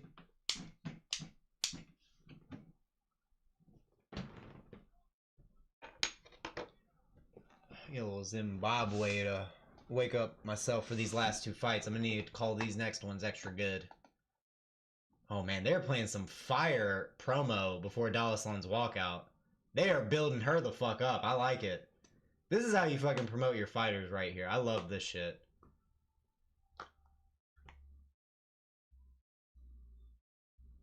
Like, look how hype they are making their women's MMA star. Like, they are making it so hype. And she's the co-main event.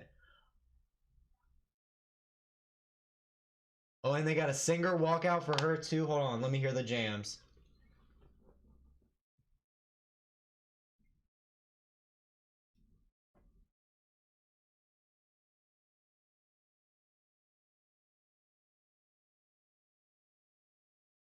It's like German, like, it's like German pop.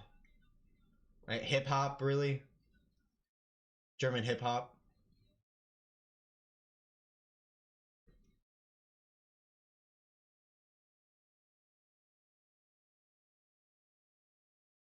Pretty fire. I like the earlier one. The one earlier I thought was better. I think it was for who was it for? Was it Dulatov? Might have been Dulatov. That one was pretty good.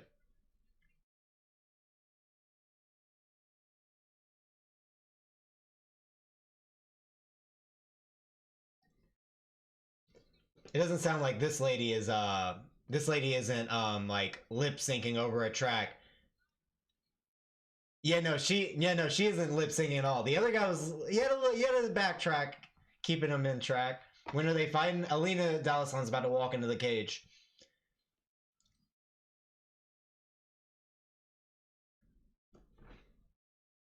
That's a famous rapper. I assume so.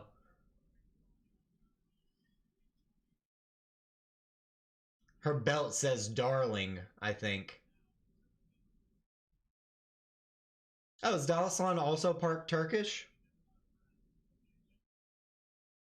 Dalaslan. I need to say that name right. Dalaslan. I guess in Turkey, that slan, that last, like, part of the last name is pretty common, it seems.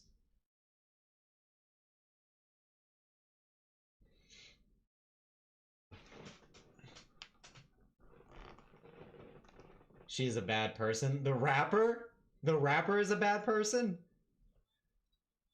Does she have, like, a fuck ton of controversies?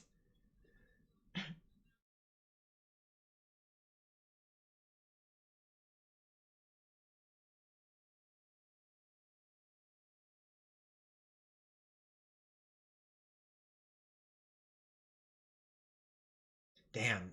3-0 and she's already got The Rock and Emily Blunt talking about her. That's so. It's good timing, to be honest, because of, like, the movie. Like, it just happened to be good timing. Shout out to you, by the way, Amir, being the #1 fucking chatter for the stream, it seems. Fucking killing it. Ah, fire top 3. Amir, Activate, and Ben. Fuck yeah, dude. Fuck yeah, dude. Alright, both ladies are in the cage now. We're gonna be getting to it soon.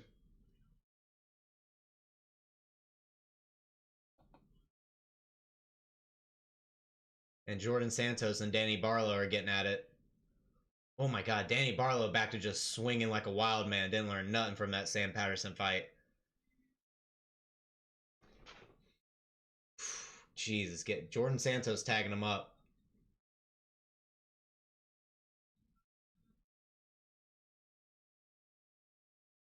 How heavy a favorite is Dalaslan on these odds? It's 6-1 pretty much. Damn, Dalaslan got up. She pretty. She looks more like a flyweight though. Come on, to me, she looks like more like a flyweight. All right. Fighters are getting announced now.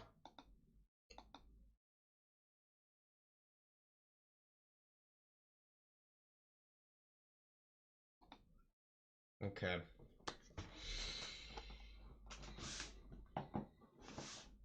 Yeah, Lehner, 35 too, against a 25-year-old. That cardio difference is gonna be crazy. They're not too different in terms of size, though. Not too different. I think Dalaslan's definitely got more muscle on her weight. No disrespect, obviously.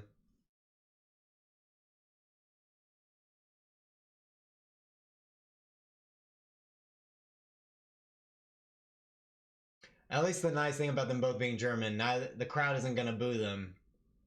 I'm sure maybe some people are booing her because they're Dalaslan fans, but you know.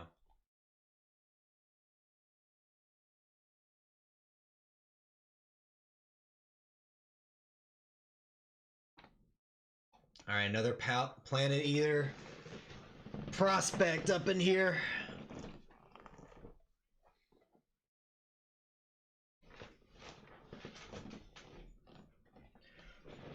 Oh, crack my back real quick.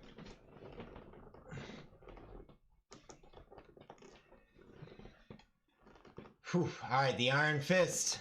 Alina Dalaslan has been introduced in with a huge pop from the crowd. Huge pop from the crowd. Dalaslan looks big. Definitely looks like a flyweight though. Does not look like a bantamweight. I was looking at that Croden girl from earlier in the first fight in the UFC card. She looks way bigger than Dalaslan. Not way bigger. Let me not say that. Looks bigger. All right, first round. Lehner not tapping the glove. Double jab by Lehner. Leg kick by Lehner. Lehner out here looking sharp. Looking like she's a little twitchy, but she's looking sharp so far. Ducks under that jab of Dalaslan. Dalaslan using good footwork. Ooh, Lehner crowding the leg kick of Dalaslan, landing that good straight, or jab rather. Dalaslan getting backed up a bit by Lehner here. Dalaslan circling. Good jab by Dalaslan. Is she not really tall? Yeah, she's only 5'7", is Dalaslan. Which you could be bantamweight or flyweight with that height. 2-1 from Dalaslan lands. Using good footwork, trying to keep Lehner offline. Good front kick by Dalaslan. Nice, misses that blitz from Lehner. Dalaslan back to the center now. Just got to keep circling, keep making Lehner chase you. 1-2 to the body by Dalaslan, then a front kick by Dalaslan lands. Lehner misses that blitz. Dalaslan just trying to figure out this counter to this blitz, looking like she's just getting the reads so far. Both ladies exchange a jab. Dalaslan doing a good job so far, keeping her hands up. Good 2 by Dalaslan, getting her head offline from the blitz of Lehner. Double jab from Dalaslan. Who wins after what you see now? It's only been a minute and a half so far. It's pretty equal. Slight edge to Dalaslan so far. Lehner has missed a lot of these blitzes. Lehner's definitely winning the cage control battle at the moment. Good leg kick by Lehner as Dalaslan was circling. 1-2-1 by Dalaslan lands. Lehner is definitely finding some good leg kicks though. She's found like 3 good ones so far. This is definitely this is a good timing matchup for Dalaslan. 1-2-1 lands really good for Dalaslan there. Good counter on the leg kick by Dalaslan. Lands a good overhand. 2 to the body lead hook. Misses the elbow at the end. Good counter that leg kick by Lehner.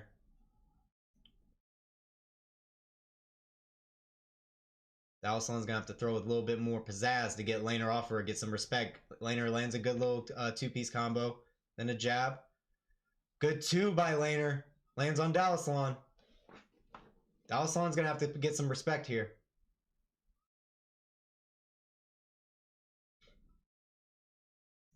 Dalaslan measuring out the jab.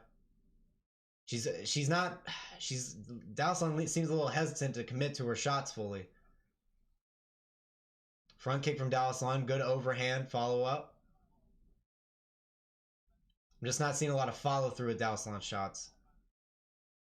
Inside leg kick from Dalaslan into 2. Lehner ducks under and lands her own jab. Good jab by Lehner, counters Dalaslan's 1-2.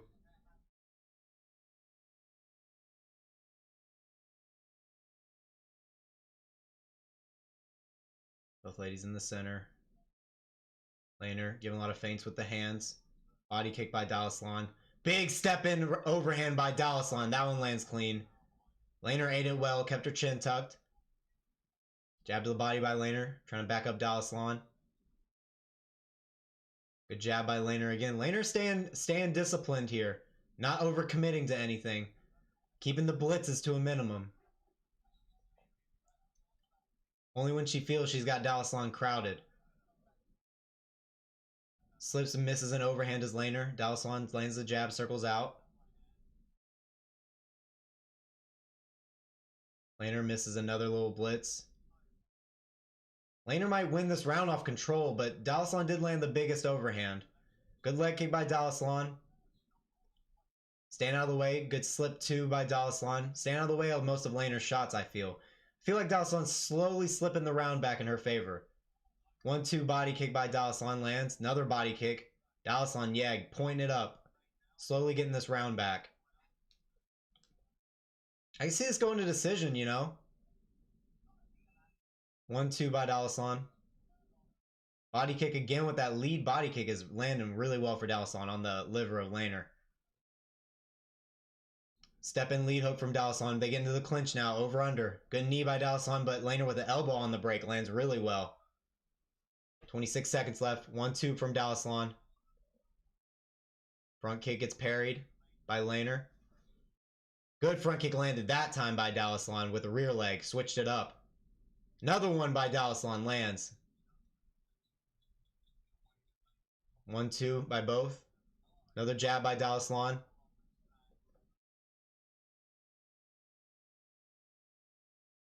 I give that to one. I edge that to Dalaslan. Lehner, she landed a few more shots and evened up the striking. Her cage control could have won her that round, but I'd give that one to Dalaslan. That one is a close round, but Dalaslan, I think, outpointed her with the kicks. And that big overhand at one point was good. That elbow off the break from Lehner, we need to get more of that. We need to clinch up more. We need an elbow. It seems like she's got a pretty good instinct in there. Seems like a much more disciplined Lehner for this fight, though. She's not overexposing herself like she was in previous fights. And she's timing her shots well with a lot of Dalaslan's shots, I will say. So, not as bad of a performance as I was thinking from Lehner here so far, honestly.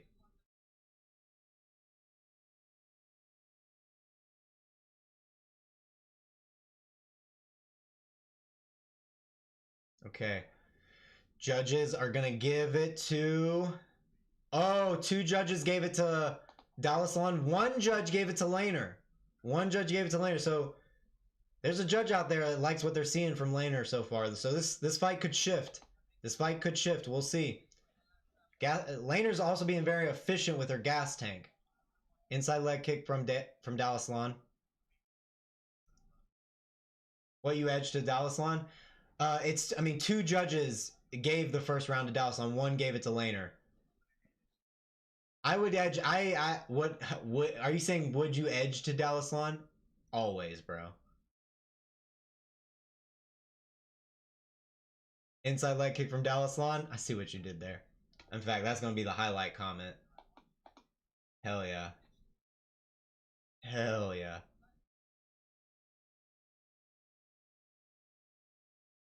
Ooh, good counter too from that leg on the leg kick by Dalaslan. Countered that, timed that too perfectly. Lehner starting to feint though and get Dalaslan backed up though. Dalaslan using really good footwork coming out of range right when Lehner enters. 2-1-2 from Dalaslan.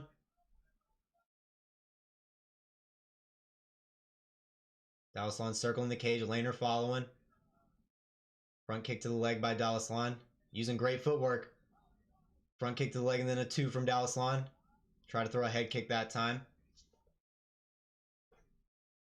Good jab from both ladies. Lehner not really getting her combinations off as well this round. Jab lead hook from Dalaslan. Starting to make some good reads with the boxing this time. Tell you what, man, Dalaslan gets reads and like adjusts so well as the fight goes on. I've noticed that in all of her fights. Always seem to start a little slow and then like really going well. Good counter overhead from Lehner there on the Dalaslan leg kick. Eckerlin for Truscek up next. Good counter 2 from Dalaslan. Lehner. Trying to track down Dalaslan while she's circling the cage. Front kick from Dalaslan. I really like that from Dalaslan, throwing those front kicks as Lehner's starting to get the hand motion going to like kind of mess her up. She interrupts that momentum really well. And Dalaslan's always turning off the angle, almost always toward the jab hand. Good blitz here from Lehner. Lands a good jab. Eckerlin for Truscek up next.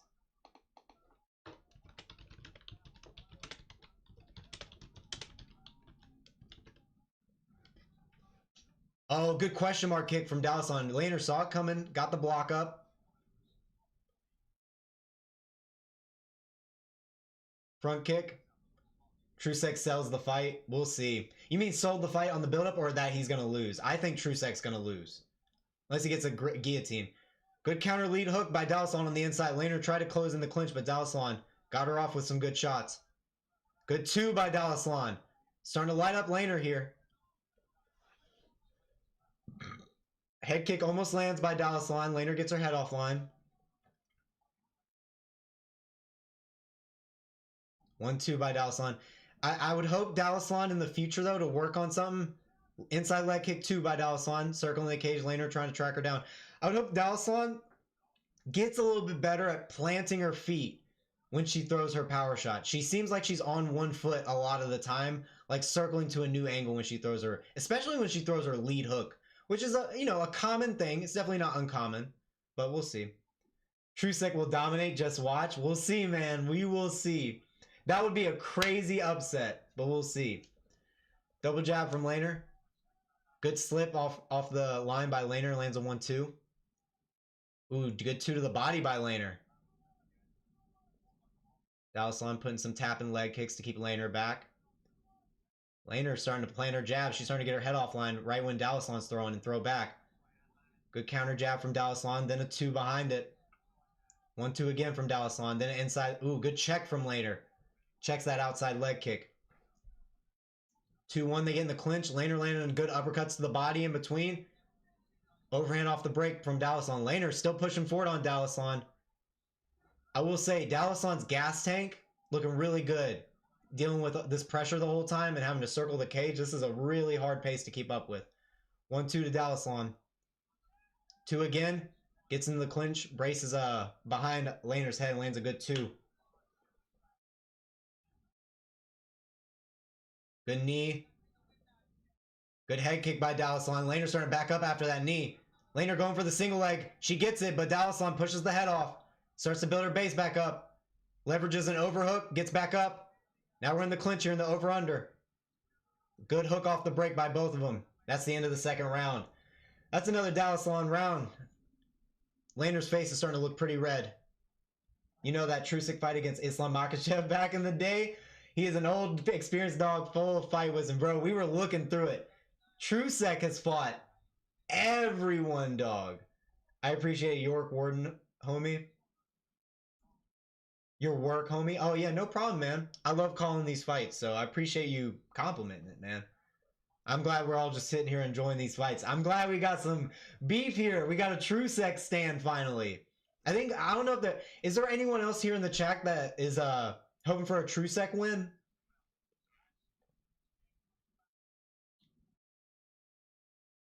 What do you mean by that? That Truscek is better, but Eckerlin has money? I don't know what you mean by that. Or if I don't know what you're implying with that. I might not be understanding it. All right, round 3. Everyone's starting to... Oh, man. Lehner's corner's taking a long-ass time to get out of the cage. All right, moving on to round 3. Dalaslan got a little mark on her lip, but Lehner's face is a little cut up on the cheek and very red. That jab of Dalaslan and the overhand has been working really well. 1-2 by Dalaslan early. Lehner back to the pressure. Lands a good jab. Lehner is fiercely trying to track down Dalaslan. Dalaslan circling the cage. Classic Dalaslan, honestly, here. She's always kind of had this game. Good elbow as Lehner was coming in. Dalaslan countered. Circled again. Lehner's starting to put on the pressure, though. This is what she needs to do. Step and elbow again from Dalaslan, but Lehner pushing forward with hooks. Yeah, money just spoiled people. He slept on beds. And soft silk. And Truscek worked like security guard and fight for his existence and family. Eckerlin has money, but he has a heart of gold. He's the only king of Germany. And oh, this is on that King of Germany. I forgot y'all have that in the background. I don't know much about the lore of King of Germany, so this is a good chat. This is gonna be a fun main event. Lehner's still trying to find Dalaslan. 1-2 to the body. Outside leg kick for Dalaslan. Parries that jab from Lehner.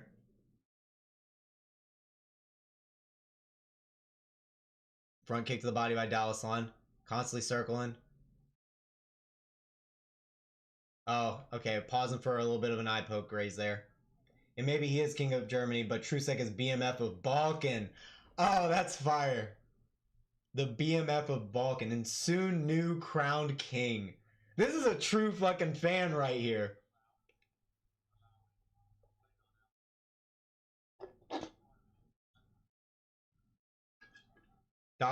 Doctor is coming in for some reason to check on the eye. Come on now.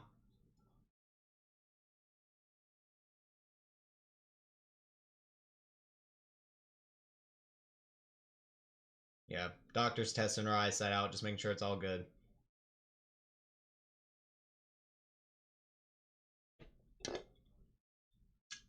Ref talking to Dalaslan. Ooh, Dalaslan got a little bit a new scrape on her face. Lehner's starting to track her down a little bit. Still got 3.5 minutes left. Sorry for the lack of language, bro, but you understand what I mean. No, actually, your English is fantastic. More. Your English is fantastic. Like, there's been a few people who've been talking German, like a little bit of English, but out of everyone I've seen so far, yours is excellent, bro. No need to apologize. All right. We're restarted. Lehner back on the pressure. Slips the overhand, lands a good little shovel uppercut. Hooks the body, they're tied up in the clinch. Uppercuts. Dalaslan controlling that tie plum beautifully. Lands a good knee off the break. Heavy pressure. And cut. Looks like Lehner's cut open after that knee. Blood starting to train down the face of Lehner. Dalaslan circling the cage. Wins the fight with Eckerlin. Fights up next, my friend. Fights up next, Marvin. Back into the tie clinch. Dalaslan lands the overhand off the break. I said, Marvin, next fight, next fight. It's the next fight. Lead hook off the angle by Dalaslan as Lehner comes in. Good slip by Lehner. Ducks under that 2 from Dalaslan and lands a good 1-2. Good slip again by Lehner. Lands a 2 to the body. 2.5 minutes left. Lehner needs to keep pushing if she wants this. Body kick by Dalaslan. Good knee and overhand by Dalaslan. No problem, Marvin. Knee lead hook misses that time from Dalaslan. Needs to keep mixing it up. Can't get too repetitive. Back to circling. Oh, good 3-2 by Lehner. That one lands a bit cleaner. Superman punch and then body kick by Dalaslan. Good combo. Playing for her distance. Good front kick from Dalaslan. Then the lead head kick gets blocked. Dalaslan feinting that run-in jump knee, it looked like. Lehner trying to feint her way in. Dalaslan, beautiful footwork, jabs, and then circles out. Dalaslan managing distance perfectly. Oh, good front kick to the thigh by Lehner. More of those. More of those. More of those. Lehner needs to keep front kicking that thigh. Another front kick to the body by Lehner. Lehner needs to keep kicking at those legs like that. That'll back Dalaslan up. 1-2 by Dalaslan. Big slip overhand by Lehner. She lands that one. Jab to the body by Dalaslan. Which girl is in the front row? Is it last round now? Yeah, it's... Oh, who's in the front now? Dalaslan won the first 2 rounds. Lehner is doing really good this round. It's honestly a really even round. Lehner might be edging a bit. Truscek or King of Germany? I think the king of Germany, but we got some Truscek stands in here. By the way, you know that FNC coming to Germany in February, you will see some Truscek sparring partners from ATT. Oh, hell yeah. Oh, good shots to the body by Lehner, then an overhand over the top. Lehner tried to counter with the overhand, doesn't land. Couple kicks from Dalaslan. 1-2 to the body, then a lead hook up top by Dalaslan. Lehner back to tracking her down. Dalaslan trying to push her back with a front kick. Keeps circling. Front kick to the face by Dalaslan. Oh, good job by Lehner to duck under that elbow from Dalaslan. Gets to the double leg. Almost gets Dalaslan down. Beautiful balance from Dalaslan there. Almost gets taken down. Up against the cage now. Lehner with the double unders. He's got her leg in between. Good underhook here. 16 seconds left. Can she get a takedown to end the fight? 10 seconds left. Lehner controlling Dalaslan against the cage. Good knee on the inside by Dalaslan. Chest to chest. Good elbow off the break by Lehner. Ooh, and that's the end of the fight. Lehner holding her hands up. Dalaslan not holding her hands up. Dalaslan probably knows she won the first 2 rounds, but she's not happy with that performance. She's not happy with that performance. Who won? Dalaslan won. She won the first 2 rounds, I'm pretty sure.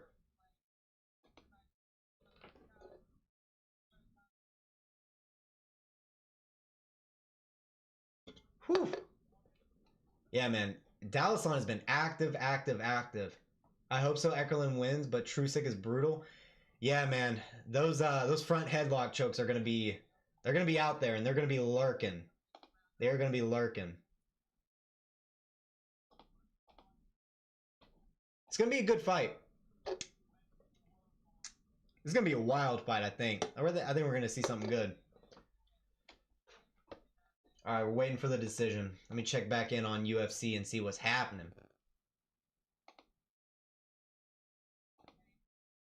I mean, they made it to round all the way to a decision with Danny Barlow and Santos. Looks like they touched each other up really well. Who won the fight, though? Yeah, Jordan Santos won. It looked like he was winning that first round. So Jordan Santos won that one against Danny Barlow.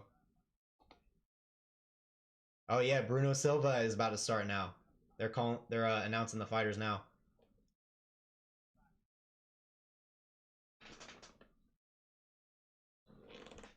Which girl won? We're still waiting on the result. But Dalaslan won. I'm pretty sure she won the first 2 rounds if the open scorecards, if I remember correctly. Truscek gives win to Eckerlin for money. He doesn't need to build his character or his career. But Eckerlin is a gold nugget in OKTAGON. So is Eckerlin that like an Arman Sarukian type? Is that what I'm hearing? Yeah, next fight is Eckerlin self-trade.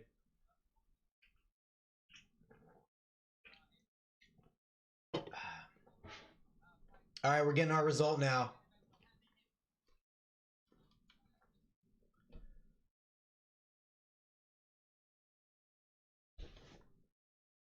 All right, here we go.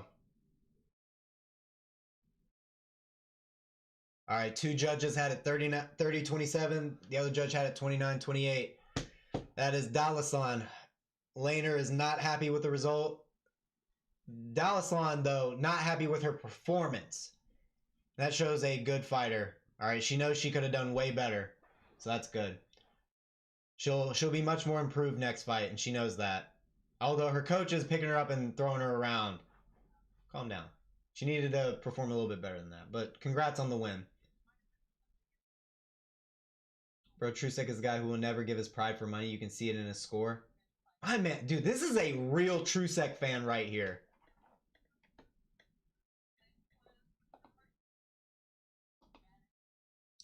Damn, Hyung-Sung Park already took down Bruno Silva. He's doing a good job getting to his back too. He's got almost 1 hook in. He's starting to wrap around the head and arm. Controlling Silva really well. Eckerlin gonna knock this bum out. Damn, Amir.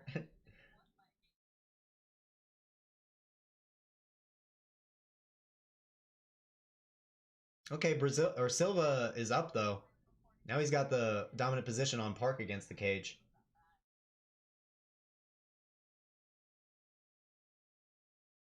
He's got a hold on one of the legs. Looks like he's about to break and throw a big shot, but we'll see. Good uppercuts on the inside from Silva. He breaks. Silva with a big uppercut! Knocks down Park. Oh my god, Park did not like that uppercut. I don't know if that was a desperate takedown or that uppercut. Yeah, of course, is a true Truscek fan. The King of Germany is going to sleep. Oh my god, we got 2 Truscek fans. Let's go. Damn, I love the fire. I love the fire in the chat. Keep it up. Keep it up. I love it. We need some excitement for this card because of how badly it fell apart, sadly. Oh, Silva sprawled Park's takedown. Nice. Circles to the back. Park's back up on his feet. Big mat return there from Silva. Picked him up, slammed him down. Park right back to his feet, though. Turns into Silva. Nice. Breaks. Good knee off the break back from Park.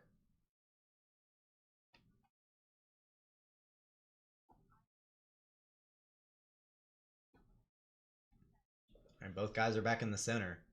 Good uppercut from Silva. Silva's got a great uppercut, man. That step-in uppercut's got some power. Switch stance into the straight. Park counters with an overhand, though. Silva feinting with that jab. Good step-in uppercut again. Gets in the clinch. Knee to the body. Park called it cup shot. That's not what that was.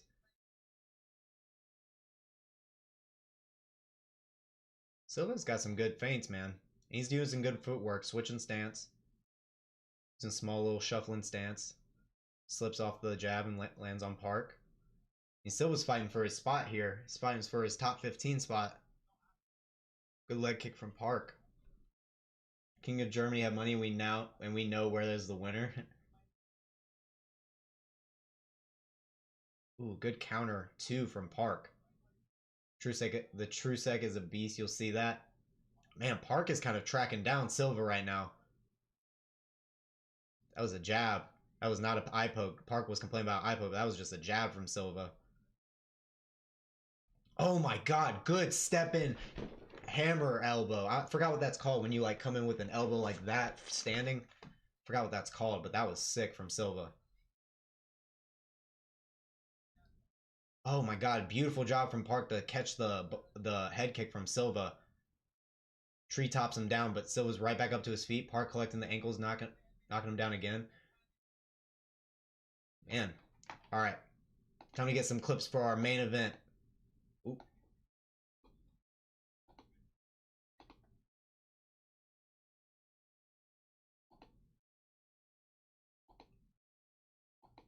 Okay.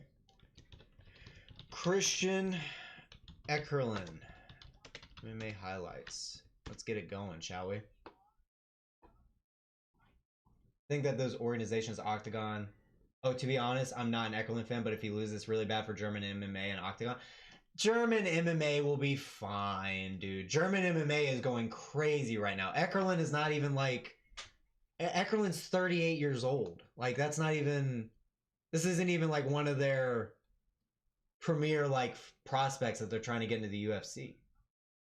I mean, and to losing to Truscek, I mean, Truscek's like an MMA legend. It's not like a terrible loss. You're gonna have to buy. We're not showing the fights here. You're gonna have to buy the pay-per-view or message someone offline.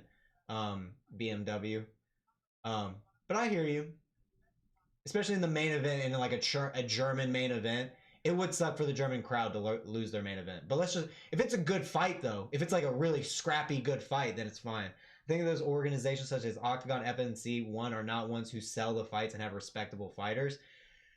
For the most part, I think you're right. One they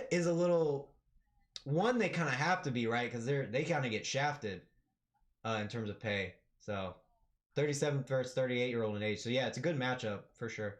The other girl made the fight. Lehner pushed Dalaslan. That was the perfect matchup for Dalaslan at this point in her career. She needed that fight to like learn a few things. I agree. OKTAGON just let Alina win to promote her more. I don't agree. Dalaslan, like, obviously won that fight, but they are going to give her favorable matchups. I will give you that. But Lehner was not someone who had the ability to like finish her really quickly and easily. So they're not going to give her anyone like that too early. I agree with you on that. FNC will come to Germany in February, then you will see how MMA grows. Yeah, it's going to be fun. Is the fight now? They're doing some promo for the light heavyweight tournament they're doing with Jocko. The light heavyweight final. Is it middleweight or light heavyweight? Maybe middleweight. It's the tournament they're doing in Octagon. She fought in a short time, 2 fights. Yeah, and also Dalaslan has been incredibly active. You do have to give her credit for that. Bruda from UFD coming with He's Machine from 1FC. Bruda from UFD. Oh, okay. Is that UFD or UFC? Oh, you might have said you meant UFC.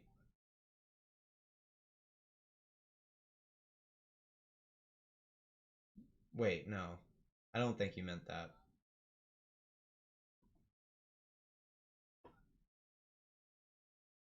Can we see the Eckerlin fight? I will not be showing it. I will be doing play-by-play, though.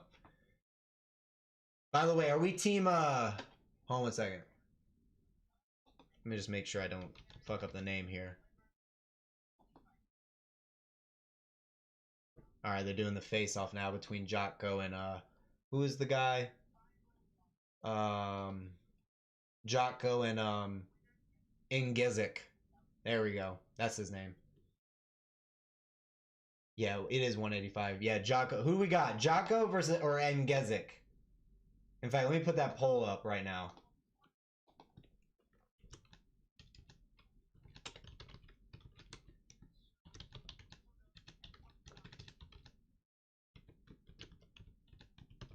All right, poll has been started.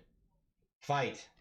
Topallaj won. Yeah, Topallaj did win. He looked really good. He gassed bad. I mean, he has a gas tank issue. And luckily Kayani couldn't take advantage of it. But Topallaj, I will give him this. He was very, very aggressive and offensive, and I respect him for that. That's really good. Yeah, let me know what y'all think between Jocko and Gizik. I know people were saying this is just to set up Ngezik for a big, good fight for with Jocko, and he's gonna beat Jocko. I've heard people really count out Jocko for this fight. Ooh, a lot of votes already. 11 votes already, heavy toward Ngezik so far.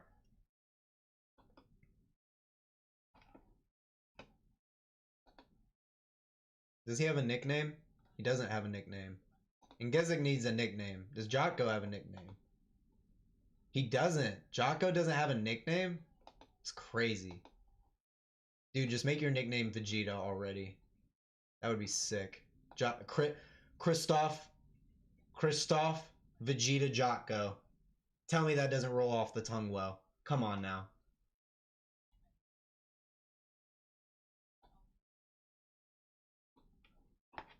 You know who has a nickname? Fucking shut up, dude. Shut up. I know we get it. You're right. He does have that over Eckerlin though. That is an advantage Truscek has over Eckerlin. Dude, this guy cracks me the fuck up. Ngezik.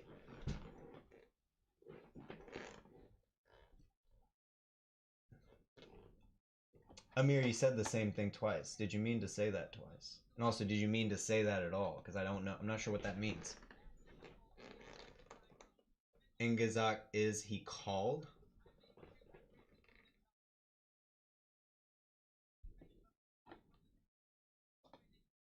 Okay, the votes are kind of shifting toward Jocko. Did Truscek ever train with Krokop? Dude, Truscek's probably trained with so many different people in his time. I can't even imagine all the different people that this man is probably fucking trained with. I am going Eckerlin. What are the Tapology picks for this? Oh my god, the disrespect. No one is picking Truscek. That's wild. I did not expect that, to be honest. But it makes sense with, like, when you look at stats, at least. Just as, for those who are unaware, Truscek got so many experience. Agreed, Tenet. Both are Croatian. Krokop and Truscek, then probably have trained together. They've had to have run into each other. But for those who don't know about Truscek, though, Benoit Saint Denis.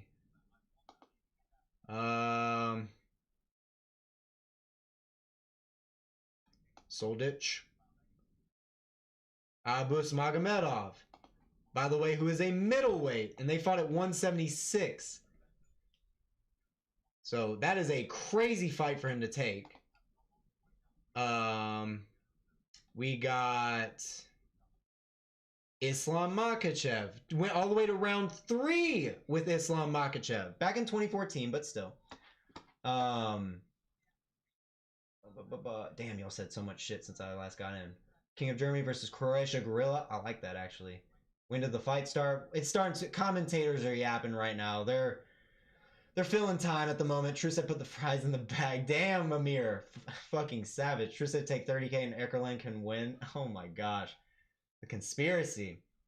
Oh, you're also from Croatia. So we got a few Truscek fans in here. What's up, Akinator? Akinator, I think.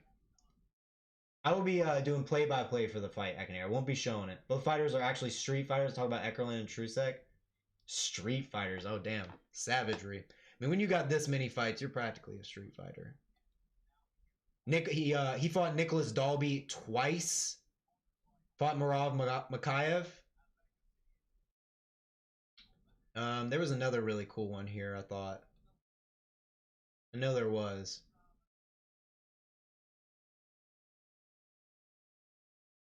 Am I missing? I might be missing someone else who's pretty notable. Hallman's pretty notable. But yeah, man, this is an insane career. Like, journeyman or not, it's fucking impressive.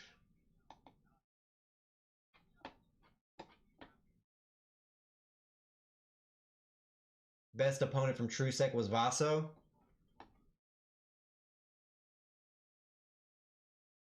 Deji, Rakic, Deliha, Rakic, Erzlan, Halish. Yeah, man, Croatia's on the come.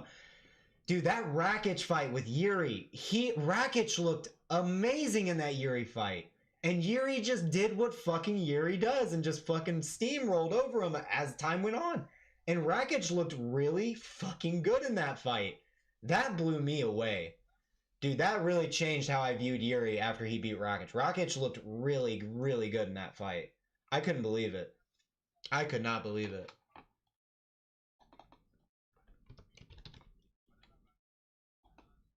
Rakic got a fight scheduled? Yeah, he's got Azamat Mirzakhanov. It sucks he had to go to Ankalaev. Went from Blachowicz with the leg injury, tragic, to Prochazka to Ankalaev. Oh my gosh. Akinator, I will not be showing the fight. Again, I will not be showing it. Yeah, he said he was ready 120%. Dude, that's wild. Yeah, Rakic was incredibly in shape for that Yuri fight. I could not believe it. And the damage he was putting on Yuri was very significant. Especially the leg kicks. The leg kicks he was hitting Yuri with were brutal. I don't think Yuri feels pain in his legs. Like, legit.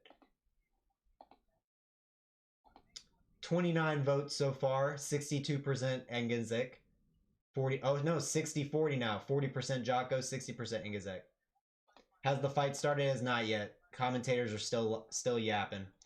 What's going on in UFC? Did Silva win or lose? Let's go live. What happened? Oh, Silva got the rear naked choke. Let me see this finish real quick. Started with him getting... So, okay, they're in the middle of the cage. Oh, yeah, you can say it, Amir. Just delete the message. Delete the message after you write it, my friend, if you can. Leave it up for a second, then get rid of it.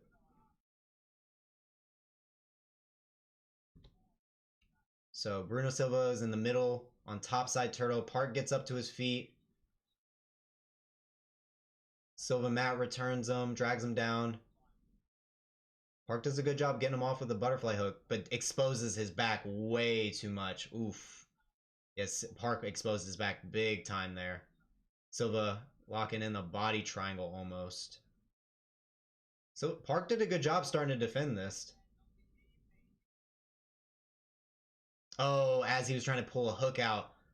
He's fighting to get a hook out, and he's fighting a choke at the same time. He gets out of the choke. Oh my gosh, he got out of it really bad. You can just, after you click it, oh my god, he got that choke so fast.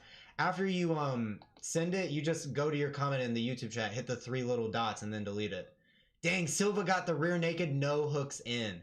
Brutal. No hooks in. He was in top turtle, locked up the rear naked, immediately trapped the hand. Park had no chance. Park was exhausted too from scrambling to get out of that. Beautiful finish by Bruno Silva, man. Beautiful finish by Bruno Silva. All right, now they're starting the promo for the fight. We'll be getting started here soon, in the next 5 minutes. Uh-oh. Jocko slowly getting some votes. I can delete it as well. Yeah, I can delete it as well. If you can't figure it out, I got you.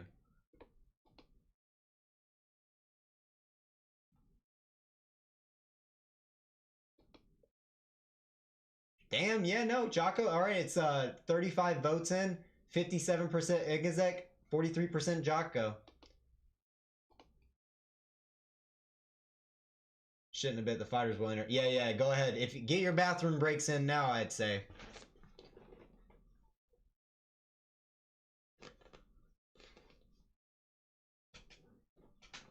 Yeah, and if you want to buy the pay-per-view, it's on rtlplus.com.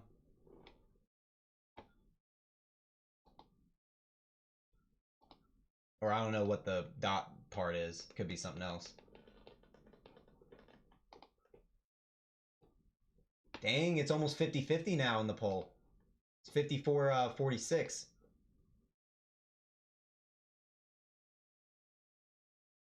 All right. Promo is ended. We're getting the fighters announced and started here soon.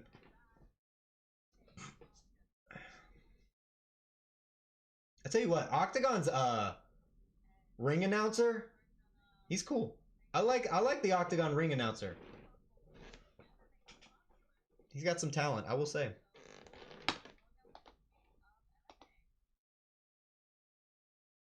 Oof. Next UFC fight's starting too.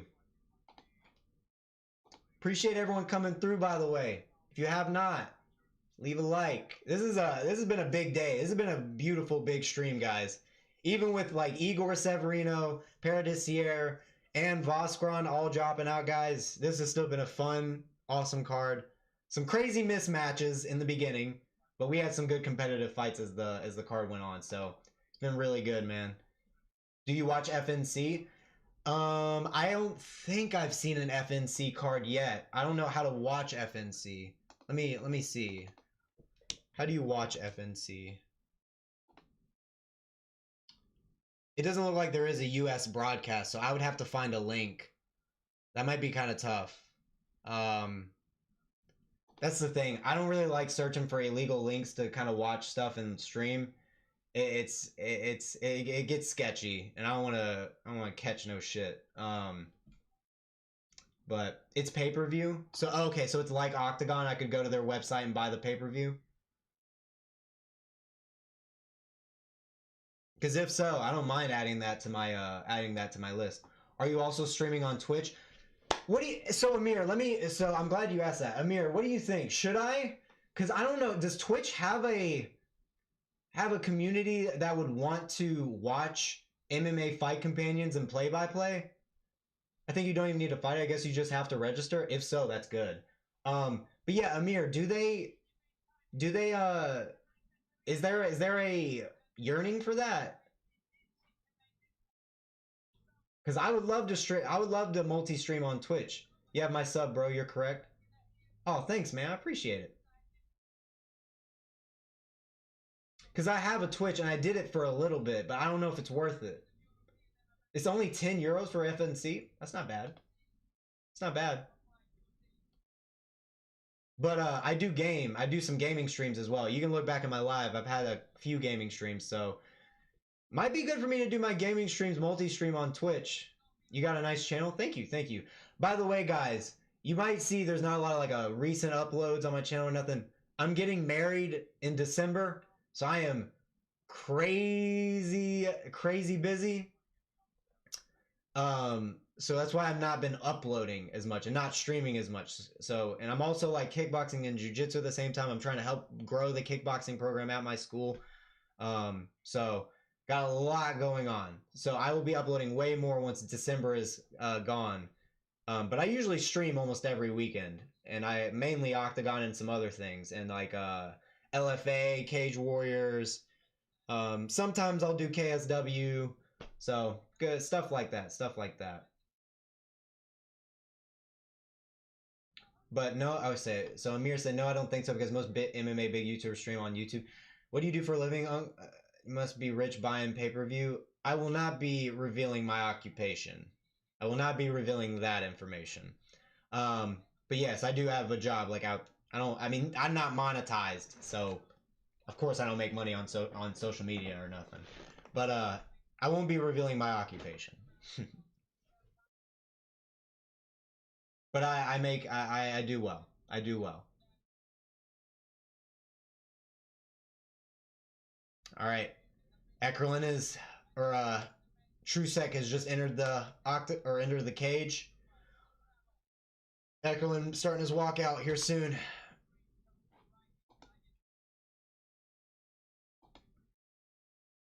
Oh, first round of the next UFC fight is also starting.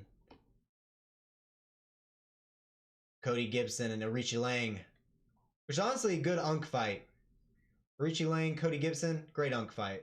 Oof, 1-1 overhand early from Cody Gibson. Oh, big counter 2 from Arichi Lang early. They're both like, let's just rock each other first thing.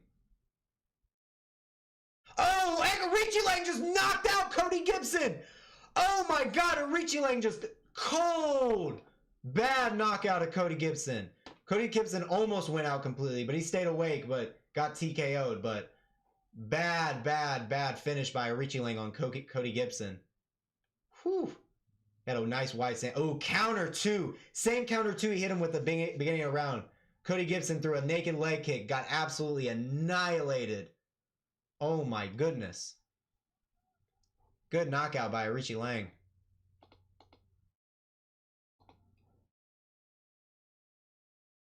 The King of Germany is back. Oh my goodness. All right, King of Germany making his walkout now.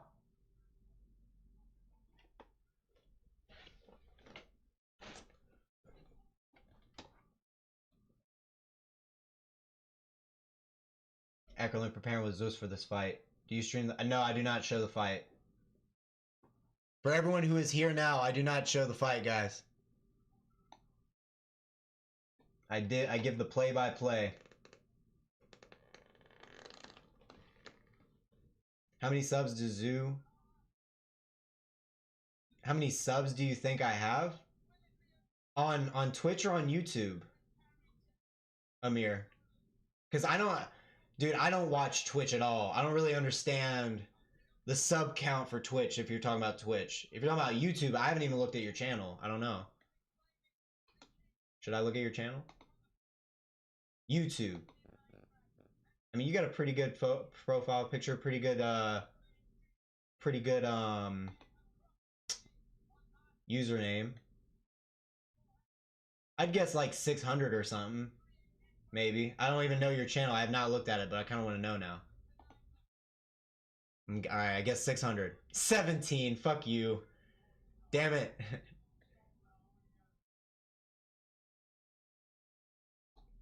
Trolled me into it. I see you got some uploads, though. You got a subscriber in me now. 4K. Nice. Oh, no. Oh, sorry. You have 17 videos, but you have 4K subscribers. Oh, my God. Excuse me. I was way off on that. Cartoon Cat Believer. Why do you have a 980,000 view video? What the fuck? And then you started just making some MMA vids. Respect. It's funny, it seems like your OKTAGON vids do the best. That's sick though. Got some nice shorts here. Hell yeah. Shout out to Amir. Subscribe to his channel. Why did that girl win against Cal? I think just because she's younger and they won her in the UFC. No, Lehner, dude, Dalaslan won that fight. Lehner came in. I think Lehner won the cage control battle, but a lot of the blitzes that Lehner was coming in with were not landing. Dalaslan was getting her head off line, tucking her chin, moving off, kicking in response to a lot of it, and like countering back. Dalaslan won that fight.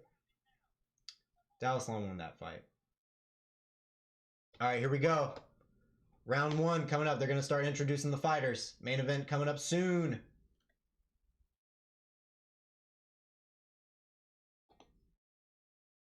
$56.44. Wow, 71 votes on the poll so far. 56% versus Ngezik, 44% for Jotko. Interesting. Interesting. Sebastian, I'm saying the same about the girls' fight.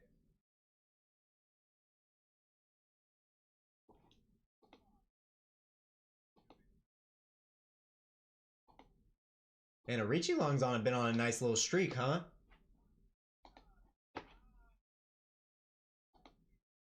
Eckerlin win. I think they plan it in so much that they give him favorable matchups. If that's, you know, if that's what you mean. Let's go, Truscek. I'll let you know when Eckerlin's. I'm not gonna show the fight. No. Jeez. I appreciate your consistency to keep asking though.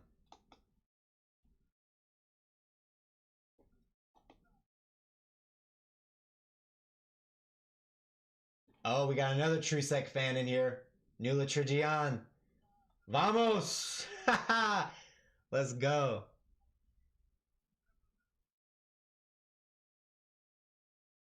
I don't know, Nula. I don't know if you're from Spain or if you're Central South American, so I can't tell.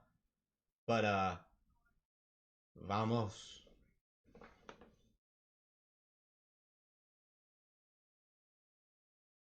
Truscek getting his announcement now. Let's go to the playa after the fight.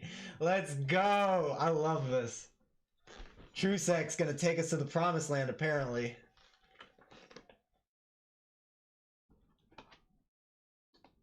#1 Truscek fan climbing up the ranks of the chat here. Eckerlin win, daddy from Mrs. Eckerlin. Say where is the win? Oh my gosh.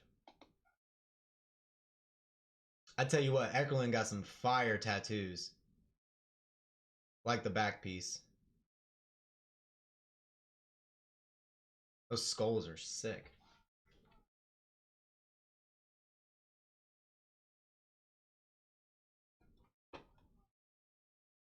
Yes, they will stay without gas for their bikes.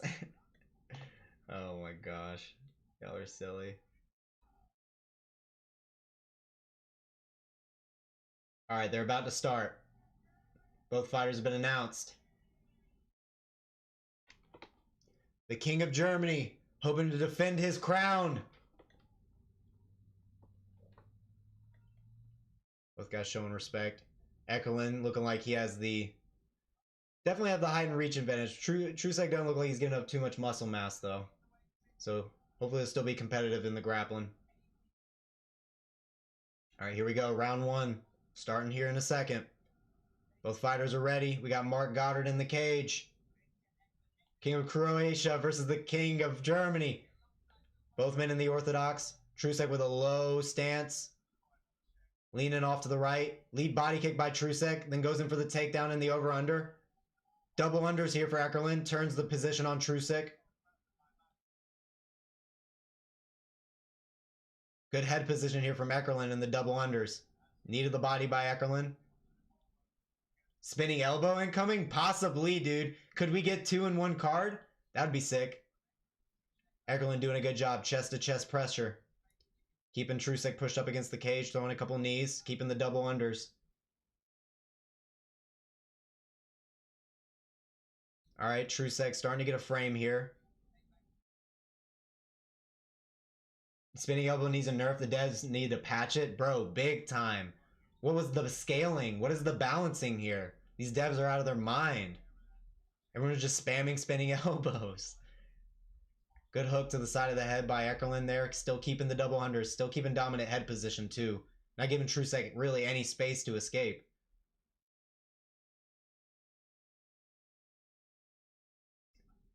Eckerlin will win in the 3rd round with a lucky punch. We'll see. So far, pretty dominant pressure here from Eckerlin. Truscek hasn't even been able to dig an underhook yet. Eckerlin is keeping him framed off of it. Good elbow to the side of the head from Eckerlin. Truscek tries to hit a body kick off the break. Now we're back to the center. I am giving you commentary.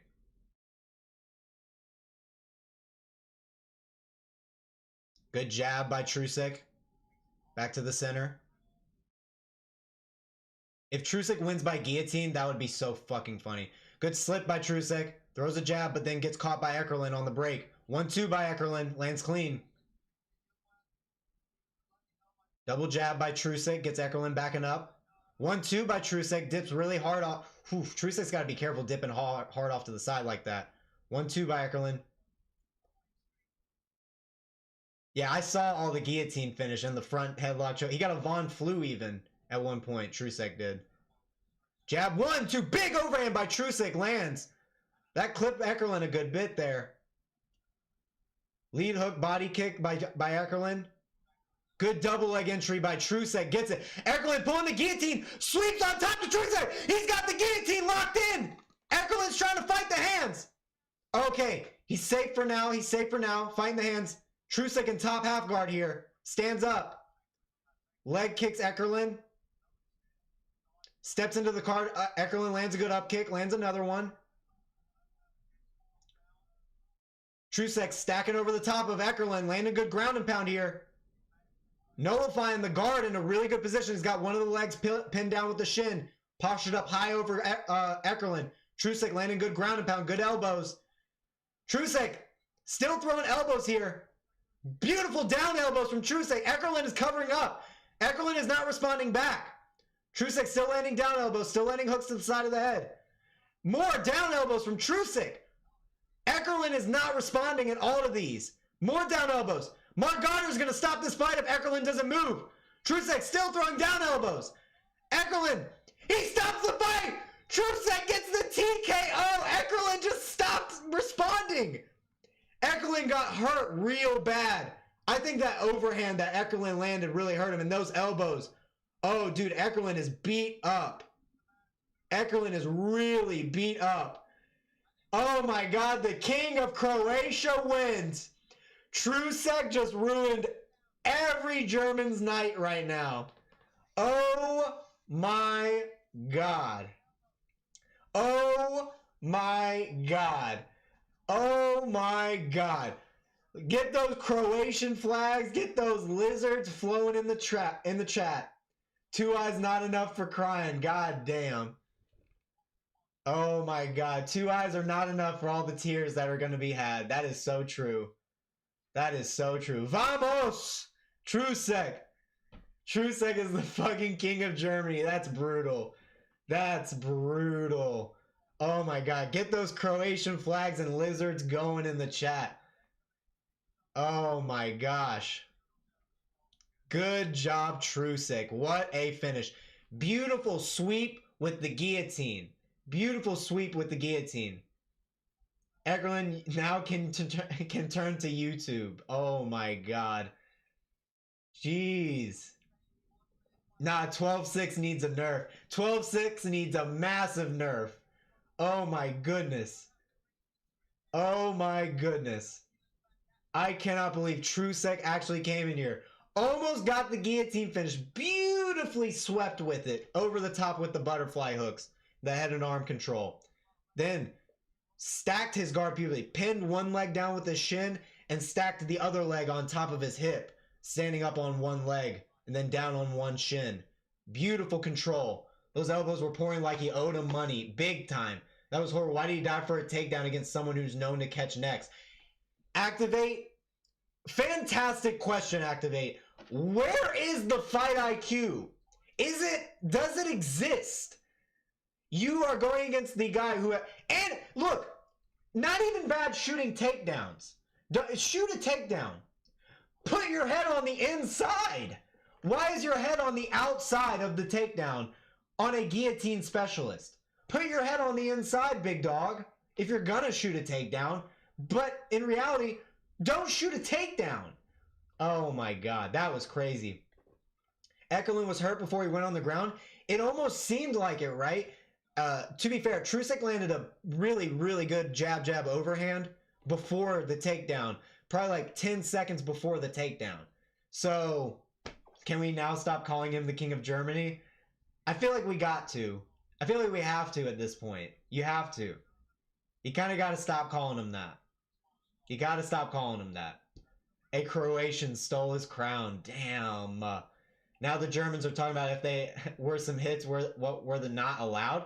What, were there illegal strikes? Nah, all those shots were legal. Because OKTAGON has adopted the new rules. They adopted the new knees when your hands are on the ground. They adopted that rule and the 12-6. I think they adopted them both now. I don't think there were any hits to the back of the head. I didn't see anything to the back of the head. He's putting an ice pack on the back of the head like it did hit, but I mean, maybe I missed it. Did anyone in the chat see hits to the back of the head? I mean, did anyone else see hits to the back of the head? Truly. I was trying, I didn't see it. I saw all legal shots. That's how I saw it. No one's saying they saw anything back of the head. So that sounds like a salty German crowd, probably. Yeah, it sounds like a salty German crowd. If that's what they're saying in the arena. Truscek learned from Jama. Dude, that was exactly the Uncle Liev fucking Pereira finish though. Did he not? Was it not? Like big time. And it came after the overhand. Damn, son. Nerf spinning elbows. Nerf 12-6 elbows, dog. Man, what a great stream, y'all. What a great stream. Really appreciate everyone coming through. This has been so much fun. This was a really fun one. I loved all the beef. I love that we can all be friendly about the beef. It was fun beef. It was good beef. It was that nourishing beef that makes everyone come closer together. You know what I'm saying, man? It's a great stream. Oh man. Yeah, main card's about to start up for UFC. My voice is starting to go though. So I'm not transitioning to UFC stream. My voice is nearly gone. Drew Dober is about to come on though. There's no way he's holding an ice pack on the back of his head. Dude, already getting ready for his sit down YouTube excuses. Dude, yeah. Like, give me a fucking break. Give me a break. Yeah, it's been respectful beef for sure. Yeah, fun stream, guys. Y'all enjoy UFC coming up. You know, that's how you know you're an uncle. Fair. I'll take that. Let me go ahead and end this poll here. 99 votes. Anyone else want to finish with one more vote to get it to 100? Huh? No energy, no time? I gotta go take my afternoon nap real quick. You know what I'm saying? Nah, I'm kidding. Oh my gosh. But yeah, 57% on Ingazek and 43% on Jocko. That's how I'm feeling that most people have been talking about it too.